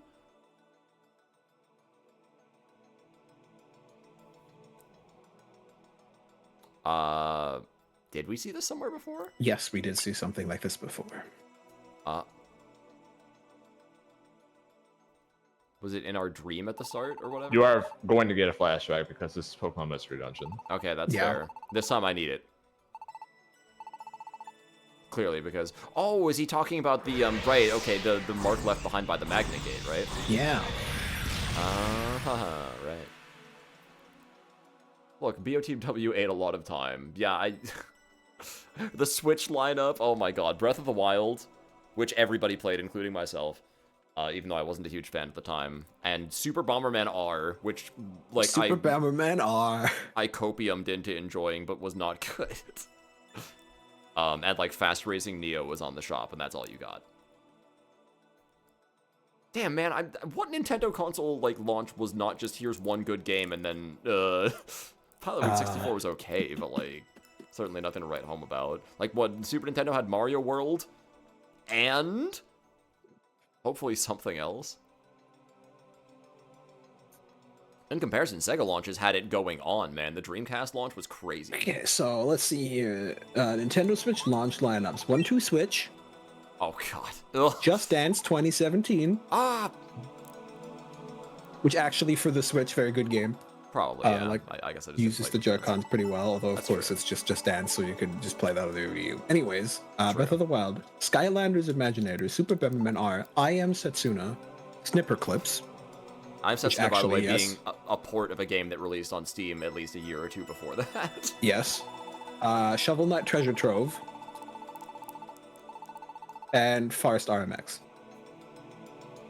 Oh yeah, Shovel Knight was also on Switch. Again, if you haven't somehow played that by then, then there you go. Puyo Puyo Tetris S in Japan. Devon, what did you fucking... What is this? Oh, it's the fucking... It's the video of the guy just... The stop motion guy just fucking flipping everything in his house over.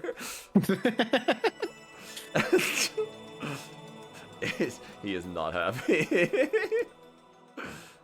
Oh... Not HAPPI. Oh, Mario Kart 8 Deluxe is technically a launch window title for the Switch. Launch window, yeah, it did not come out at launch. And also ARMS. And also Splatoon 2 launch window. The Splatoon 2 launch window. Again, that was several months, I remember, before Splatoon 2 happened. Yeah.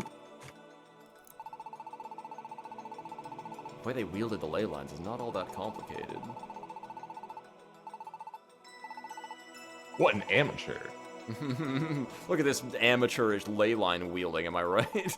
Okay, GameCube launch title. The GameCube had a pretty good launch from what we can see. Luigi's Mansion, of course. Super Monkey Ball was apparently the launch game. Wait, does this imply that you can only use the enter cards in, like, specific locations? Depending on where you create the portal determines what your location is going to end Yeah, up so we're being. creating the portal here to go to the same place as wherever the other portal went. Right. And I guess you also need the specific card layouts and something Yes. about ley lines. Great. Also, Wave Race Blue Storm GameCube. Crazy Taxi. Disney's Tarzan. Oh boy. Tony Hawk Pro Skater 3. Yeah, I often forget that Smash Melee was not a launch title for GameCube, which is crazy to think about. Sonic Adventure 2 Battle was a launch game in Europe. Well, yeah, in Europe, I guess.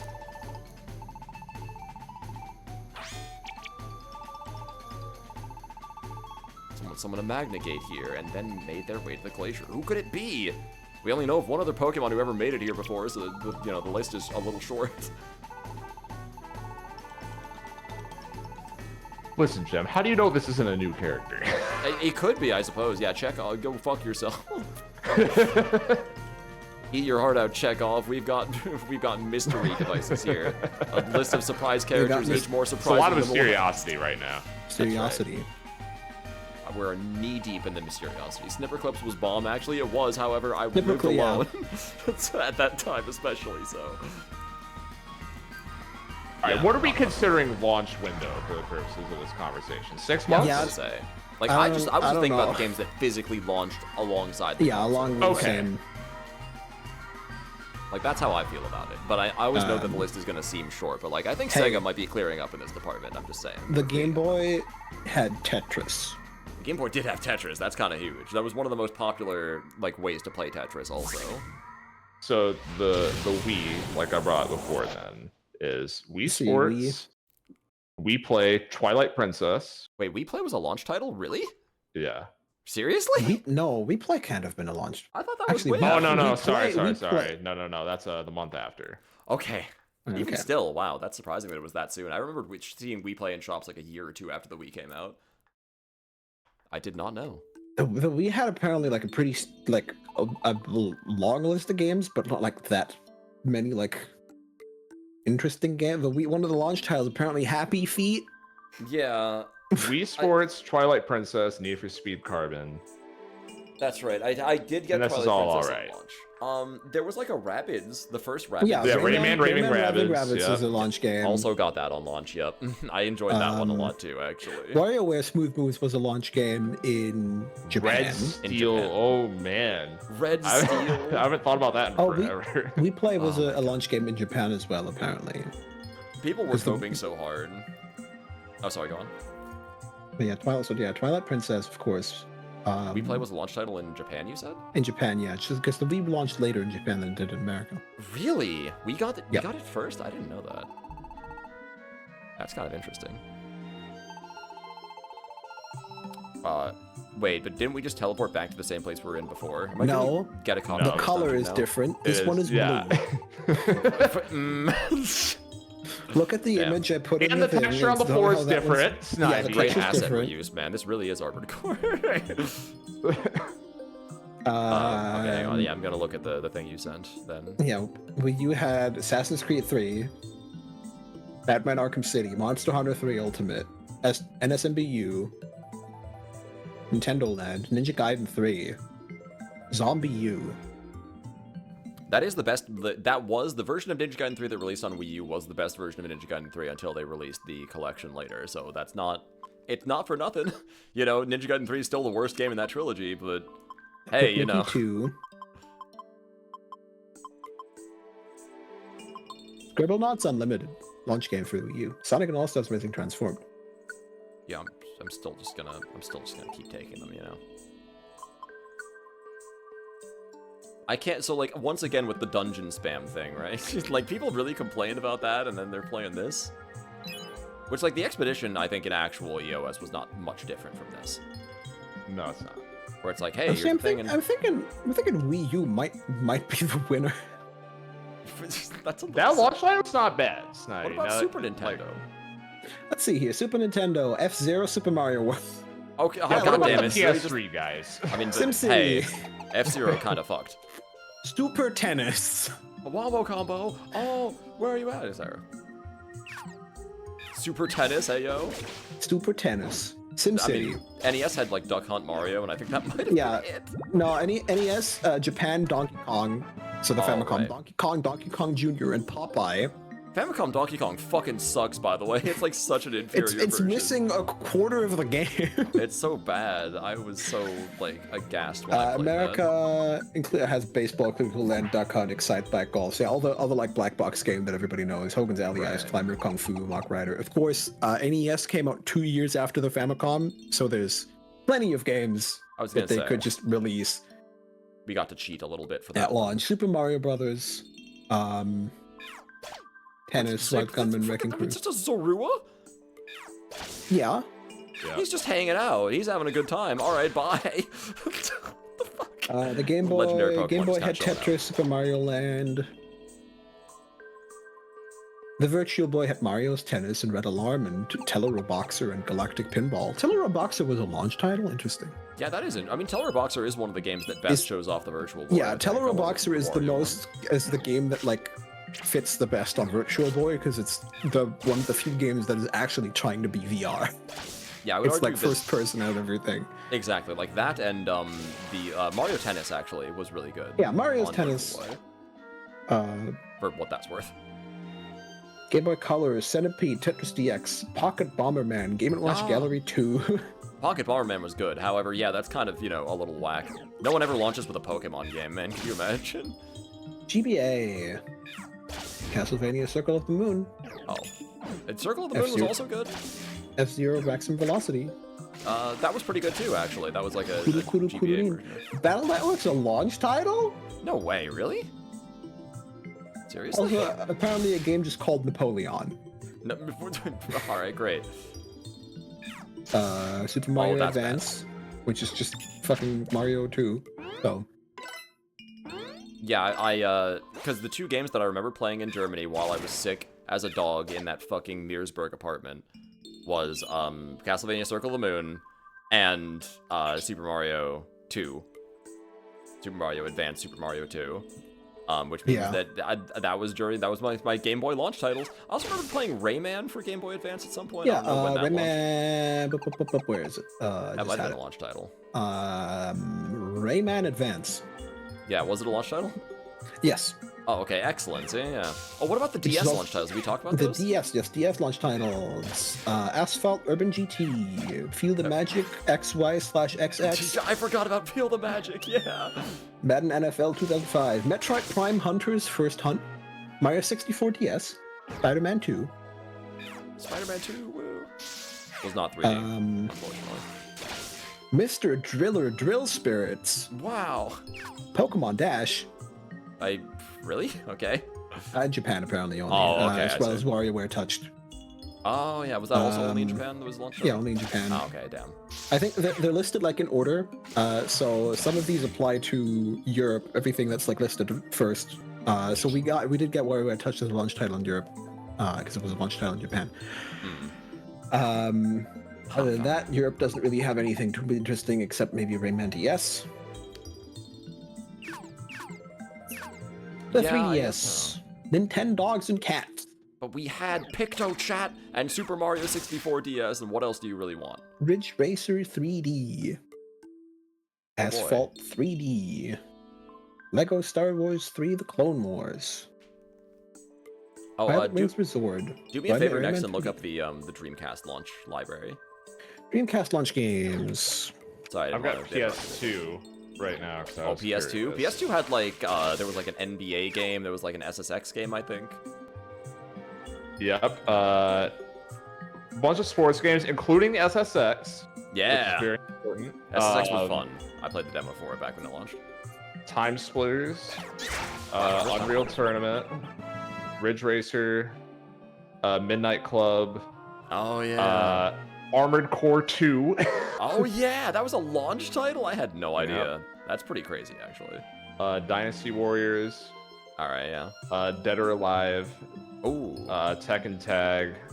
Tekken Street Tag was a Fighter launch EX3. title? What? EX3 was a launch title? I did have that around when it launched. I just didn't know that. Was Airblade also a launch title then? No. Oh, okay, alright. So I got that later then. That's fine. Launch titles: Dreamcast, North America, Arrow Wings, Air Force Delta, Blue Stinger, Kart, Fighter Thunder, Monaco Grand Prix Racing Simulation 2. That's a lot of racing games so far. Mortal Kombat Gold. Really? Okay. NFL 2K and also NFL Blitz 2000. Oh, peak. Why Ice Lawn? Power Stone. Okay, Power Stone's huge. That was a Ready great to game. Rumble Boxing, Sonic Adventure, The First Soul Calibur, Sonic House Adventure, of the Dead 2, Soul Calibur, House of the Dead, CNN right? Motorsports Hardcore Heat, Tokyo Extreme Racer, and Trick Style. Like, The Dreamcast was very cool. that's pretty goated, right? That's a hell of an opening lineup for your console. I did not own a Dreamcast, by the way, so my bias is entirely in hindsight. What the fuck is Napoleon? Let's look at that. Napoleon is a real-time strategy game released for the Game Boy Advance by Genki Company Limited. Mainly released in Japan, but has a limited release in France as L'Aigle de Guerre. It was compatible with the mobile adapter GB. Oh. And apparently Mobile released on the adapter. Wii U Virtual Console. Interesting. I will say, by the way, that the dungeon themes in the last few ones have been a lot more atmospheric than they have been very memorable, Yes. which I'm gonna guess is agree. gonna be a trend. Hey, the 3DS had Street Fighter 4. Oh yeah, I did get that on What? launch too. Yeah, it had Street Fighter Super 4. Street Fighter 4 3D edition. was Also a long Sims time 3. ago. But Max, this is exactly what I mean about these fucking dungeons sometimes. I literally explored every single thing. It was just to the right of me when I spawned, No, you know? this is. Like, I entirely relate to what you were saying earlier about like in Persona that carries over because I felt the exact same way. This game trains you. When you see the steps, you fucking take it. yeah, because you never know when the Period. next steps are gonna be, basically. Oh my, ow! God, multi Yes, of course. Everybody's favorite Nintendo Switch launch game, Vroom in the Night Sky. Vroom, I forgot about Vroom in the Night Sky. I might die. Oh my god, this is really scary, actually. Please die. Thank you. Why are there so many fucking Zaruas here? Who dumped all these legendaries in this cave, man? Zora is not a legendary. A mythical? No, Zora is just a normal ass Pokemon. What? Zaru can't be normal. Wait, no, he's got a movie about him. No normal Pokemon gets a movie about him. He's like cool. No, he's just a Shellmon. He's just a shill. He's just a Shellmon. Like Lucario's just- not a legendary either, you know. Yeah, Lucario got a well, movie. I He's not fucking- legendary. I mean, but like but he had to share the title with Mew. Okay, but the movie's more about Lucario than it is about Mew now, isn't it? But the mystery of Mew, it's very the mysteriosity is high. Pokemon movies. Let's see here, Get these fucking. because I'm pretty Zaruas sure out there's here, man. there's I hate several these that guys. are not about legendaries. You know what? What is a series would we play through every PS3 launch title, huh? That's a great question. Oh shit, we gotta play Heavenly Blade? Ow. Heavenly Sword. Oh, I'm sorry, Get you're it right. right. It is Heavenly Sword. See, I didn't play it, you can tell. Because I didn't own a PS3 until like a little bit later, and even when I did, oh my Now, god. Gem, what about Detective Pikachu? I'm just He's gonna not a kill this guy. legendary, is he? It's okay, that's not a regular Pokemon movie, you clod. Fucking, my man really thought he was doing something there.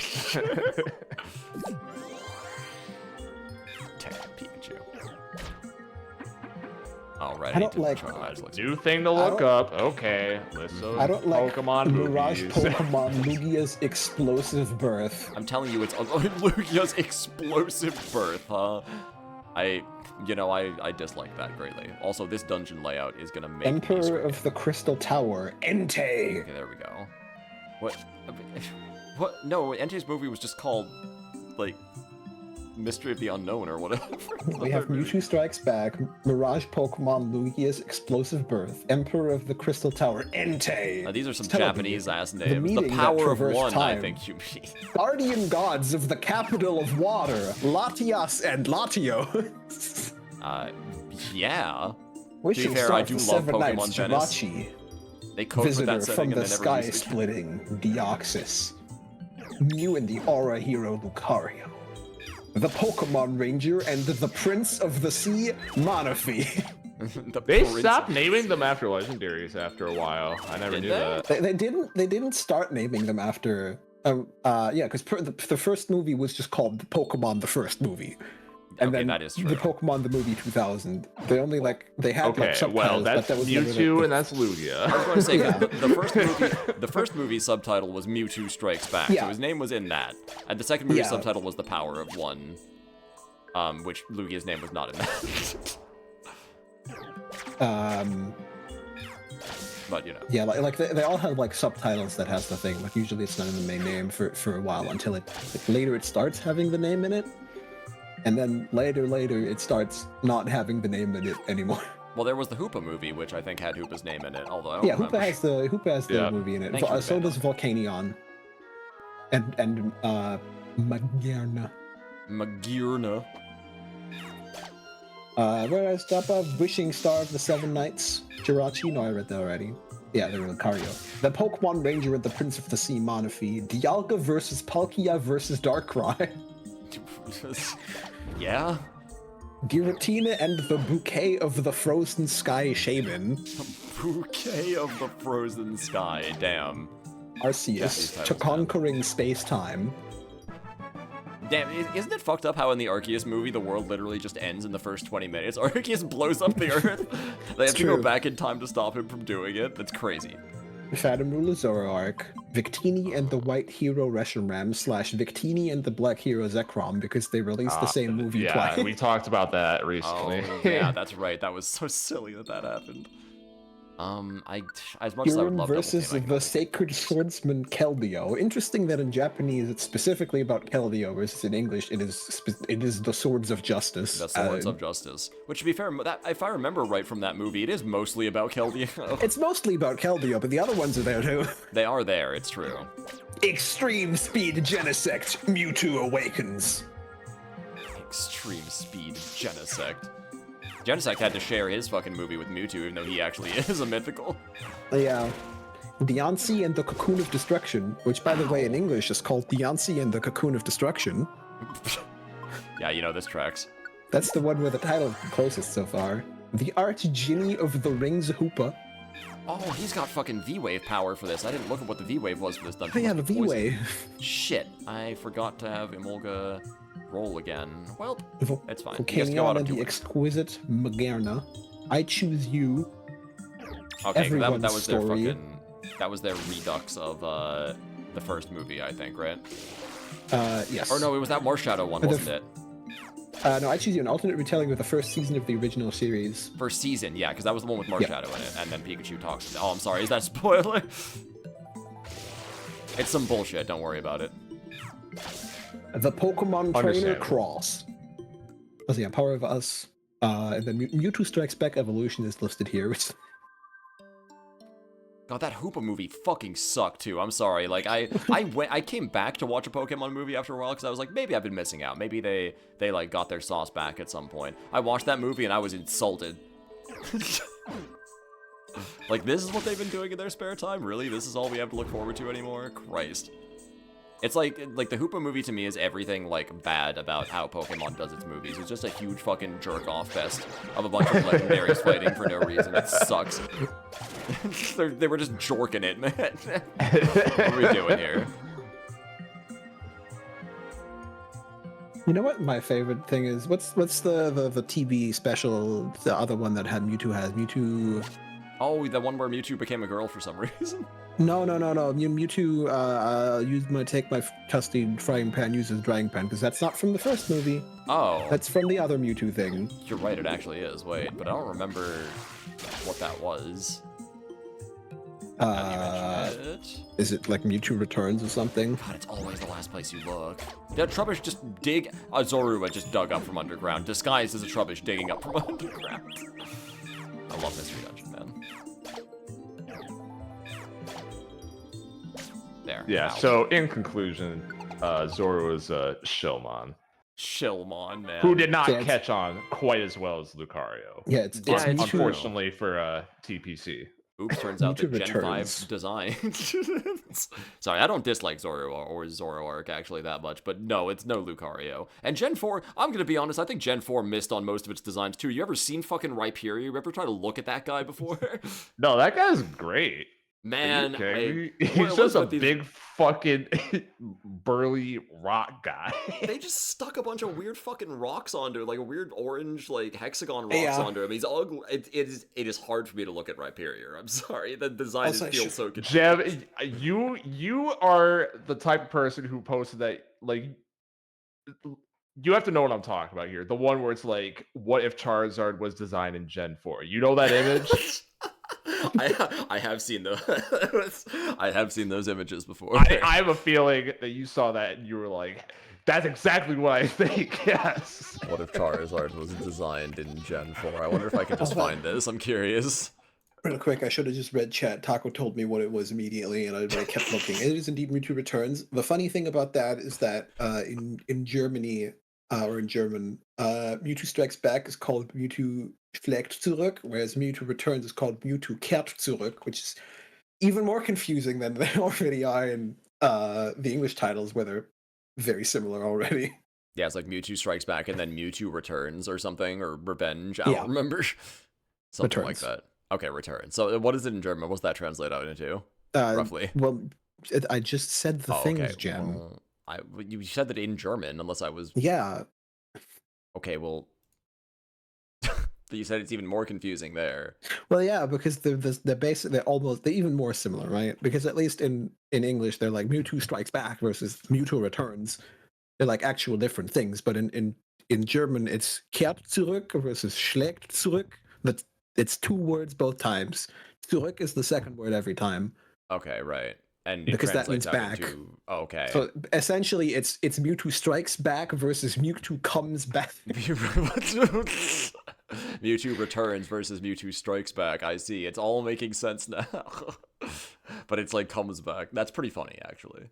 Okay, wait. I'm sorry. I'm looking at this now, and Pokemon the movie 2000 released in 1999. What are we doing here? It did. Well, yeah. You know, I don't. It's like how you release sports titles, titled 1 year after when you actually release them. You know. Yeah, it's true. Anyways, there he is. Look, I'm not saying that I kind of, you know, Gen 1 Garchomp's kind of going off though. It's kind of got a little bit of charm to him. That Gen 4 Charizard, you know, I mean, it's actually not even that bad, but it's also like a little over-designed. Yeah, I can see the point they're trying to make with this, I suppose. But like, I don't know, man. Who looks at like who looks at fucking Magmortar and says like, yeah, that's good. Yeah, we'll sign off on that. That's fine. Like, I didn't even like Magmar already much, but like, fuck. The new Gen 4 evolutions to Pokemon that already existed are not the greatest. Yeah, I've just, you know, like, some of them, like, I get why somebody would like Electivire. I understand why someone might like Magnezone.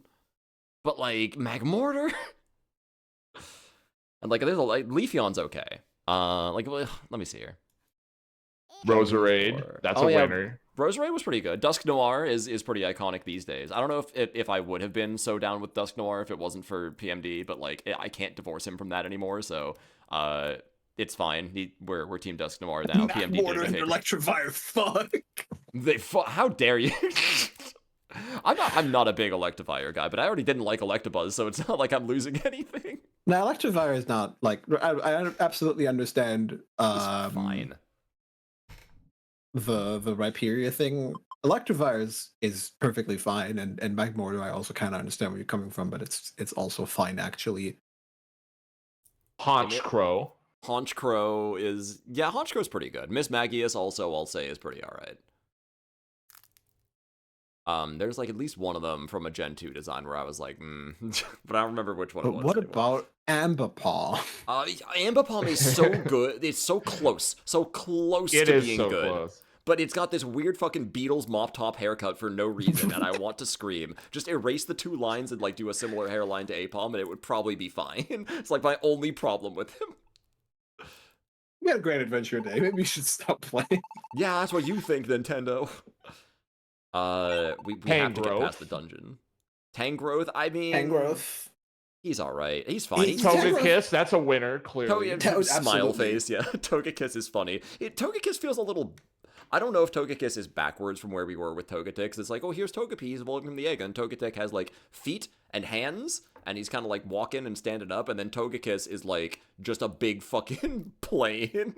Yeah, he's just a triangle. I kind of like him, though, so I'll give Togekiss a pass. He's got very Gemini attitude. I also like how we've been in this conversation and completely distracted me from another thing I was going to say, which is that when I opened the window like half an hour ago at this point, I was really surprised that not only did it apparently snow this night, but also the snow is still on the ground. Oh, hell yeah, dude. We actually just got some snow recently. So yesterday, I wonder if it was like pretty warm and not snowy at all. So where the fuck did all this snow come from? Look at that Pikachu. Yeah, I wanted to say that, but I was like, no, he's just Gemini being Gemini again. But look at him. The fucking forward-facing Snivy also is still making me laugh a little bit, but it's fine. How does he see anything? That's a great question, right? Like, his eyes never actually face forward. I tried not to think about that too hard, but you are right. I mean, to be fair, in most of Snivy's art in Gen 5's, like, games, the pixel art and stuff, he is looking to the side, kind of coy at you, you know? Yeah, there's a reason why they never draw him from the front. It's because it doesn't work. That's cursed. Like, snakes have front-facing eyes, typically, is what's funny. It's like front-facing Phineas from Phineas and Ferb. Front-facing Phineas. He does have a lot of non-trivial qualities in common with Phineas. Like a big nose. Pointy. Snivy has Gulliver's syndrome. I do have mild trauma about Electivire when there was a child shock torture scene in one fan game I saw when I was too young. Jesus. Pokemon fan games are definitely a mixed bag, let me tell you that much. Yeah, they are. Most of them made by adolescents. Like that one Pokemon game that was really obsessed with the cults and the cult leaders. It feels like that's just a common thing, actually, now that I think about it. In Pokemon fan games for some reason. Hyper edgelord content seems to be attracted to this franchise. Inside the glacier?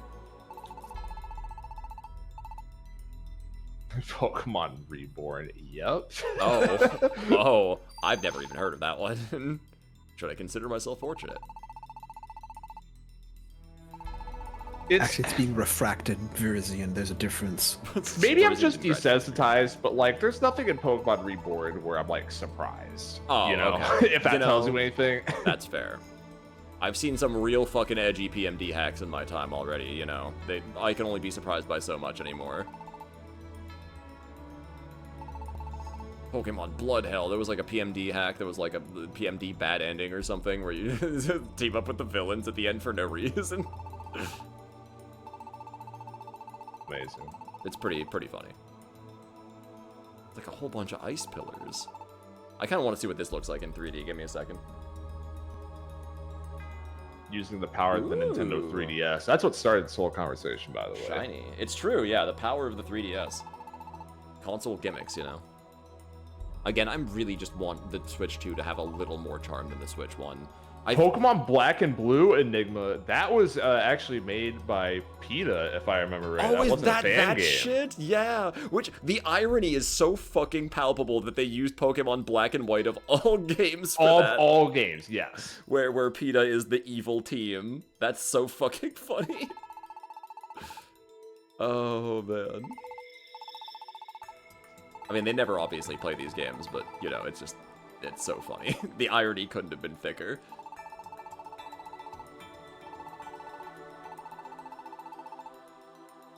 Are you going soft on us? You know, Umbreon never really struck me as a particularly hard guy in the first place. Let's be honest.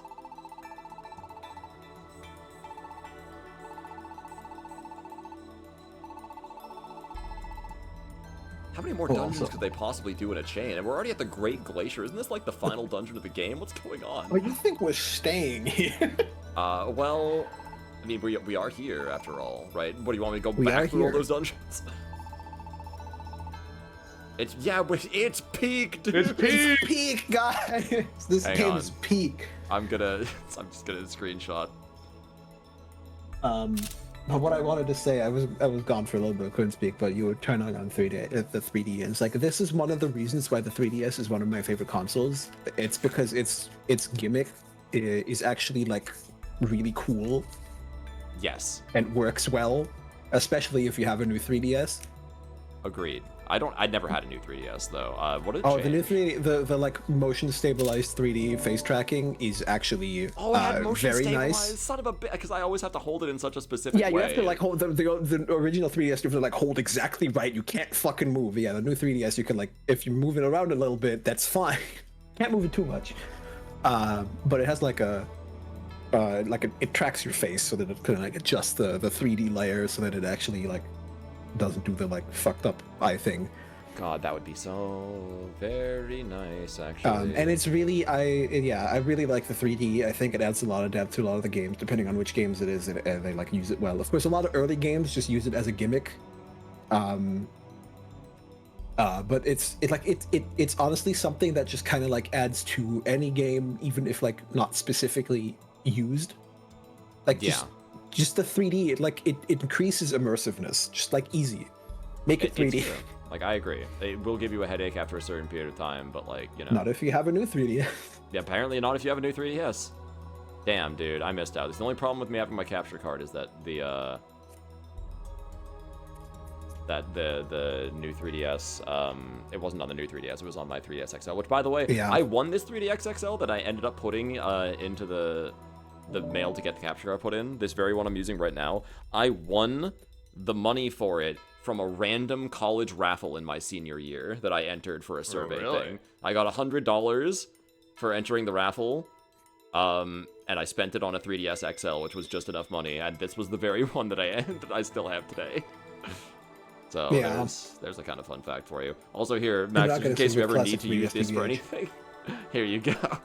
It's very dependent on the person as well, Enigma. I know people who can't use the 3D on the 3DS at all, and other people are perfectly fine with it. Like Incredible. I can go for literal hours. It's peak. Ooh, and music is kicking up a little bit here too. Oh, what the? Oh Reyna! shit! Multi-stream drifting. Multi-stream drifting. Reyna, what's up? Welcome in, everybody. Hemha. I would use the actual button, but it would just crash my stream deck, so that was going. Hope your stream was good. We're playing some Pokemon Gates to Infinity over here. Doing a little first-time playthrough story and analysis stuff.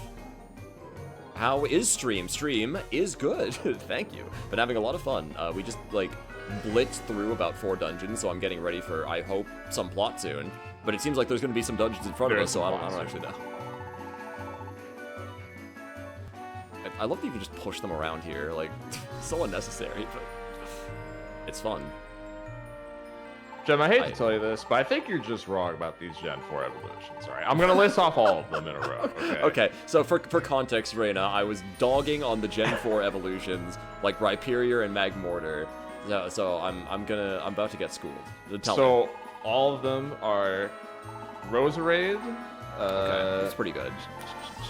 Mismagius, Okay, I like Ponch that. Crow, Yeah. Alright. He pops on his chest and says tax exemption. scrolling. Weavile, Magnezone, Oh, Rhyperior, Oh, Tangrowth, Weavile's good. Electivire, Magmortar, Togekiss, Yeah, alright. Yanmega, Okay, yeah, Mega's alright. Yeah, man. Gliscor, Yeah, Mamoswine. Gliscor's pretty good. Gliscor's pretty good. Mamoswine, I'm not like a huge Mamoswine guy, but I didn't Yeah, really like Mamoswine- Piloswine that much either. Yeah, there's nothing wrong with Porygon Mamoswine. Z, Porygon, oh, It's a Porygon Z was Porygon. cool. It was like the Gallade. like corrupted Porygon. That was a fun idea. Gallade, you said? Gallade, yeah. Gallade, yeah. Gallade was Gen 4? Wow, okay. Gen alright. Gallade's Gen 4, yeah. Wow, okay. Probopass. Okay. Are we going to bat for Probopass? Is that happening I'm right not. now? That was Okay. the best. I'm not. All I'm right, not going to okay. bat for Probopass. Like, I wouldn't even go to bat for Nose Pass, but like, come on, man. No. Dusknoir and Frostlass. Okay. Frostlass is like... Wait, what the hell did Frostlass evolve from? Like, Glalie? No, not Glalie. What? The other one. What is the other one? I genuinely like... Snorunt. I think, right? The Snorunt into Piloswine, right? No, Snorunt is the No. like little fucking Oh! ice thing. The Oh, guy yeah, with- he's like the little shivering dude. Yes, Yeah. yeah. Okay, that's kind of a weird one. I don't know how they did that evolution design. Snorunt doesn't seem like...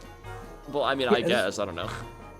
Oh, yeah, I guess it does. Yeah, egg That's Snorunt. seriously Yeah, kind of a weird one. I did actually. There's a lot of things that are like learning slowly over time still, which is like certain Pokemon either are evolutions or aren't evolutions. Like last time we talked about how Sock and Throw are not evolutions. I thought they were, but they're not.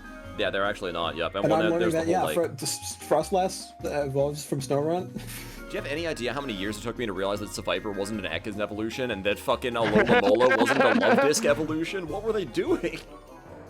Alomomola. Alomomola should've is like been a one of my Love Disc least favorite designs, for sure. Yeah, That it's just pisses me off. You know, I don't even like Love Disc, but like, what are we even doing here, right? That's yeah. Frostlass being female exclusive helps it a little. Okay, I mean, yeah, sure, that's true. It's just kind of like a weird direction to go from Snorunt, I guess, if I didn't have any other prompting, but I don't know. I used to be down on Weavile. I'm gonna tell you the most terrifying thing you've ever heard and tell you that I used to not I be a missed Weavile one enjoyer. before you keep going. Licky Okay. Licky. Fuck Licky Licky. Sorry, I don't like that guy. I'm not a big Licky Licky fan. I'd like, Yes. you know, I barely even already thought that Lickitung really had it, but you know, he definitely has it more than Licky Licky does. Yeah, like Taco, it took me until last GTI stream to realize, or I guess the one before that technically, the first GTI stream to realize that Sock and Throw are an attempt at Hitmonchan and Hitmonlee, except that because they're so fucking generic, it doesn't fucking work. Yeah, you know, they tried. Which I can say about a lot of Gen 5 designs, actually. They tried. Kling Clang. I don't mind the gears. I kind of like the gears, if I'm Kinda being like honest. all right. That is fair. You can like the gears. I can't stop you. I just don't like how like weirdly like Looney Tunesy a lot of the designs look. They look like Western cartoons, which might be kind of the point. I mean, that's kind of the point. Yeah, Because the gotta keep in America mind that game. Unova it's America, is the New York region. Watchhawk has really weird Looney Tunes eyes, and it scares me. Watchhog's the whole design is like, yes, it's wearing a reflective warning vest. It's wearing a high vis vest. Because it's like a construction worker. Somehow. He's supposed to be like he's like a crossing guard, you know? Yeah. I think is what they were trying to do. When she clings my clang. Thank you, Enigma. When she clings my clang, thanks for that. Yeah, I appreciate that. Cling Clang's weird X of future, so holy what that power! That can't be real, right? It foretells an attack It's a on the next turn. two-turn. It's 2-turn, but for that damage, really? Like, if I'm reading these bars correctly, like Psybeam. Let me like, look up 30. what Future Sight does in this game, because I know in the DS games it's not what you think it is. Okay. So. I'm Because looking like at this the looks gen, like it would do like at the 150 damage. I'm looking at the Pokemon list now, and what I'm realizing is that Gen 5 has the problem of going from like a really simple, cute start, it's like first Evo, and then depending on the Pokemon going through like a pretty okay middle Evo, and then going to like this horrible over-designed last Evo, right? Conkeldurr. Yeah, Conkeldurr, fucking Seismitoad, Oh god, yeah, you're right. a It's brown. Gigalith. Yeah. God, Gigalith. It is just a all three of two-turn the move. elemental monkeys, Okay. Stoutland. You know what? I'm willing to give it a try. We can always get Sand Attack back later. And hey, Gen 5 has Petal and Lilligant. I like those. It's true, yeah. Lilligant's very good. There's something about the like. It's also got Maractus. I wish I had like a better. Yeah, Bractus is good. And Lilligant is good. Here's the thing. I much prefer Hisui and Lilligant though. That's also good. So you know. But then again, we have Livani, which is also good. There's a lot of like again playing back through again. Has really taught me that there's a lot of like good designs in Gen 5 that I actually like, as opposed to just being a bunch of There is a lot of good designs, but there's also a lot of not good designs. Yeah, it was like I was blinded by the bad designs at that point. I think I was just so caught in like I want to use the Everyone Pokemon I want to use, you know. You know, everyone just remembers Garbodor, Vanilla. Yeah, Kling Clang and whatever. Kling Like Clang. Gen, I really heard a lot of rhetoric on the internet about them falling off in terms of their designs. It was either that or Gen 4. And Clink Clang is exactly the problem I talked about a bit ago, right? Where Clink just 2 gears, kind of cool, kind of cute, you know. And then Clang is a 2 gears but like a bigger key. It's like an evolution, and then. Clink Clang is like useless, like 5 gears. There's also this weird spiky ring on it, and it's like what? Yeah, I just don't know what they were cooking, you know. I wish that I could know. All right, Espeon. All right, you know what? You did it. Good job. The Gears has a cool plot thing. It was about researching the most Pokemon which came into existence in the last 100 years, making them extremely new in the biological record. See, I do like the implications of Pokemon like that. To be honest with you, that kind of shit is part of what saves Genesect for me. Genesect is probably like one of my favorite Genesect as well. Because he's super cool, right? And he's not just cool because he's cool, he is, but also because of the implications of his existence in the Pokemon world is neat. I guess I'll drink it. I thought Espeon really had used up more, but I guess not. Oranberry, I would like to take this, actually. And then there's Buffalant, which is just like a buffalo with a big afro. Oh, I really should have deposited the damn box. Yeah, that one pisses me off too, because that's not a Tauros evolution. Oh yeah, Buffalant. Same thing as Alola, where I fucking hate that that's not a Luftus Evo. Yeah, like come on, like who fumbled the bag with this one, man? What are we doing? It's because all the Pokemon have to be like their own separate thing. They can't be like based on other Pokemon from earlier gens. But like, why not? That's Gen exactly 5, right? Because it's Gen 5. It's Gen 5, yeah, you're right. It's weird That's how, the entire like... thing. Okay, this also struck me while I was going back through Gen 5 again. In the normal type gym, it's like a museum. And they show you, like, bones of... oh, crap. They show you the bones of a Dragonite. And they're like, this is some mysterious Pokemon that was said to fly all around the world and no one knows what it is. It's like, it's a Dragonite. It's a fucking Dragonite, like, obviously. How like secluded is Unova that they don't even know about the other Pokemon? That seems weird to me. Well, all the other regions are in Japan, aren't they? Yeah, exactly. That point? Well, yeah, but like, you know, the world's kind of high tech. There ain't no way that we're that like isolationist, right? Unless we are. Is this a commentary on America? I don't know. Maybe, actually. Yeah. if it turns out that it is, that would be extremely funny. It would be very funny, but I also would say, like, they're living in a fucking glass house over there in Japan at that point.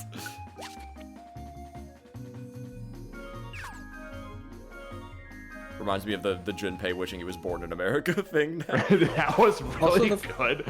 The fact that Tornadus, Thundurus, and Landorus are not listed next to each other in the Pokedex, it's horrible. It's true. Yeah. Why the fuck would Reshiram and Zekrom between them? Alright, so here's... Okay, right. I was going to say something earlier. So I think that, like, Pokemon designs maybe have, like, 3 sorts of appeals to them, and I feel like Gen 1 was better at, like, sort of combining most of them together for a lot of its designs. The 3 major appeals of Pokemon, in my opinion, are cute, that's the obvious one.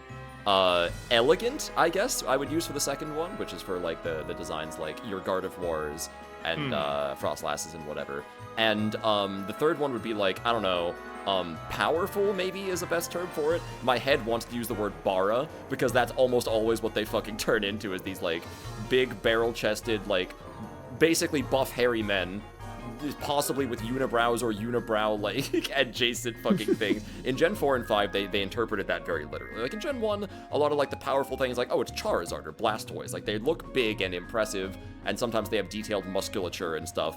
But like they're still, you know, like creatures. They've got a sort of creature-esque appeal to them. In Gen 5, they just started making men. This is part of my problem with fucking Rhyperior and like especially like Embor. You know, who has like a flaming unibrow for some reason. I just fucking dislike it, you know? It's not my aesthetic. And they leaned very heavily into it. But, you know, I understand that it is one of those... What is this fucking exclamation mark? Oh, it's the... Right, I used the C, I'm stupid.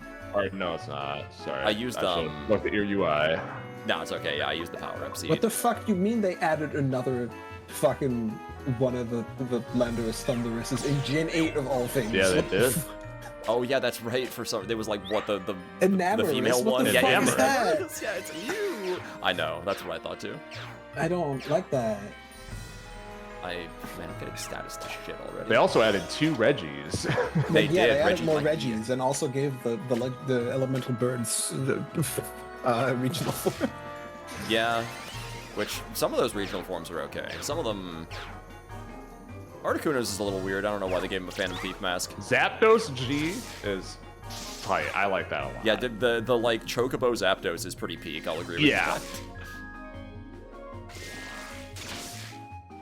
Do kind of like him. Moltres, I don't even remember what his version looks like, but that must mean it wasn't anything bad. Moltres, he becomes like dark type and like is on fire. Well, he's always But on. That's dark. normal for him. but He dark. he looks like this. Damn, did we peak with Shadow Lugia from Pokemon Coliseum XD? Yes. We might have. As a society, we may have. Yeah, they did turn Articuno into a Phantom. Hitmonchan, Jinx, just a guy, just a woman. I'm not trying to say not, although Hitmonchan has like fries for a head. But at least, again, at least Hitmonchan is not like... Hey, You know. instead, if we're talking about Gen The design 1 is still pretty that simple. are just people, the fucking Machamp, I mean, yeah, and there is, yeah, there, you know, I think that's actually maybe, I think are those not are the great. ones you would point to as being like the progenitor of the Bara-esque thing, right? Where it's just like a big muscly man. Like that I would believe, yeah. And I'm already not a big Machamp, Machoke kind of guy to begin with. Especially not the veininess of Mach. It really bothers me a little bit. So, you know, you're preaching to the choir there, is what I'm gonna say. It's just that, like, those were kind of the exception in Gen 1. There was, you know, every now and again there was something like that. Or, like, even Nidoking, like, had... Like, he was kind of ugly, but he had a little bit of appeal to him. The Nidos have weirdly human chest area. I mean, that... Nidoqueen in Pokemon Stadium's idle animation is the funniest shit imaginable. Taco earlier also brought up Magnemite, which reminded me of the discourse of the time was, yes. you know, the counterpoint to Clank Clang, Vanillux, and Garbodor is like, oh yeah, what about Voltorb and fucking Magneton, and then Jinx also is brought up, and I remember hearing those as a counterpoint a lot. That's true, yeah, that is the most days. common counterpoint to the Gen 1-isms of, like, we had it better back then. What I'll say is that at least, like Magnemite and Magneton might be uninspired, and, you know, I don't disagree with you, especially Magneton just being 3 of them stuck together, basically.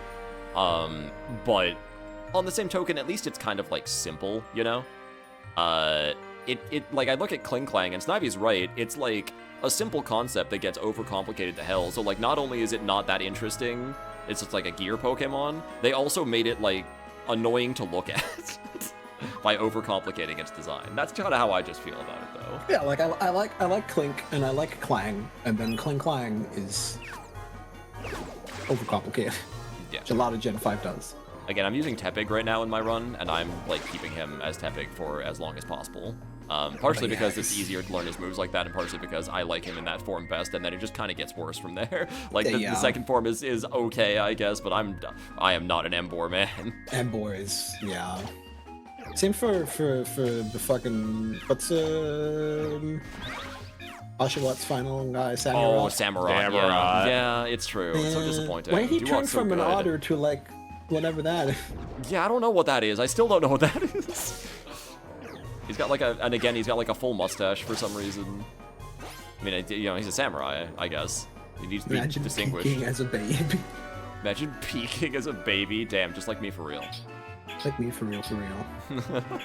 Alright, I actually managed to get everyone on that fucking tile thing without too much difficulty.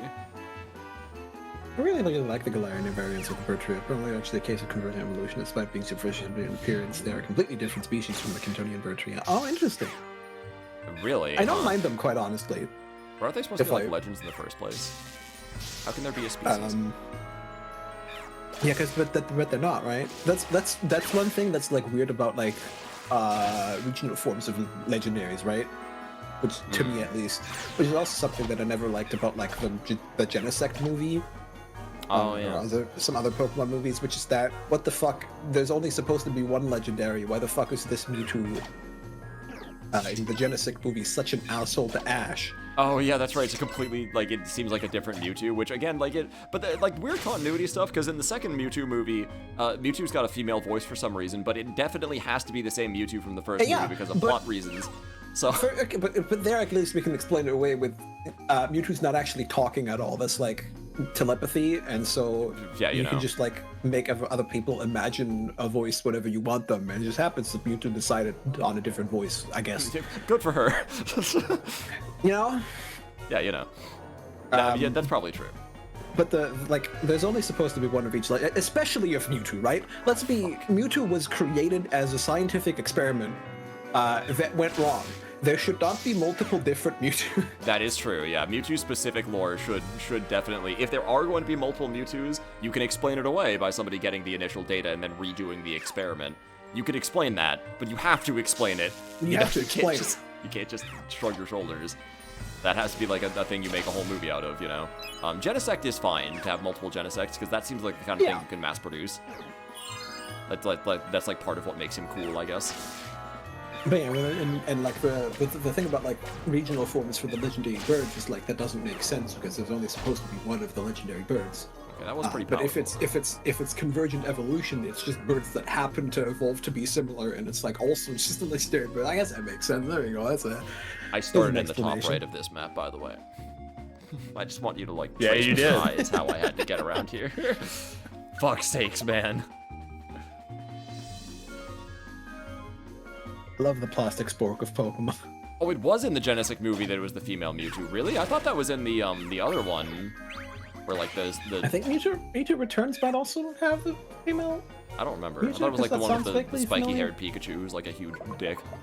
Clone Pikachu. But I haven't seen it in a while. Whatever. Yeah. Yeah, you know. I think the Genesect one was also female, definitely. I kind of wish they did more with, like, revisiting. It seems like they didn't really care about the themes, I guess, that much of the first movie and when they revisited for Mewtwo Returns. Because, like, we get to see the characters again, but it feels like they didn't really push any ideas forward with the whole Clones Originals thing. But then again, it's been a while since I've seen it, so I can only remember so much. It was a little hard to breathe in here. Oh, Jesus, give my man an EpiPen.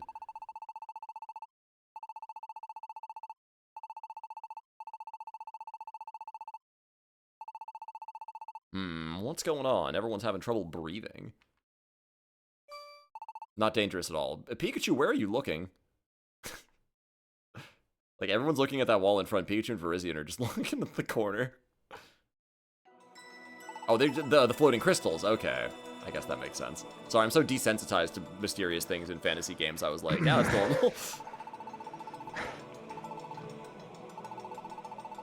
Enigma says, if she breathes. God fucking damn it. I haven't heard that in a long time. Thank you for that. All Dunsparce are queens. Mewtwo Returns was the same as the first movie. Mewtwo Returns only came out during the Gen 2 era. Gen 2 era? Really? No way. Yeah. No, Mewtwo Returns was relatively early still. Because we got Brock and everyone, right? I guess we do.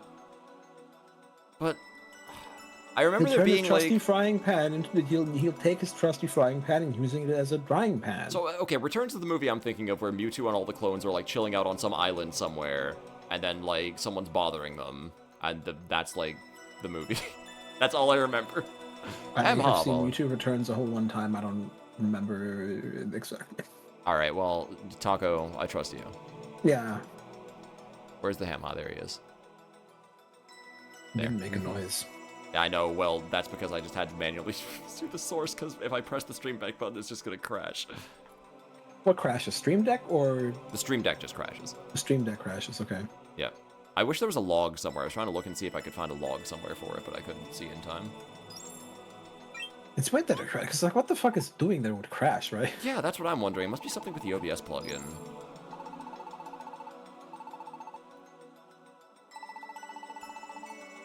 Is my theory, but until I find a log, I can't tell for sure.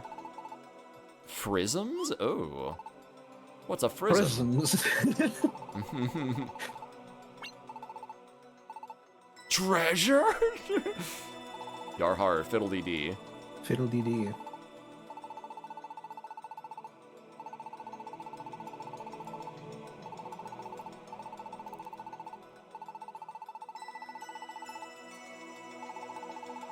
Frisms.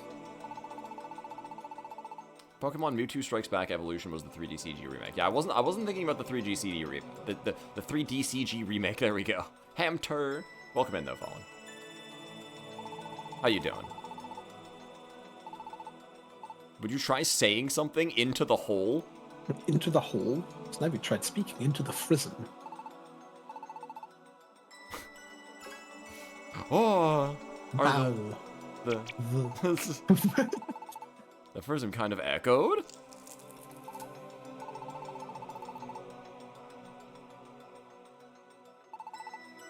Turn down 3D. I will. Ooh. It actually appears to be a 3D model. I can actually see the depth in it and such. Very cool. It's nice. So, Espeon's like, hey, give it a try. This is an extremely rare treasure that you can only find in, like, really, like, small places. Just, like, use this one for fun. Yeah. Why don't you try warming up the frism? Try blowing your breath on it. Ma'am, Snivies are cold-blooded. This will not affect anything. Also, he probably should have frozen by now, but it's fine. Yeah, he's dead.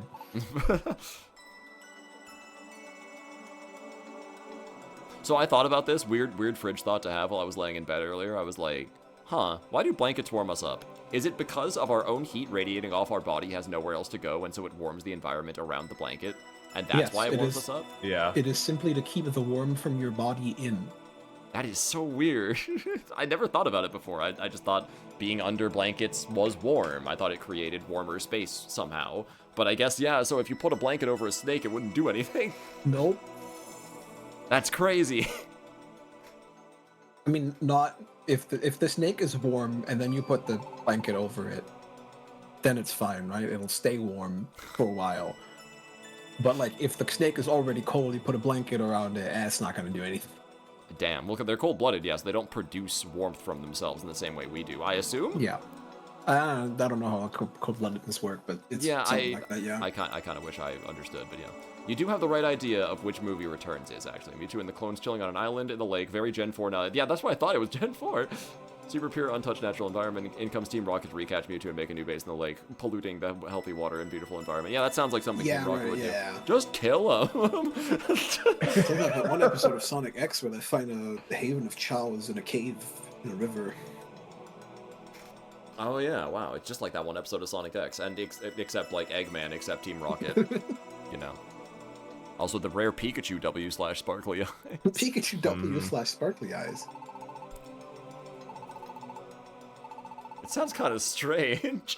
Wow. I love that detail. Oh my god. Everybody thinks their voice sounds weird played back, and that is such a small little writing thing to put in. Yeah. Oh, that's This fun. game is peak, actually. I'm telling you. Again, the writer was having fun. I say writer singular. I don't know how many people wrote this game.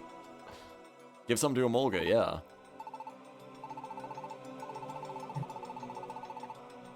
It'd be too greedy for us to take them all. So we'll leave one. For who? My guy, no one lives here. Except the Pokemon, I guess, that we What if fought other through, but people those guys come to suck. explore and want to find frisms and there's no frisms anymore? Well, I don't know, take a Frism, plant a Frism. Let's each collect one. Besides, there's probably prisms in other places, or like there's a giant glacier. All right. Surely these can't that be one's the. already frozen. Oh. How did we walk past this? Because we're stupid. It Okay, was yeah, off screen. Yeah, you're right. I was like, it's in the way to the door.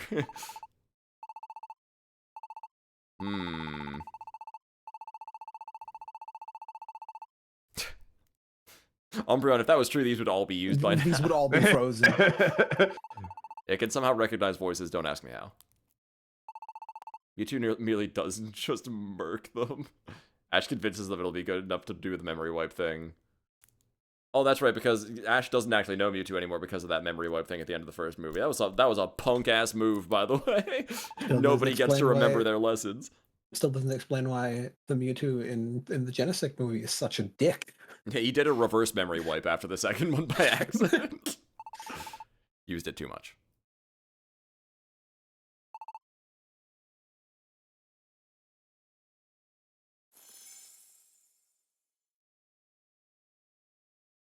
You see, if this game was really peak, okay, all right. If this game was really peak, it would have been very good if this was audio here. Yes, is that what you're gonna say? Wait, if it was what? Sorry. If it was audio. Oh, if it was audio. I mean, first of all, yes, that would have been peak for sure. That would have been peak. 100%. What I was going to say was a little, I guess, impossible to predict. That I was going to say this. If there was somehow the ability to like, change who you brought with you, for the expedition, and then little bits like this would change each time, right? Like, the characters would react differently and have different things to say depending on who you brought with you on the expedition.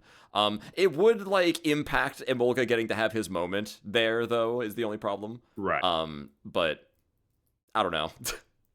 there must be some way to do it. I like branching paths in games. I think it's fun. If that wasn't clear already. Verizian reacted first, so who do you think? Who do you think it could be? Yeah, it's probably Keldeo. My final message. My final message changed the world. They love using that quiz music, man.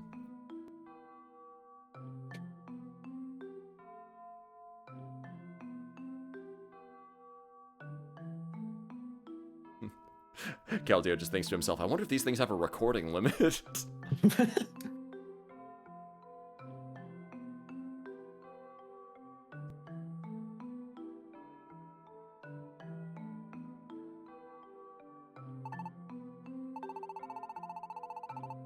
Someone.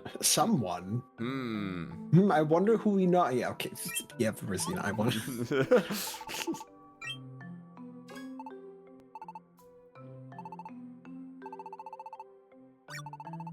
That's a picture's face. Oh. It's like it's kind of like Surprise Pikachu, but it's like, he's like horrified, more like is what it appears to be.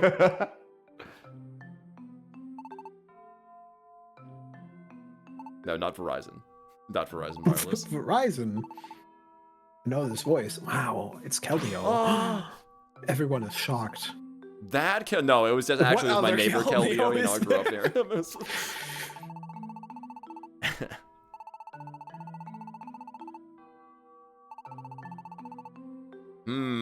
The plot thickens. The letter was a fake, actually. I like that the recording stopped very like pause. politely. We hit the pause button on the record. Very nice of it. Very polite. Now, what if Keldeo's doing that Lelouch shit where like he predicts that everyone would be here listening to this and that they would have that exact conversation for this amount of time? I hate that shit so much, man. I'm gonna vent about that one of these days. I have so many Chaos takes that I need to just vent about. Also, okay, you know what? I'm gonna talk about it now.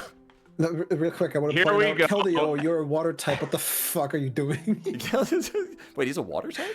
Yeah, Keldeo's a water type. Fighting. Wait, really? I thought he's like orange. I thought he was like normal type or something. I don't fucking. No, he's water. water? It's like his whole thing is that he has like water hoses in his hooves. Real? Oh, weird. Isn't Cobalion already water? No, Cabalion's steel, I think. He's blue. He's steel, yeah. Steel is blue. No, it's. I mean, well, but like, steel blue is not really, but it's like an illusion Okay, of the light. Kybalion, think about the name Cobalt. Okay, Type of metal, yes. steel type. Yeah, Nick brings up a very good point. We need the bot for this. I know he has something to say. Thanks to This has all been part of my 26-year plan. The 26-year-long plan. Oh my god. Okay, I just have to say it. So. Okay, very, very briefly, I will go over the premise of Code Geass and why this stupid shit pisses me off. So, Code Geass, mecha anime. The main character is a regular school kid who comes upon a power to look into people's eyes, give them a command, and they have to do it, right? So he needs eye contact, and he gives them a command, and they have to do it. It's kind of like Death Note-y sort of rules, but it needs to actually see them. Okay, we good on that? Good. Now, he meets somebody else later in the season who has a similar power, but not the same one, right? The Geass grants different powers based on who gets them, apparently. So it's this crazy guy who's been stalking them around, whose power is that he can read the thoughts of anyone that he can, that he's around. Doesn't have to be in eye contact with them, just reads the thoughts of everybody. This caused him to go insane over time, right? Because he couldn't, like, shut out the thoughts of everybody always around him constantly. And the lady who gave Lelouch, the main character, the lady who gave him his Geass power, abandoned this crazy guy with his stuff. It was like, yeah, you couldn't handle it. Sorry, Chief. I'm gone. So, he stalks her in the first season, and they come into a battle with each other, of course. So, Lelouch's plan for beating him, right, is he records a video conversation that he plays to this guy, the crazy guy Mao, right? He records a video conversation that he plays back to him so that he can, like, sneak in unassumed, right? While he's not paying attention and catch him off guard. And his explanation for this is, like, yeah, like, it's like, I was talking to you, though. How did you record that? It's like, yeah, I could just predict what you were going to say when you were going to say it, and then make it like it was having a conversation. Which, to be fair, I'm like, I'm going to let him get away with this one, because Mao is clearly unhinged, so he can have some good predictions as to how he'll respond to certain stimuli, which is what he plays on. So it's like, okay, there's, like, a reason for that. In Season 2... Lelouch's, because he comes from royalty too, right? So he's like, the whole thing is like this big rebellion story that Lelouch is going through. His royal dickhead brother, who's like better than him at everything, and apparently has never lost a game of chess to him, he does this same fucking stunt to him at the end of the second season, and like, his brother is like totally calm, cool, collected, just having a regular conversation with him, and somehow Lelouch is able to have this very detailed video conversation recording with him, knowing exactly how he's going to respond to everything. It doesn't fucking work anymore. You can't do that. You can't do it. Like, the first guy you could predict because he was unhinged. Fine, whatever. You can't tell me that your main character is so cool and awesome, actually, that he can just predict the exact intervals with which people are going to respond to him and everything they're going to say to him when they're in a fucking calm state of mind. I'm sorry. There's to go kind of along with that, to be a similar situation, but one that creates a different problem, is Doctor Who. One of my favorite episodes, Blink, from season 3 of New Who.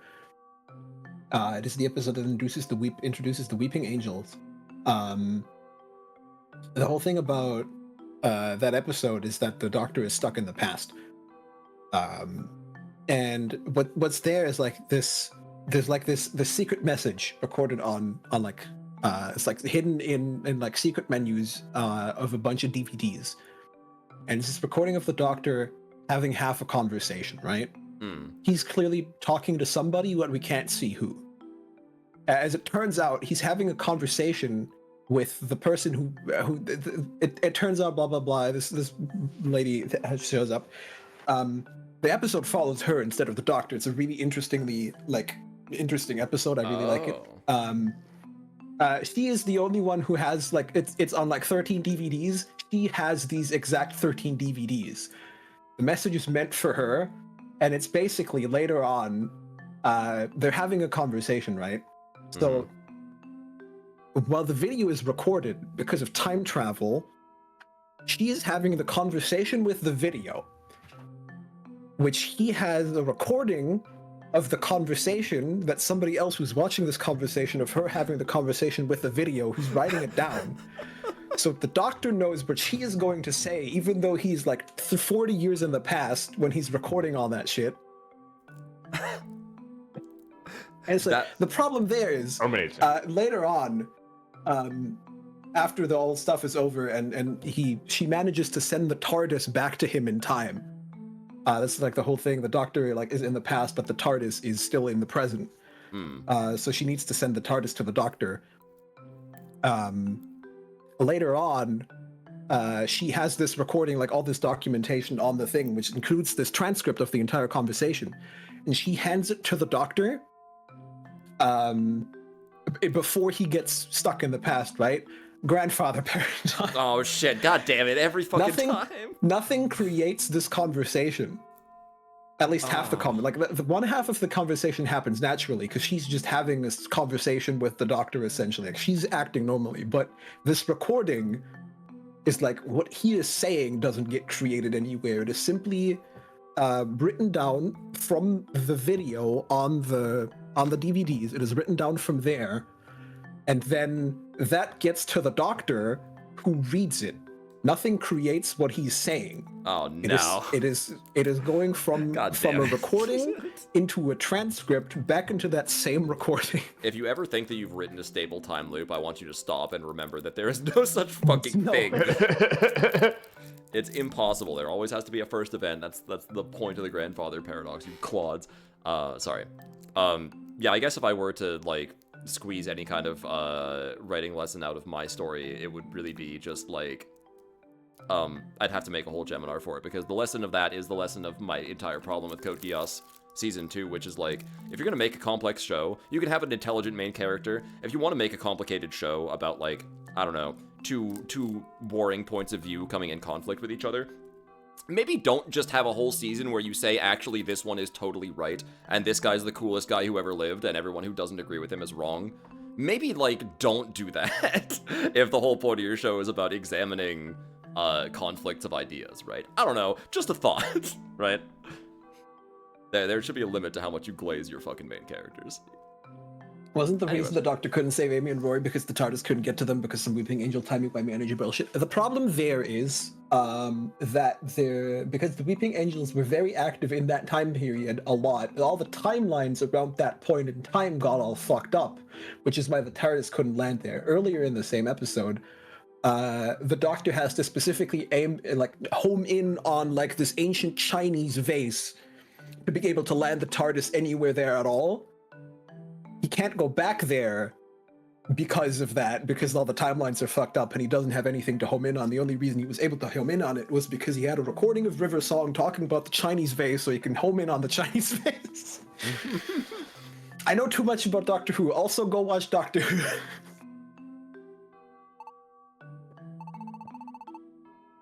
Editor Gemini cut out that entire section. Yes. But also, watch Doctor Who. Like, that was a good pitch, honestly. And I will go watch Doctor Who one of these days, but there's Doctor Who is like Gundam, where there's just so much of it, and there's like it's difficult to know where to start. Okay. If you want to know where to start, watch New Who. Don't watch Old Who. Just watch New Who. Yeah, that I definitely do understand, at least. And like, there's not like that much of it. There's a lot of it. There's not that much. There's a lot.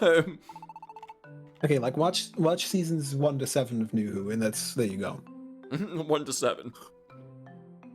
Snivy, how you feel about Dragon Ball Z is how I feel about Doctor Who right now.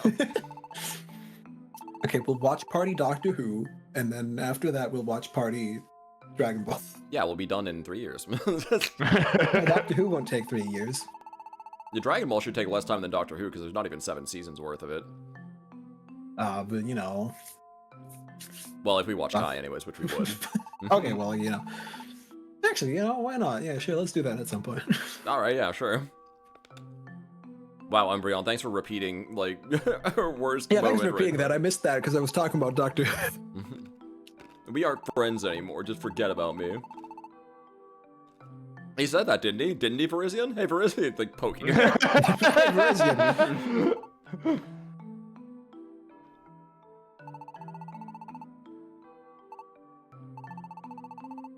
The hoof, right? Yeah, this fucking line Outstanding. too is responsible for so much fan comic shit. I want to see Keldeo right, please.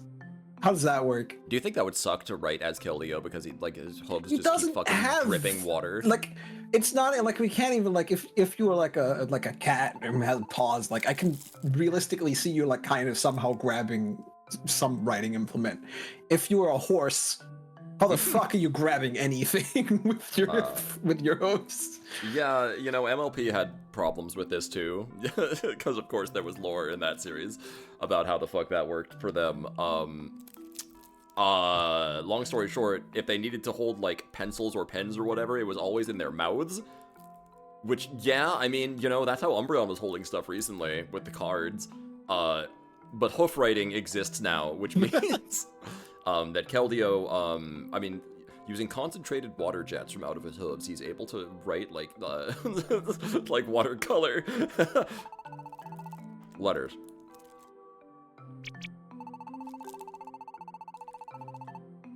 Which, to be fair, would be pretty distinct to him.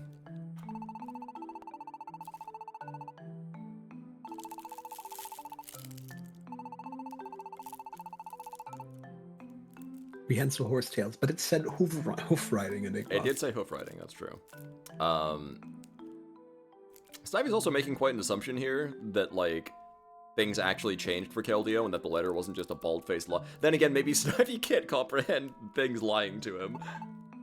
Why would anyone not be honest? Do you think people would do that? Just go on the internet and tell lies? People lie in court? Hmm. That's a menacing idea, though.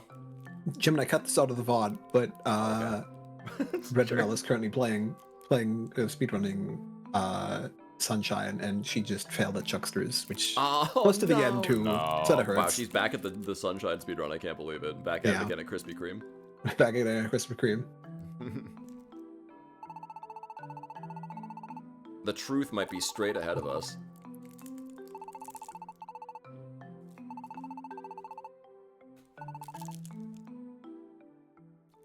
Are we going to accept the truth? Dasher Palace 9F. By the way, there's more of this 9F. dungeon. There is more. You're Oh, son of a bitch! Oh, look, the You thought you were out in the stairs. dungeon? No, I didn't hear no bell. I didn't see no dungeon clear notification. Tortuga. So if last time was the longest string of missions, this might be the longest uninterrupted string of dungeons. I don't like that The laugh. silence speaks volume. The silence and then the laugh speaks volumes, really. Does he know?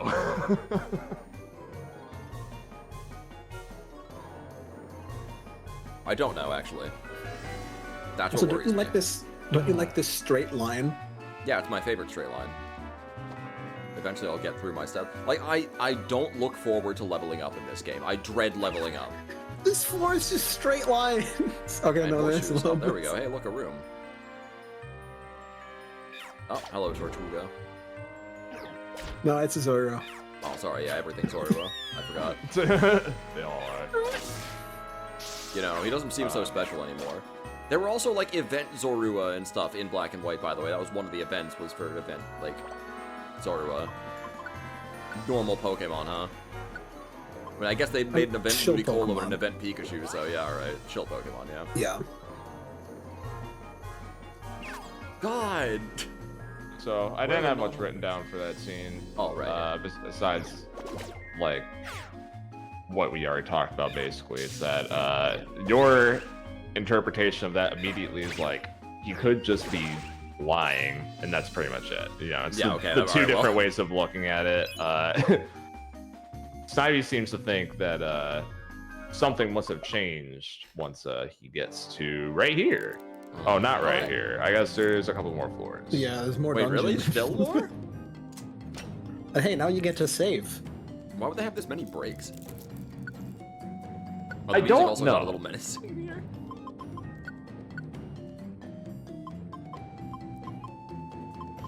Got very menacing, actually.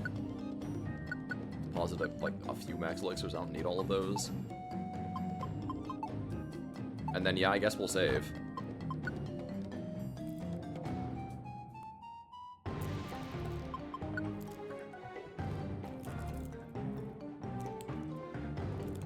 You've had a great adventure today. You should rest before you play more. How about you suck my... Shut up, game. You know.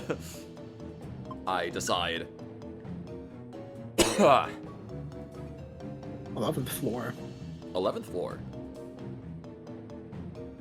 How many more floors could I possibly go through? Wow, Confused and still got the 1 in 8 chance. Alright, get out of here, man.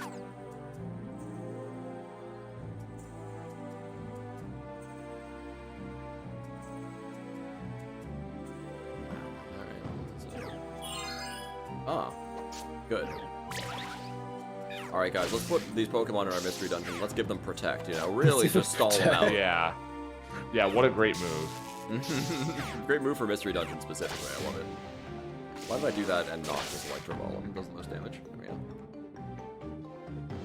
go. This is going somewhere, I can tell. Not Zora. Thundershock updated, yay. Going somewhere, we're going somewhere. Go the new moon with face to sleep. Go to the new moon with face to sleep. Oh my god, it actually did go somewhere. Let's go.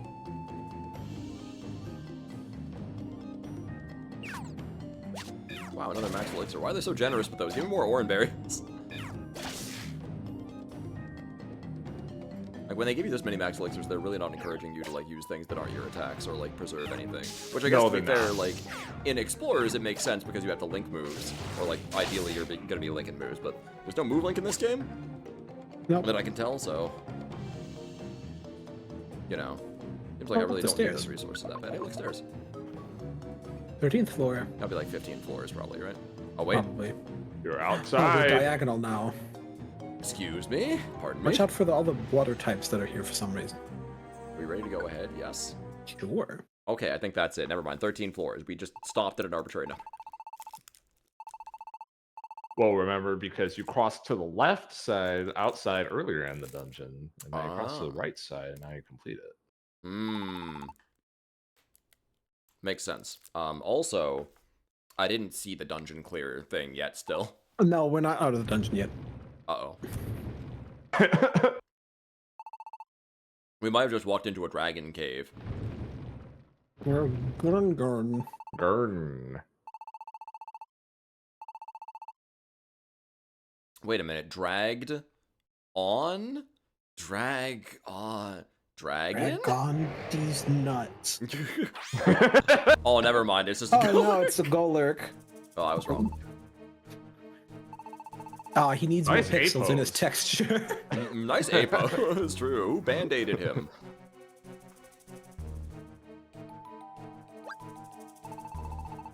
Not got us cryogonal. surrounded. They've got us surrounded. A Golurk and cryogonal. I'm not a big cryogonal guy either, now that I look at him, you know? It's not even diagonal, because it's like, it's not the right angle. Diagonal would be 45. One would think, yes.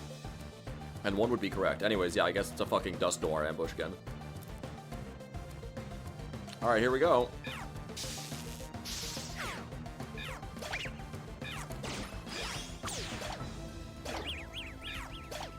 Oh shit, not Dust Noir, Sableye. Oh, whatever.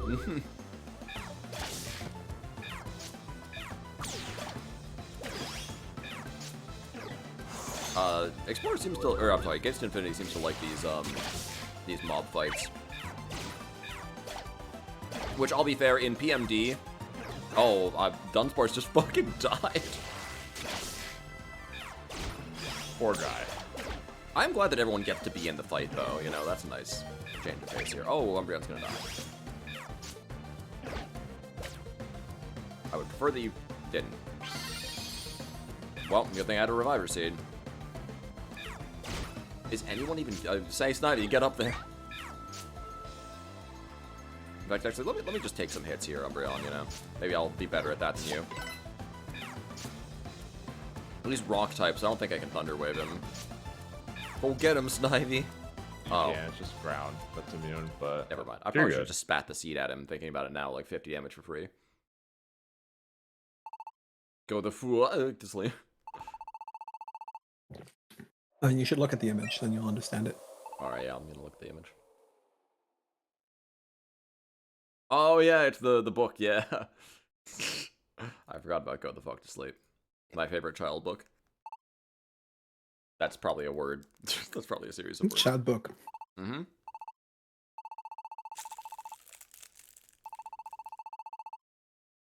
Well, basically indoors, right? How can there be wind? They call it a fan. They call it garu. The winds of despair, perhaps?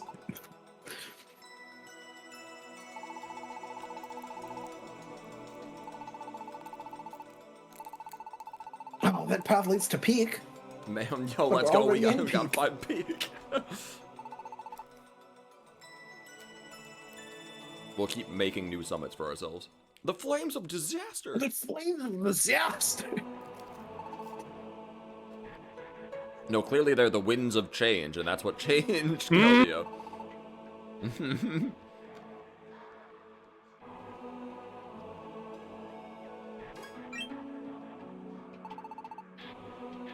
I love that Dunsparce falling over was something that was noticed by everyone immediately. Yeah. Even if they, like, couldn't see him, he was behind us. Last night you could see him. Oh, that's true. Snivy can see everything. 360-degree vision. That's right. My man's struggling, but he's hanging in there. He made it quite a distance here.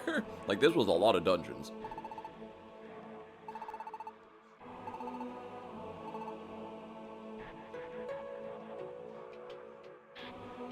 Am I not? No, you're not. Oh. What the hell?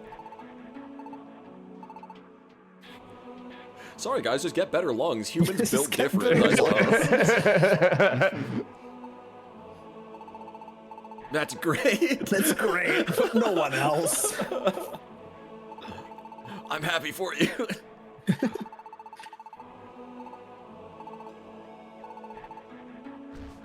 Oh, okay, that's dangerous. I can only take like one of you at a time is the thing. Escape orb. Okay, so Oh no, here's a joke. it's the egg carrier. Here's a joke that will be funny for you as soon as you start playing Final Fantasy IX, Snivy. I guess I'm gonna have to fight a death waltz now. And once you play Final Fantasy IX, it's gonna make so much sense. Okay. Oh shit, it's Cure. Oh shit. Hello. Oh jeez, oh man, oh jeez, oh man, oh jeez, oh man. Teen enemy, it's Cure, probably. Cure's my kind of a dick. I'll take him on alone if I have to. Ah. They're not even gonna humor me by letting me fight this thing, huh? No. Oh wait, will they? We seem to be in a Maybe not. boss arena, which frightens Oh no, me a little. we went back to the arena we were just in. Oh hey, they're fine now.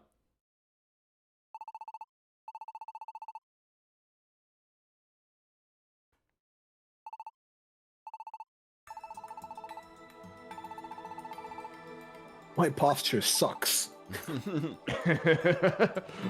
10,000 years will do that to you, man.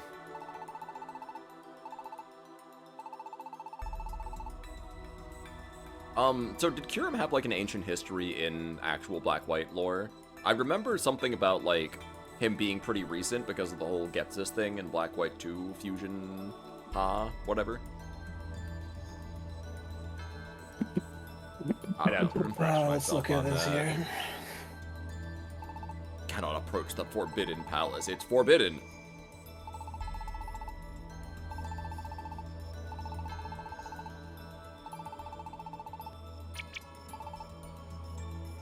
Even he can't approach it, but we can, so we've got mystical human powers.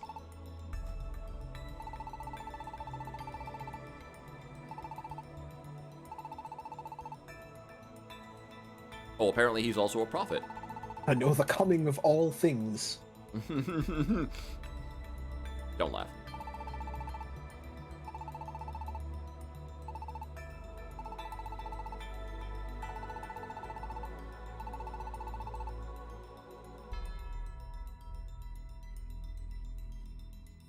I can see the future. And the fate of the entire world.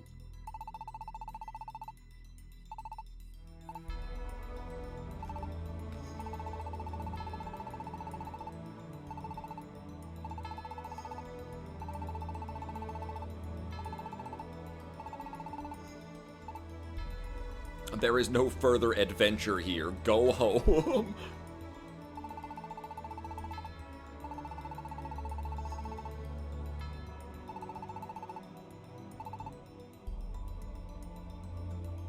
You know Umbreon is side-eyeing the fuck out of Espeon right now. Like, no evidence, huh? Not even a shred, huh? How interesting.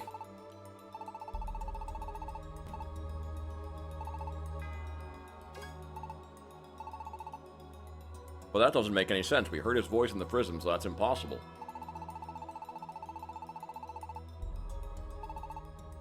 That's some impossible. bullshit, Kyurem. I don't believe that. Enough. Enough. The black Kyurem, white Kyurem thing, I think, was a misguided attempt to reunite the ancient dragon. Oh. Yeah. It's the black and white Kyurem. Oh. Wow, he gave us a treasure. How nice. Wow. The treasure chest is roared us. Let's check for mimics.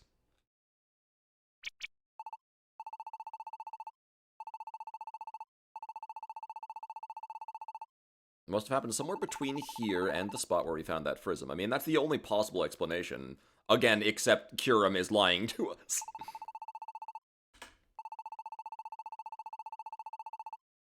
Yeah, so what could have stopped him?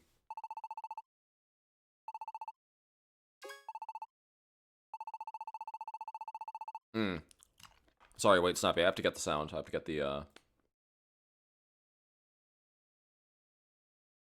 Please tell me Mel's Discord still has it. Oh, good. There you go, sorry. It's enough.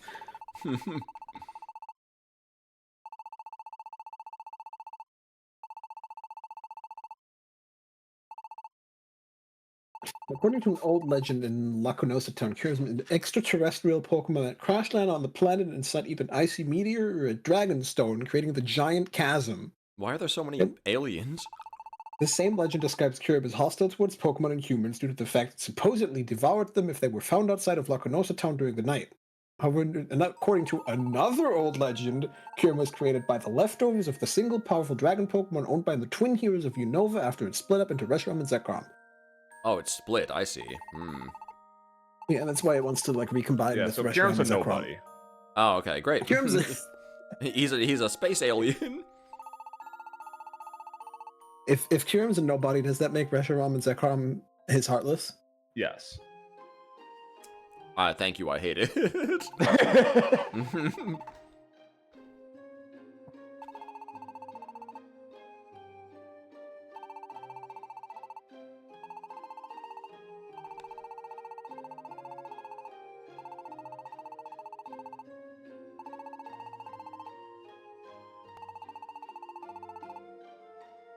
Is it you?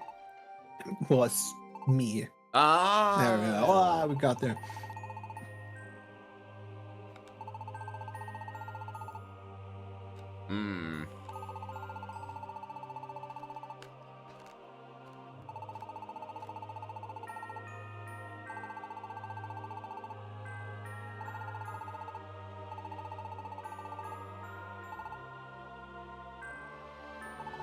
Pikachu W / sparkly eyes. I love it.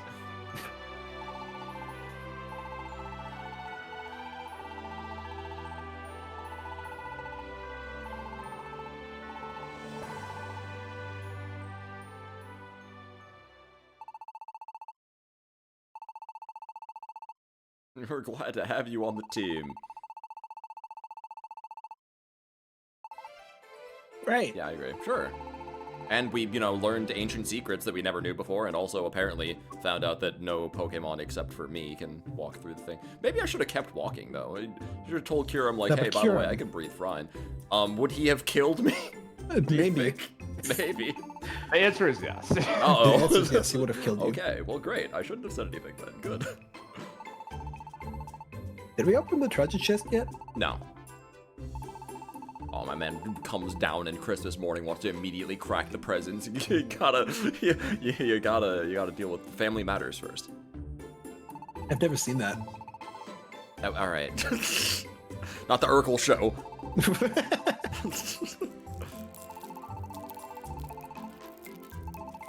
My Prism. The Frism, yeah, give them to Emolga. I still want to see... I want to see Emolga's expression as we come back. I mean, he did do that V-Wheel a couple times for us. What a guy. V-Wheel! V-Wheel! After we make it back home, this will You're be... mad at us. Yeah, he was roaring a lot earlier.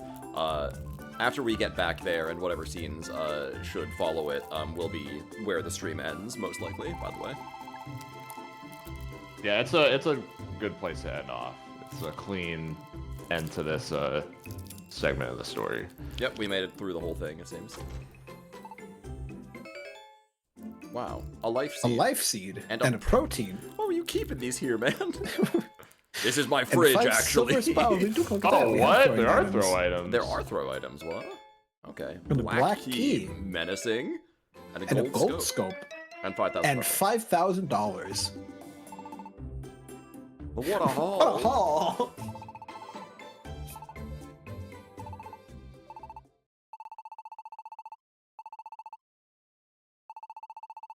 I love how goofy it is that Kirim just had a treasure chest laying around. It's very good.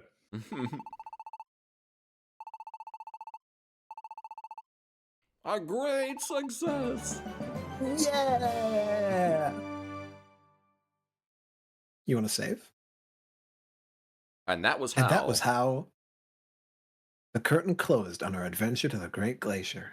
You're right. They didn't do a dungeon complete for that one. Weird. We all returned to paradise. And waiting there for us were all the Pokemon of Post Town. And our dear friends from paradise. Everyone was eager to hear our stories of what we had seen at the Great Glacier. And so that night, everyone from the town packed into the inn's restaurant and stayed until morning, full of cheer and excitement, Do I not get to see any of it? whiling away the night with tales of travel and treasures. Okay. Do you want to save? Yeah, I guess I No, want to sorry. save. We didn't have time to make that scene. No, but I wanted to see Emolga's reaction to the Frism. Frism. And so, the next morning, Didn't have time to make that scene. Well, well, more like afternoon, But make up your mind, narrator. You're the one telling this story. it's true, we didn't complete the dungeon. We didn't get to the top of it. Oh, I think the implication is, okay, the implication is that we stayed up so late partying that we woke Yeah, up late. that is the implication. Based. Oh, okay, well, not so much an implication as directly stated. No, I think that would be based, actually. Right? Yeah, that would be based, actually. We were, like, in Ice Palace for, like, 16 hours yesterday. Take a vacation, man. Before you walk out... Oh, sorry, shit. Too late. No, It's I can wait. alright. It's fine. I'll sit here. So... Talk about Virizion a little bit. Yes. Good scene. Good scene, obviously. So... spoiler, this is going to be a pattern in this game, right? So this is a big Virizion character moment. What actually happens there is she says, the one responsible for that doubt in my heart was me. So it is to... the way everyone thinks and the way that everyone copes is a result of your brain responding to external stimuli in a certain way, I guess. I don't know how else to put that, right? And so there must be a moment where the brain is retrained by the self in order to advance. So there needs to be some sort of a want to change and a sense of responsibility on that front. Before progress could be made, and then a new direction to be able to go towards. We are not entirely there with Virizion yet, but this is kind of the first clue from the game that maybe change has to come from within. Anyways, Case of Infinity. So I as something to say here, because I guess like I don't know. You know, I got the whole stream. I got through the whole stream without saying it.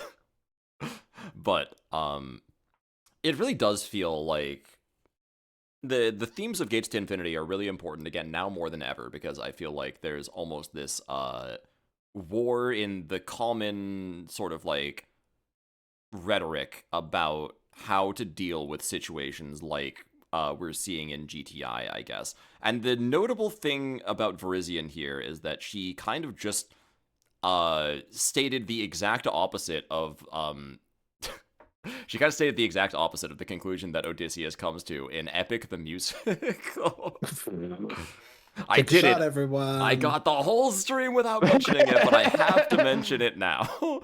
I finally have to mention it now. Importantly, in that particular concept album, I guess I keep calling it Epic the Musical, but I think he calls it Epic the Musical, so I'm just gonna keep calling it. It's called Epic the Musical official concept album. Okay, so I'll just keep calling it. It's the musical, right? I refer to that.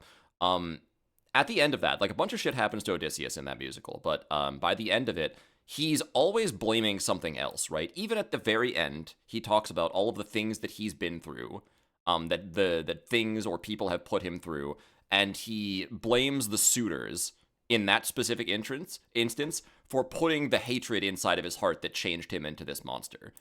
Like he embraces that element, the exact opposite of what GTI is trying to tell us, right? Which is that you need to look out for yourself primarily if you want to progress in the world at all, because other people will take any opportunity they can to screw you over if you show them kindness or mercy.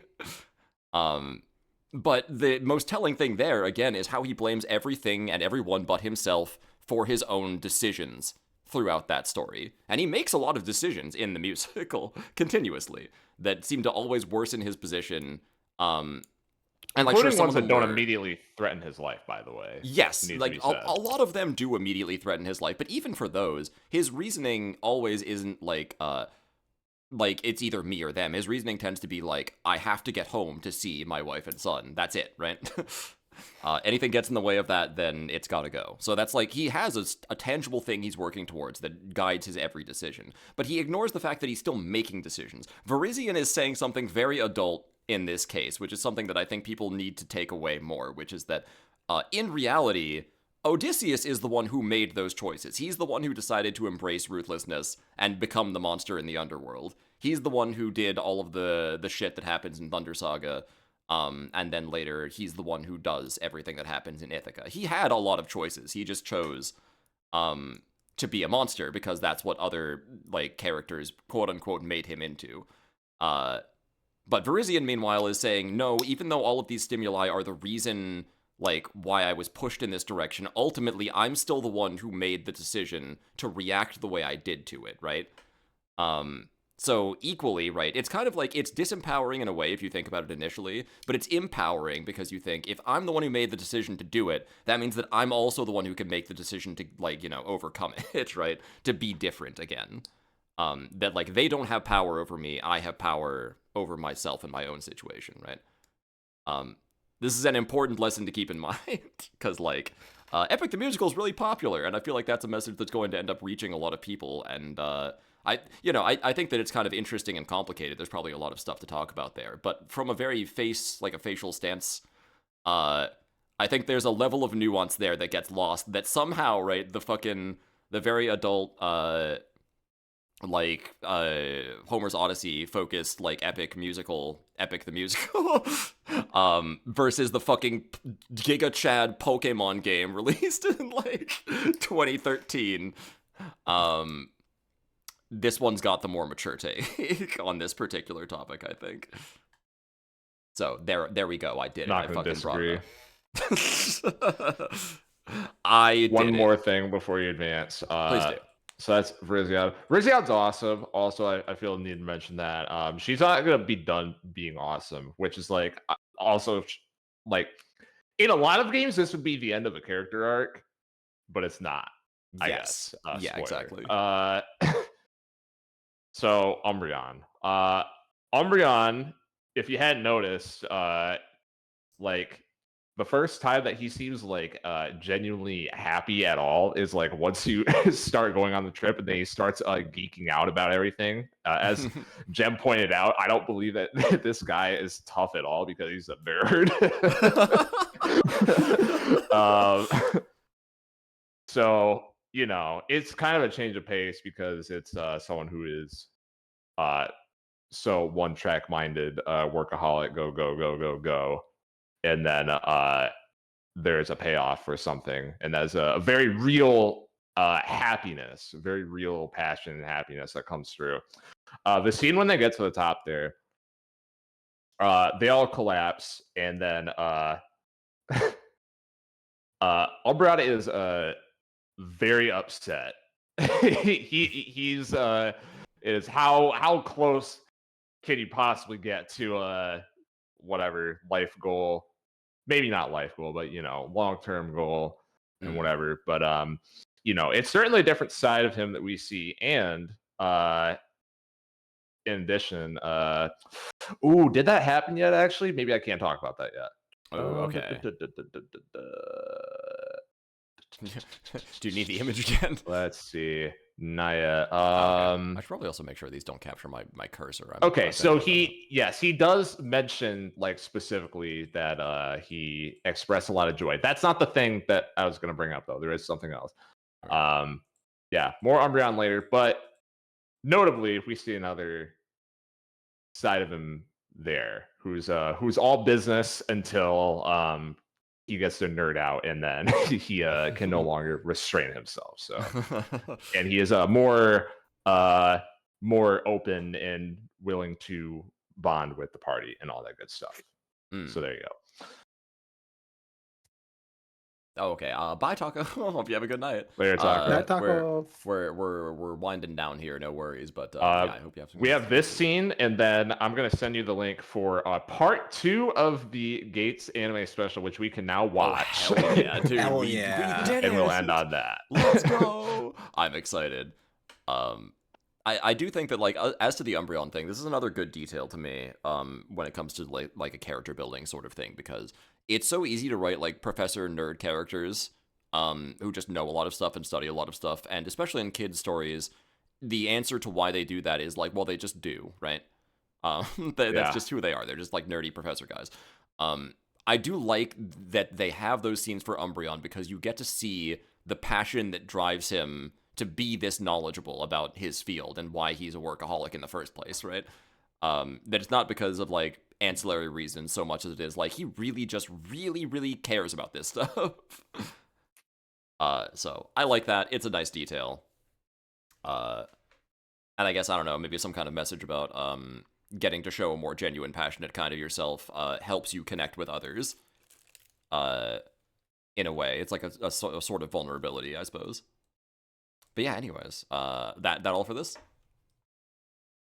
Yeah, that is all I had. Okay. Let's see if we can get, wonder if Amolga's gotten his prism yet. He's nowhere to be. Oh, well, I guess that answers my question. He's using the prism. He's using a prism to play a prank on us.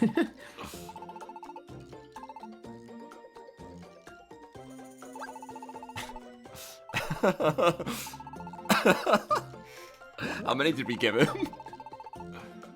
He stole everyone else's prisms. Oh, Merry Christmas. Ho, ho, ho, Merry Christmas.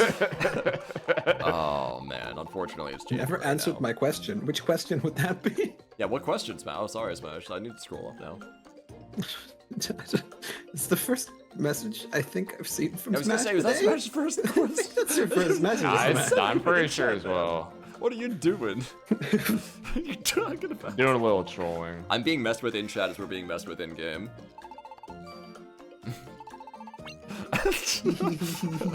Oh, Merry Christmas. Merry Christmas. Emolga's everywhere. It's like we're surrounded by him. The Emolga multiplier. Damn, he got the Yu-Gi-Oh card. I think that's called double team. Can you learn double team? I think so. Yeah. When did you learn such an awesome move? Were you doing some kind of special training while we were away at the glacier? Oh yeah, Emolga learns double team at level 5, so...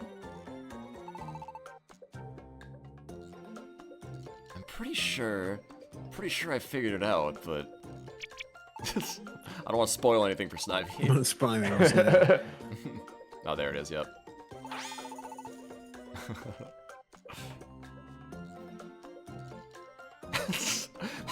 How the fuck did he schedule these, though? That's actually really impressive.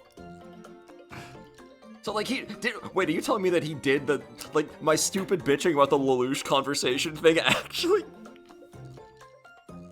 Keep playing through the scene. It's fine, no, it's fine, okay, yeah, it's fine.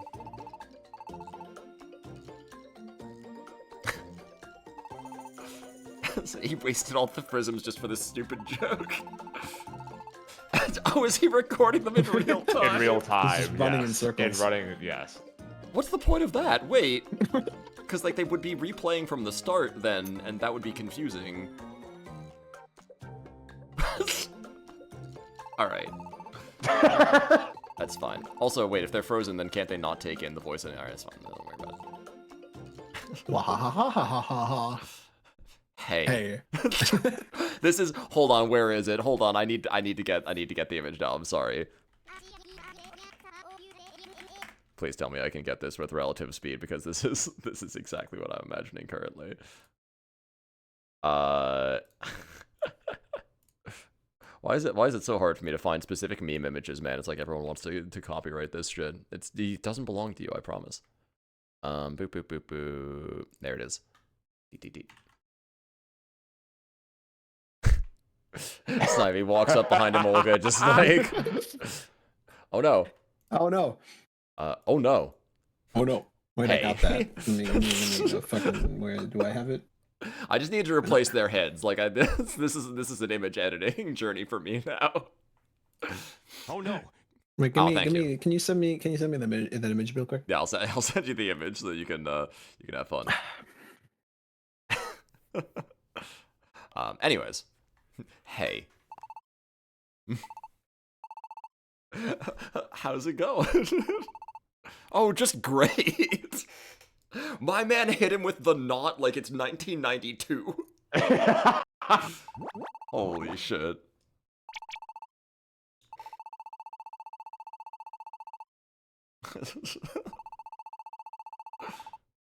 You know, I'm gonna be honest, this is a very creative use of them. As long as they're not single-use items, in which case you fucked up, you idiot.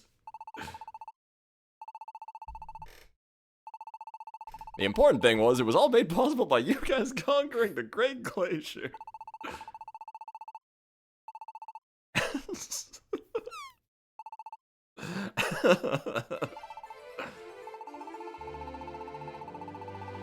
I love him. I don't mean to be dramatic, but if anything happened to him, I would kill everyone in the room and then myself.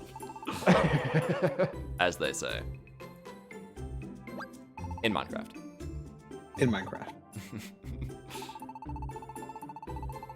Well, I spun the V-wheel a couple of times. You guys are never gonna guess. I won it twice in a row. Oh, so that's why it was so electric-y for those first two dungeons.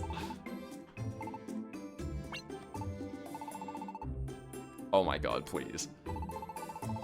Damn it, okay. I was really hoping he'd be like, yeah, well, I guess I spun the V-wheel. I was really hoping. Floating lights, huh?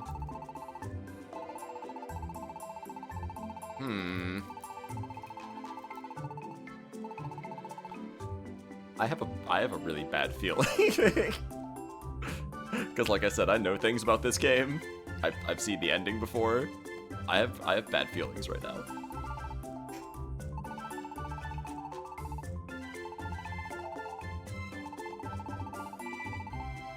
Pretty often, huh?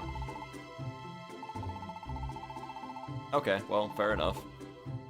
Bye. I was gonna say, well, you take him with you, man. It's like a little kid getting a gift for Christmas, oh my god. Very much so. I fucking love this little shit.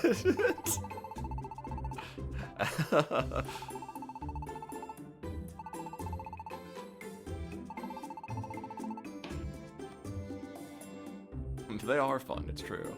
I don't think that's why he did this. Why did he do it? Oh, yeah. God, everything's fucking performative, man. Everything. Everything. God damn it.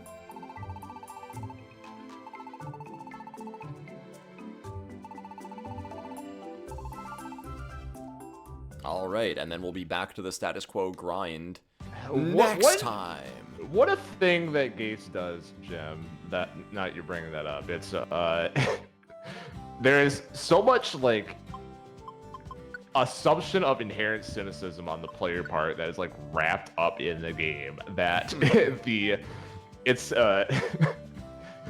you have characters that are digging for what is the what's the word I'm looking for? The wholesome secret motivation that is wrapped up in this this banal average thing that occurs. You know, it's not only the other way around. Yes.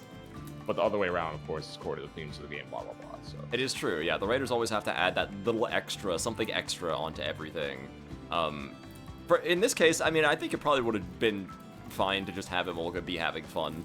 I don't know if this one needed to be performative in some way, I don't but think so either. You know, I do like that there's a consistent effort to add depth to the actions of the characters. Even like I will take any day an unnecessary kind of play at depth as opposed to like not having anything there. I feel like because maybe I'm just starved, but in stories like this, especially kids stories, it's so rare to have any kind of actual nuance or depth to character actions and motivations that like I feel like it's water in the desert when I play this game. So I'll take an over-explained one over an under-explained one in this instance. By the way, okay, look at Pikachu's idle animation. Here it's and then it changes. That's different. When I'm in the menu, his idle animation slows down just a little bit. It's impossible to tell because he's always center screen, so it's hard to see when the menu's over it. Which, like, usually the menu's over it, but on the save screen it's not, so you can see he has a different animation. Why? This game, man. Anyway, let's go back to the main menu, and most importantly, wow, Zoroark is there for some reason. Not a character in this game, I don't think. No. But I could be wrong. Hey, by the way, 1, 2, 3, 4 of the major things are done, and what the hell is that fourth image? Oh, that's Golurk, right? Golurk, yep. That makes sense, okay. So, we've done 4 bosses of apparently the 6 that are in the game. That is like a lie, by the way. Okay, yeah, I thought you were probably halfway through the game. Even the game's lying to me. Everything's performative. Okay, so let's, I tried to pause the emulation. It's not emulated, Gemini. Let me just, hit the home button instead, then, shall we? And, let's get this last video up.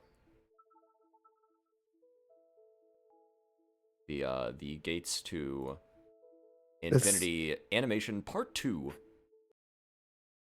So, I don't... Because I clicked on the GIF, it downloaded the GIF. The GIF has indexed color, and so this just kind of didn't work all that well. The indexed color.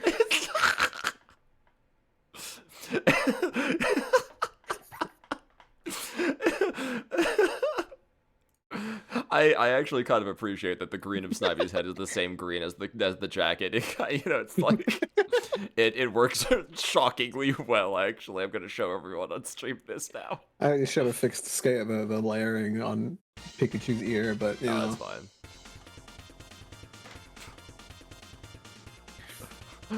What the fuck? What is this in chat? Private pilot's license. Damn. Enjoy that. Oh, that's not happening. Oh god. Oh god. What did you do? I was hitting Control Z and Control V and it was doing things to my overlay. It's fine. There we go. I got it finally.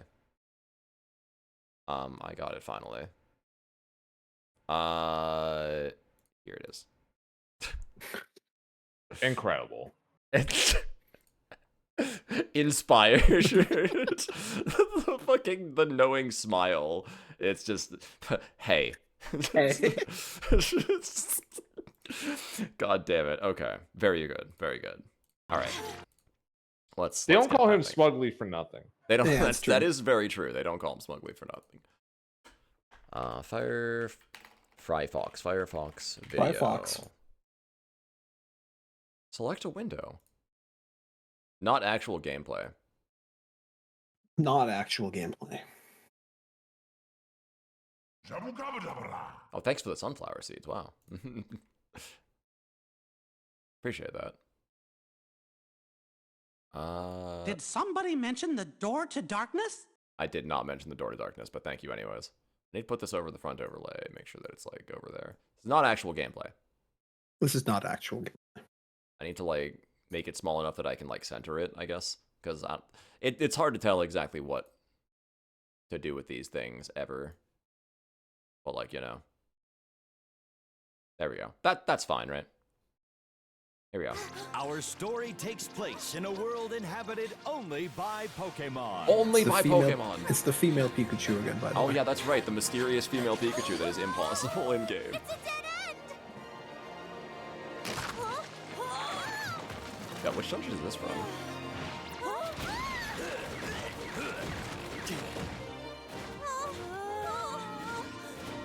I do not remember this ambush. The squad rolled up.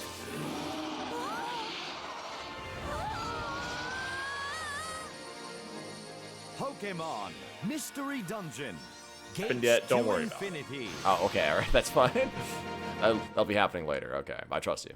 Okay, we'll create an entrance to a new dungeon. Let's Umbreon's summon voice? a Magnagate. Yeah, That's crazy. Okay, Espeon.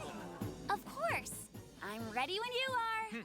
Oh, that's an Espeon voice. It's like way bubblier than I expected her to sound. Pikachu, what's that?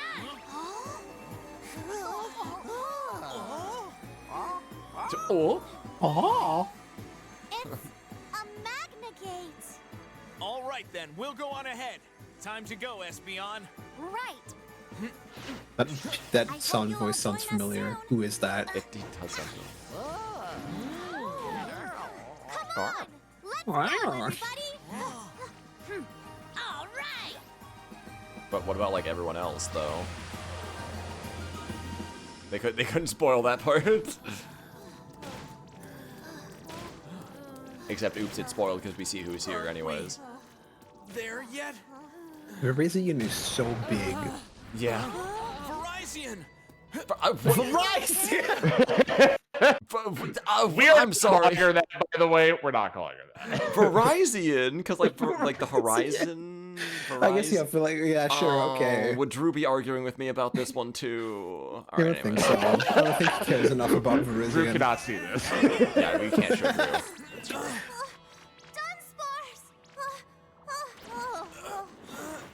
Okay, so the Pikachu is the Why partner. is it Yeah. so hard to breathe?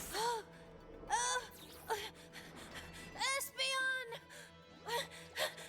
If I try to Google for Virizion, it like, did you mean Verizon? Yeah, Verizon. You'd think they would want to like stay away from that pronunciation specifically because of the Verizon thing, but you know.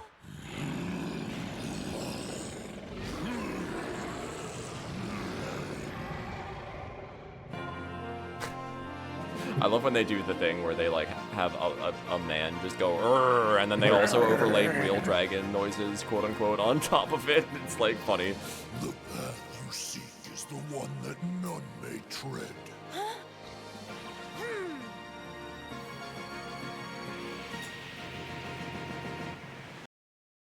Subscribe now. Subscribe now. All right. All right. Well, yeah. All right. that Sure. was I translator like was there any any voice credits in there? There's not any on the description, I don't think, unfortunately. So you're gonna have to find those yourself if Can't they exist at believe all. this shit. Yeah, I know. I hate when things aren't credited. But it was like a commercial or like a little special thing, so you know, I guess they weren't keen on just putting credits in anyways, so you know how it goes, right? That being Comments are said, turned yeah. off. Like once again, the animation looks great. I just like That shit makes me mad that there's not an actual, like, episode for it, though, you know? Because, like, he couldn't show us anything. There was a Magna... They did the Magna Gate, they walked through, and then they collapsed, not being able to breathe, and then Kirim showed up. Like... You know, I can't make anything out of that, basically. If I didn't know about the game already, I could make even less out of it. Yeah. It feels like, so, you know. Damn. I was really nice to the first animated special thing, but then the second one, I mean, it is nice getting to hear what they think the characters' voices sound like, which I think was interesting. I think that was the most interesting part of the whole thing, was getting to hear Umbreon, Espeon, and, like, I guess Dunsparce doesn't have any lines, but... You know, that's about it. And them saying Verizon, I guess, is the highlight. No, but the animation is really beautiful, honestly. That is the other thing that makes you, like, really want more from this, right? And to be fair, like, they could do it because they probably paid only enough money to make the very small, like, 5-minute animation, so they could make it look really beautiful. And not have to worry about, like, I don't know, serializing it for multiple episode anime. Here's my thing. I would much rather have it look a little less beautiful, and just, you fucking cowards, just tell this. It's free. It is free money for them to just make a mystery dungeon anime, right? Like, that recounts the games, even. Like, even if you just did it in a series of OVAs, that's free fucking money. You think people wouldn't pay to see that? Are you insane? Nowadays, honestly, it's too late. But you at think it's the too time, late? Yeah. Maybe it can be fresh again, right? Like, if maybe they waited long enough now that it can be fresh again as a concept, and they can be like, ooh, a world with only Pokemon. That sounds interesting. To the people who don't. Yeah, you would have to start from scratch, because there's, I mean, again, last game of this franchise came out 10 years ago now. Yeah. So yeah, you definitely can't continue from Super. But to be fair, with how I understand Super goes, I'm not really sure where you go from there anyways. So you kind of just probably Nowhere. do like a stake reset, yeah. You could, they will never do it, but they could do like a prequel that actually answers all the world building questions that we've had wouldn't that be forever. nice? Wow, a game courageous enough to answer the world building questions? These are the same guys who fucking put their OK stamp on Pokemon Black and White. You know we're never getting that shit. Ooh, sorry, is that hitting a little too close to home? Black and White? Do I have to keep saying? No, Oh I my just God. don't have a response because it's correct. I was going to say, it's because I'm right. It's because I'm correct in this one instance, at least. The credits are on Bulbapedia, but they're very incomplete. It only lists credits for Pikachu and Azumarill. That's so specific. Not even Oshawott. Not Oshawott. Okay, well, maybe that means that nobody else has any, like, other voice credits to speak of. It lists full credits for the Japanese version, which, because that was released differently and actually has credits with the video. But not the English version. Yeah, because the English version wasn't released in the same way, and I guess we just don't care about English voice actors. Sad. But, you know, that's how it goes sometimes, I suppose. Wow, DLC 040, my favorite. Yeah, DLC 040 is my favorite too. Anyways, that was a fantastic Gates to Infinity comeback stream, actually. We got plenty done, I would say. A lot, Editor yeah. Gemini is gonna have fun paring down the stupid shit. Not all of it, just some of it. Editor Gemini, cut that part out.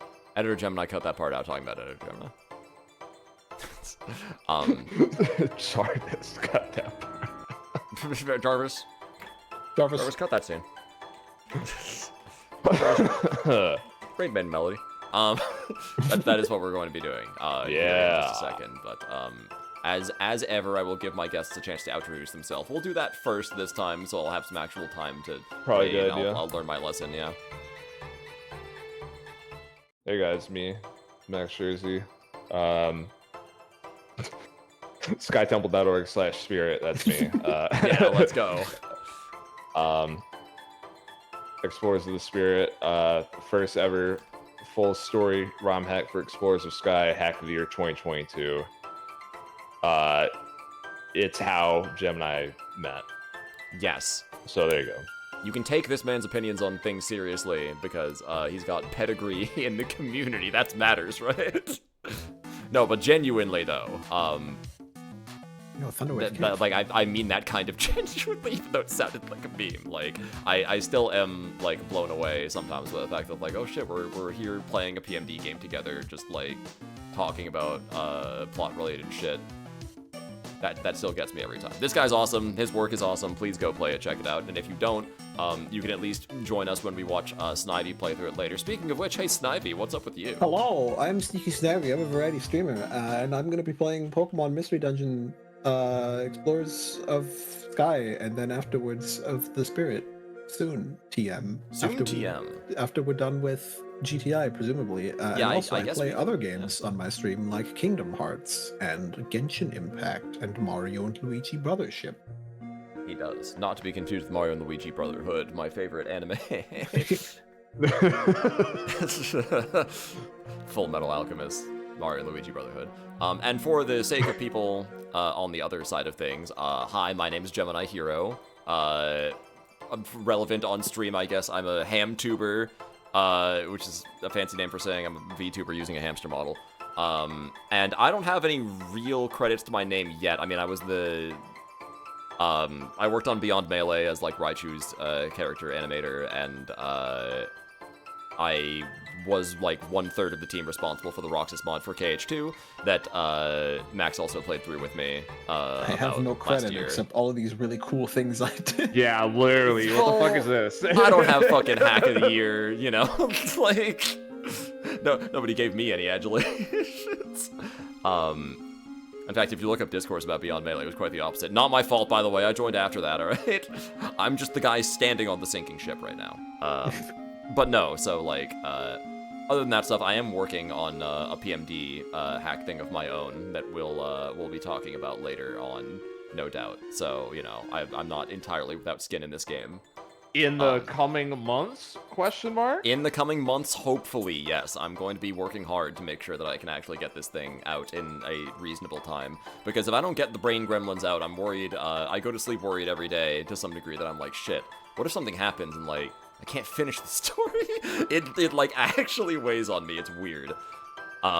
That's what happens when you involve yourself in something like this, though, I guess, so it is what it is. Anyways, yeah, so that's me. I also stream over here, twitch.tv/GeminiHero. We do a bunch of variety stuff. Right now I'm doing weekly Persona and GTI streams, both of which involve both of my guests here today. Yes. Other than that, we've got plenty of incentives I gotta run through. Yeah, we also gotta figure out what we're gonna do about Blau. Yeah, we need to figure out what we're gonna do about Blau. Maybe...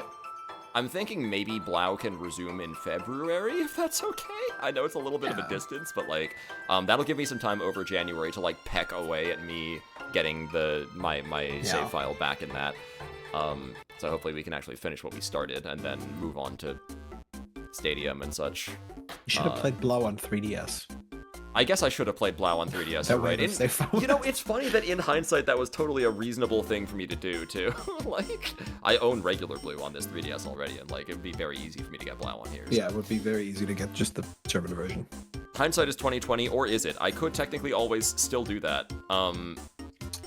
Which means, wait, yeah, because I think I would be able to export the Pokemon save as well back to the computer to put it in Stadium if I wanted to anyways. Yeah, you can export 3DS Virtual Console save files.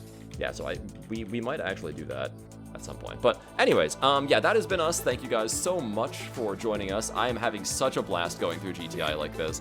I'm, like, appreciating so much more about this game every single time we go through it. It keeps surprising me. It keeps, like, being on my level with, like, the things that I expect and then making jokes about it. It's actually pretty insane. This game has been such a pleasant surprise, and I anticipate that it will continue to do that next week when we, I don't know, I guess go back to the normal grind. I'm sure some plot significant things are gonna happen. We still need to find out what those lights are. I guess we'll find out what the whole deal with Kyurem is eventually. It sounds interesting to me. So you guys tune in next Saturday, earlier time next Saturday, probably during the afternoon again. We had to do this one late at night because of book club stuff and first of the month. First Saturday of the month, rather. But yeah, it'll be early in the afternoon next Saturday, and the Saturdays after that until the first Saturday of next month.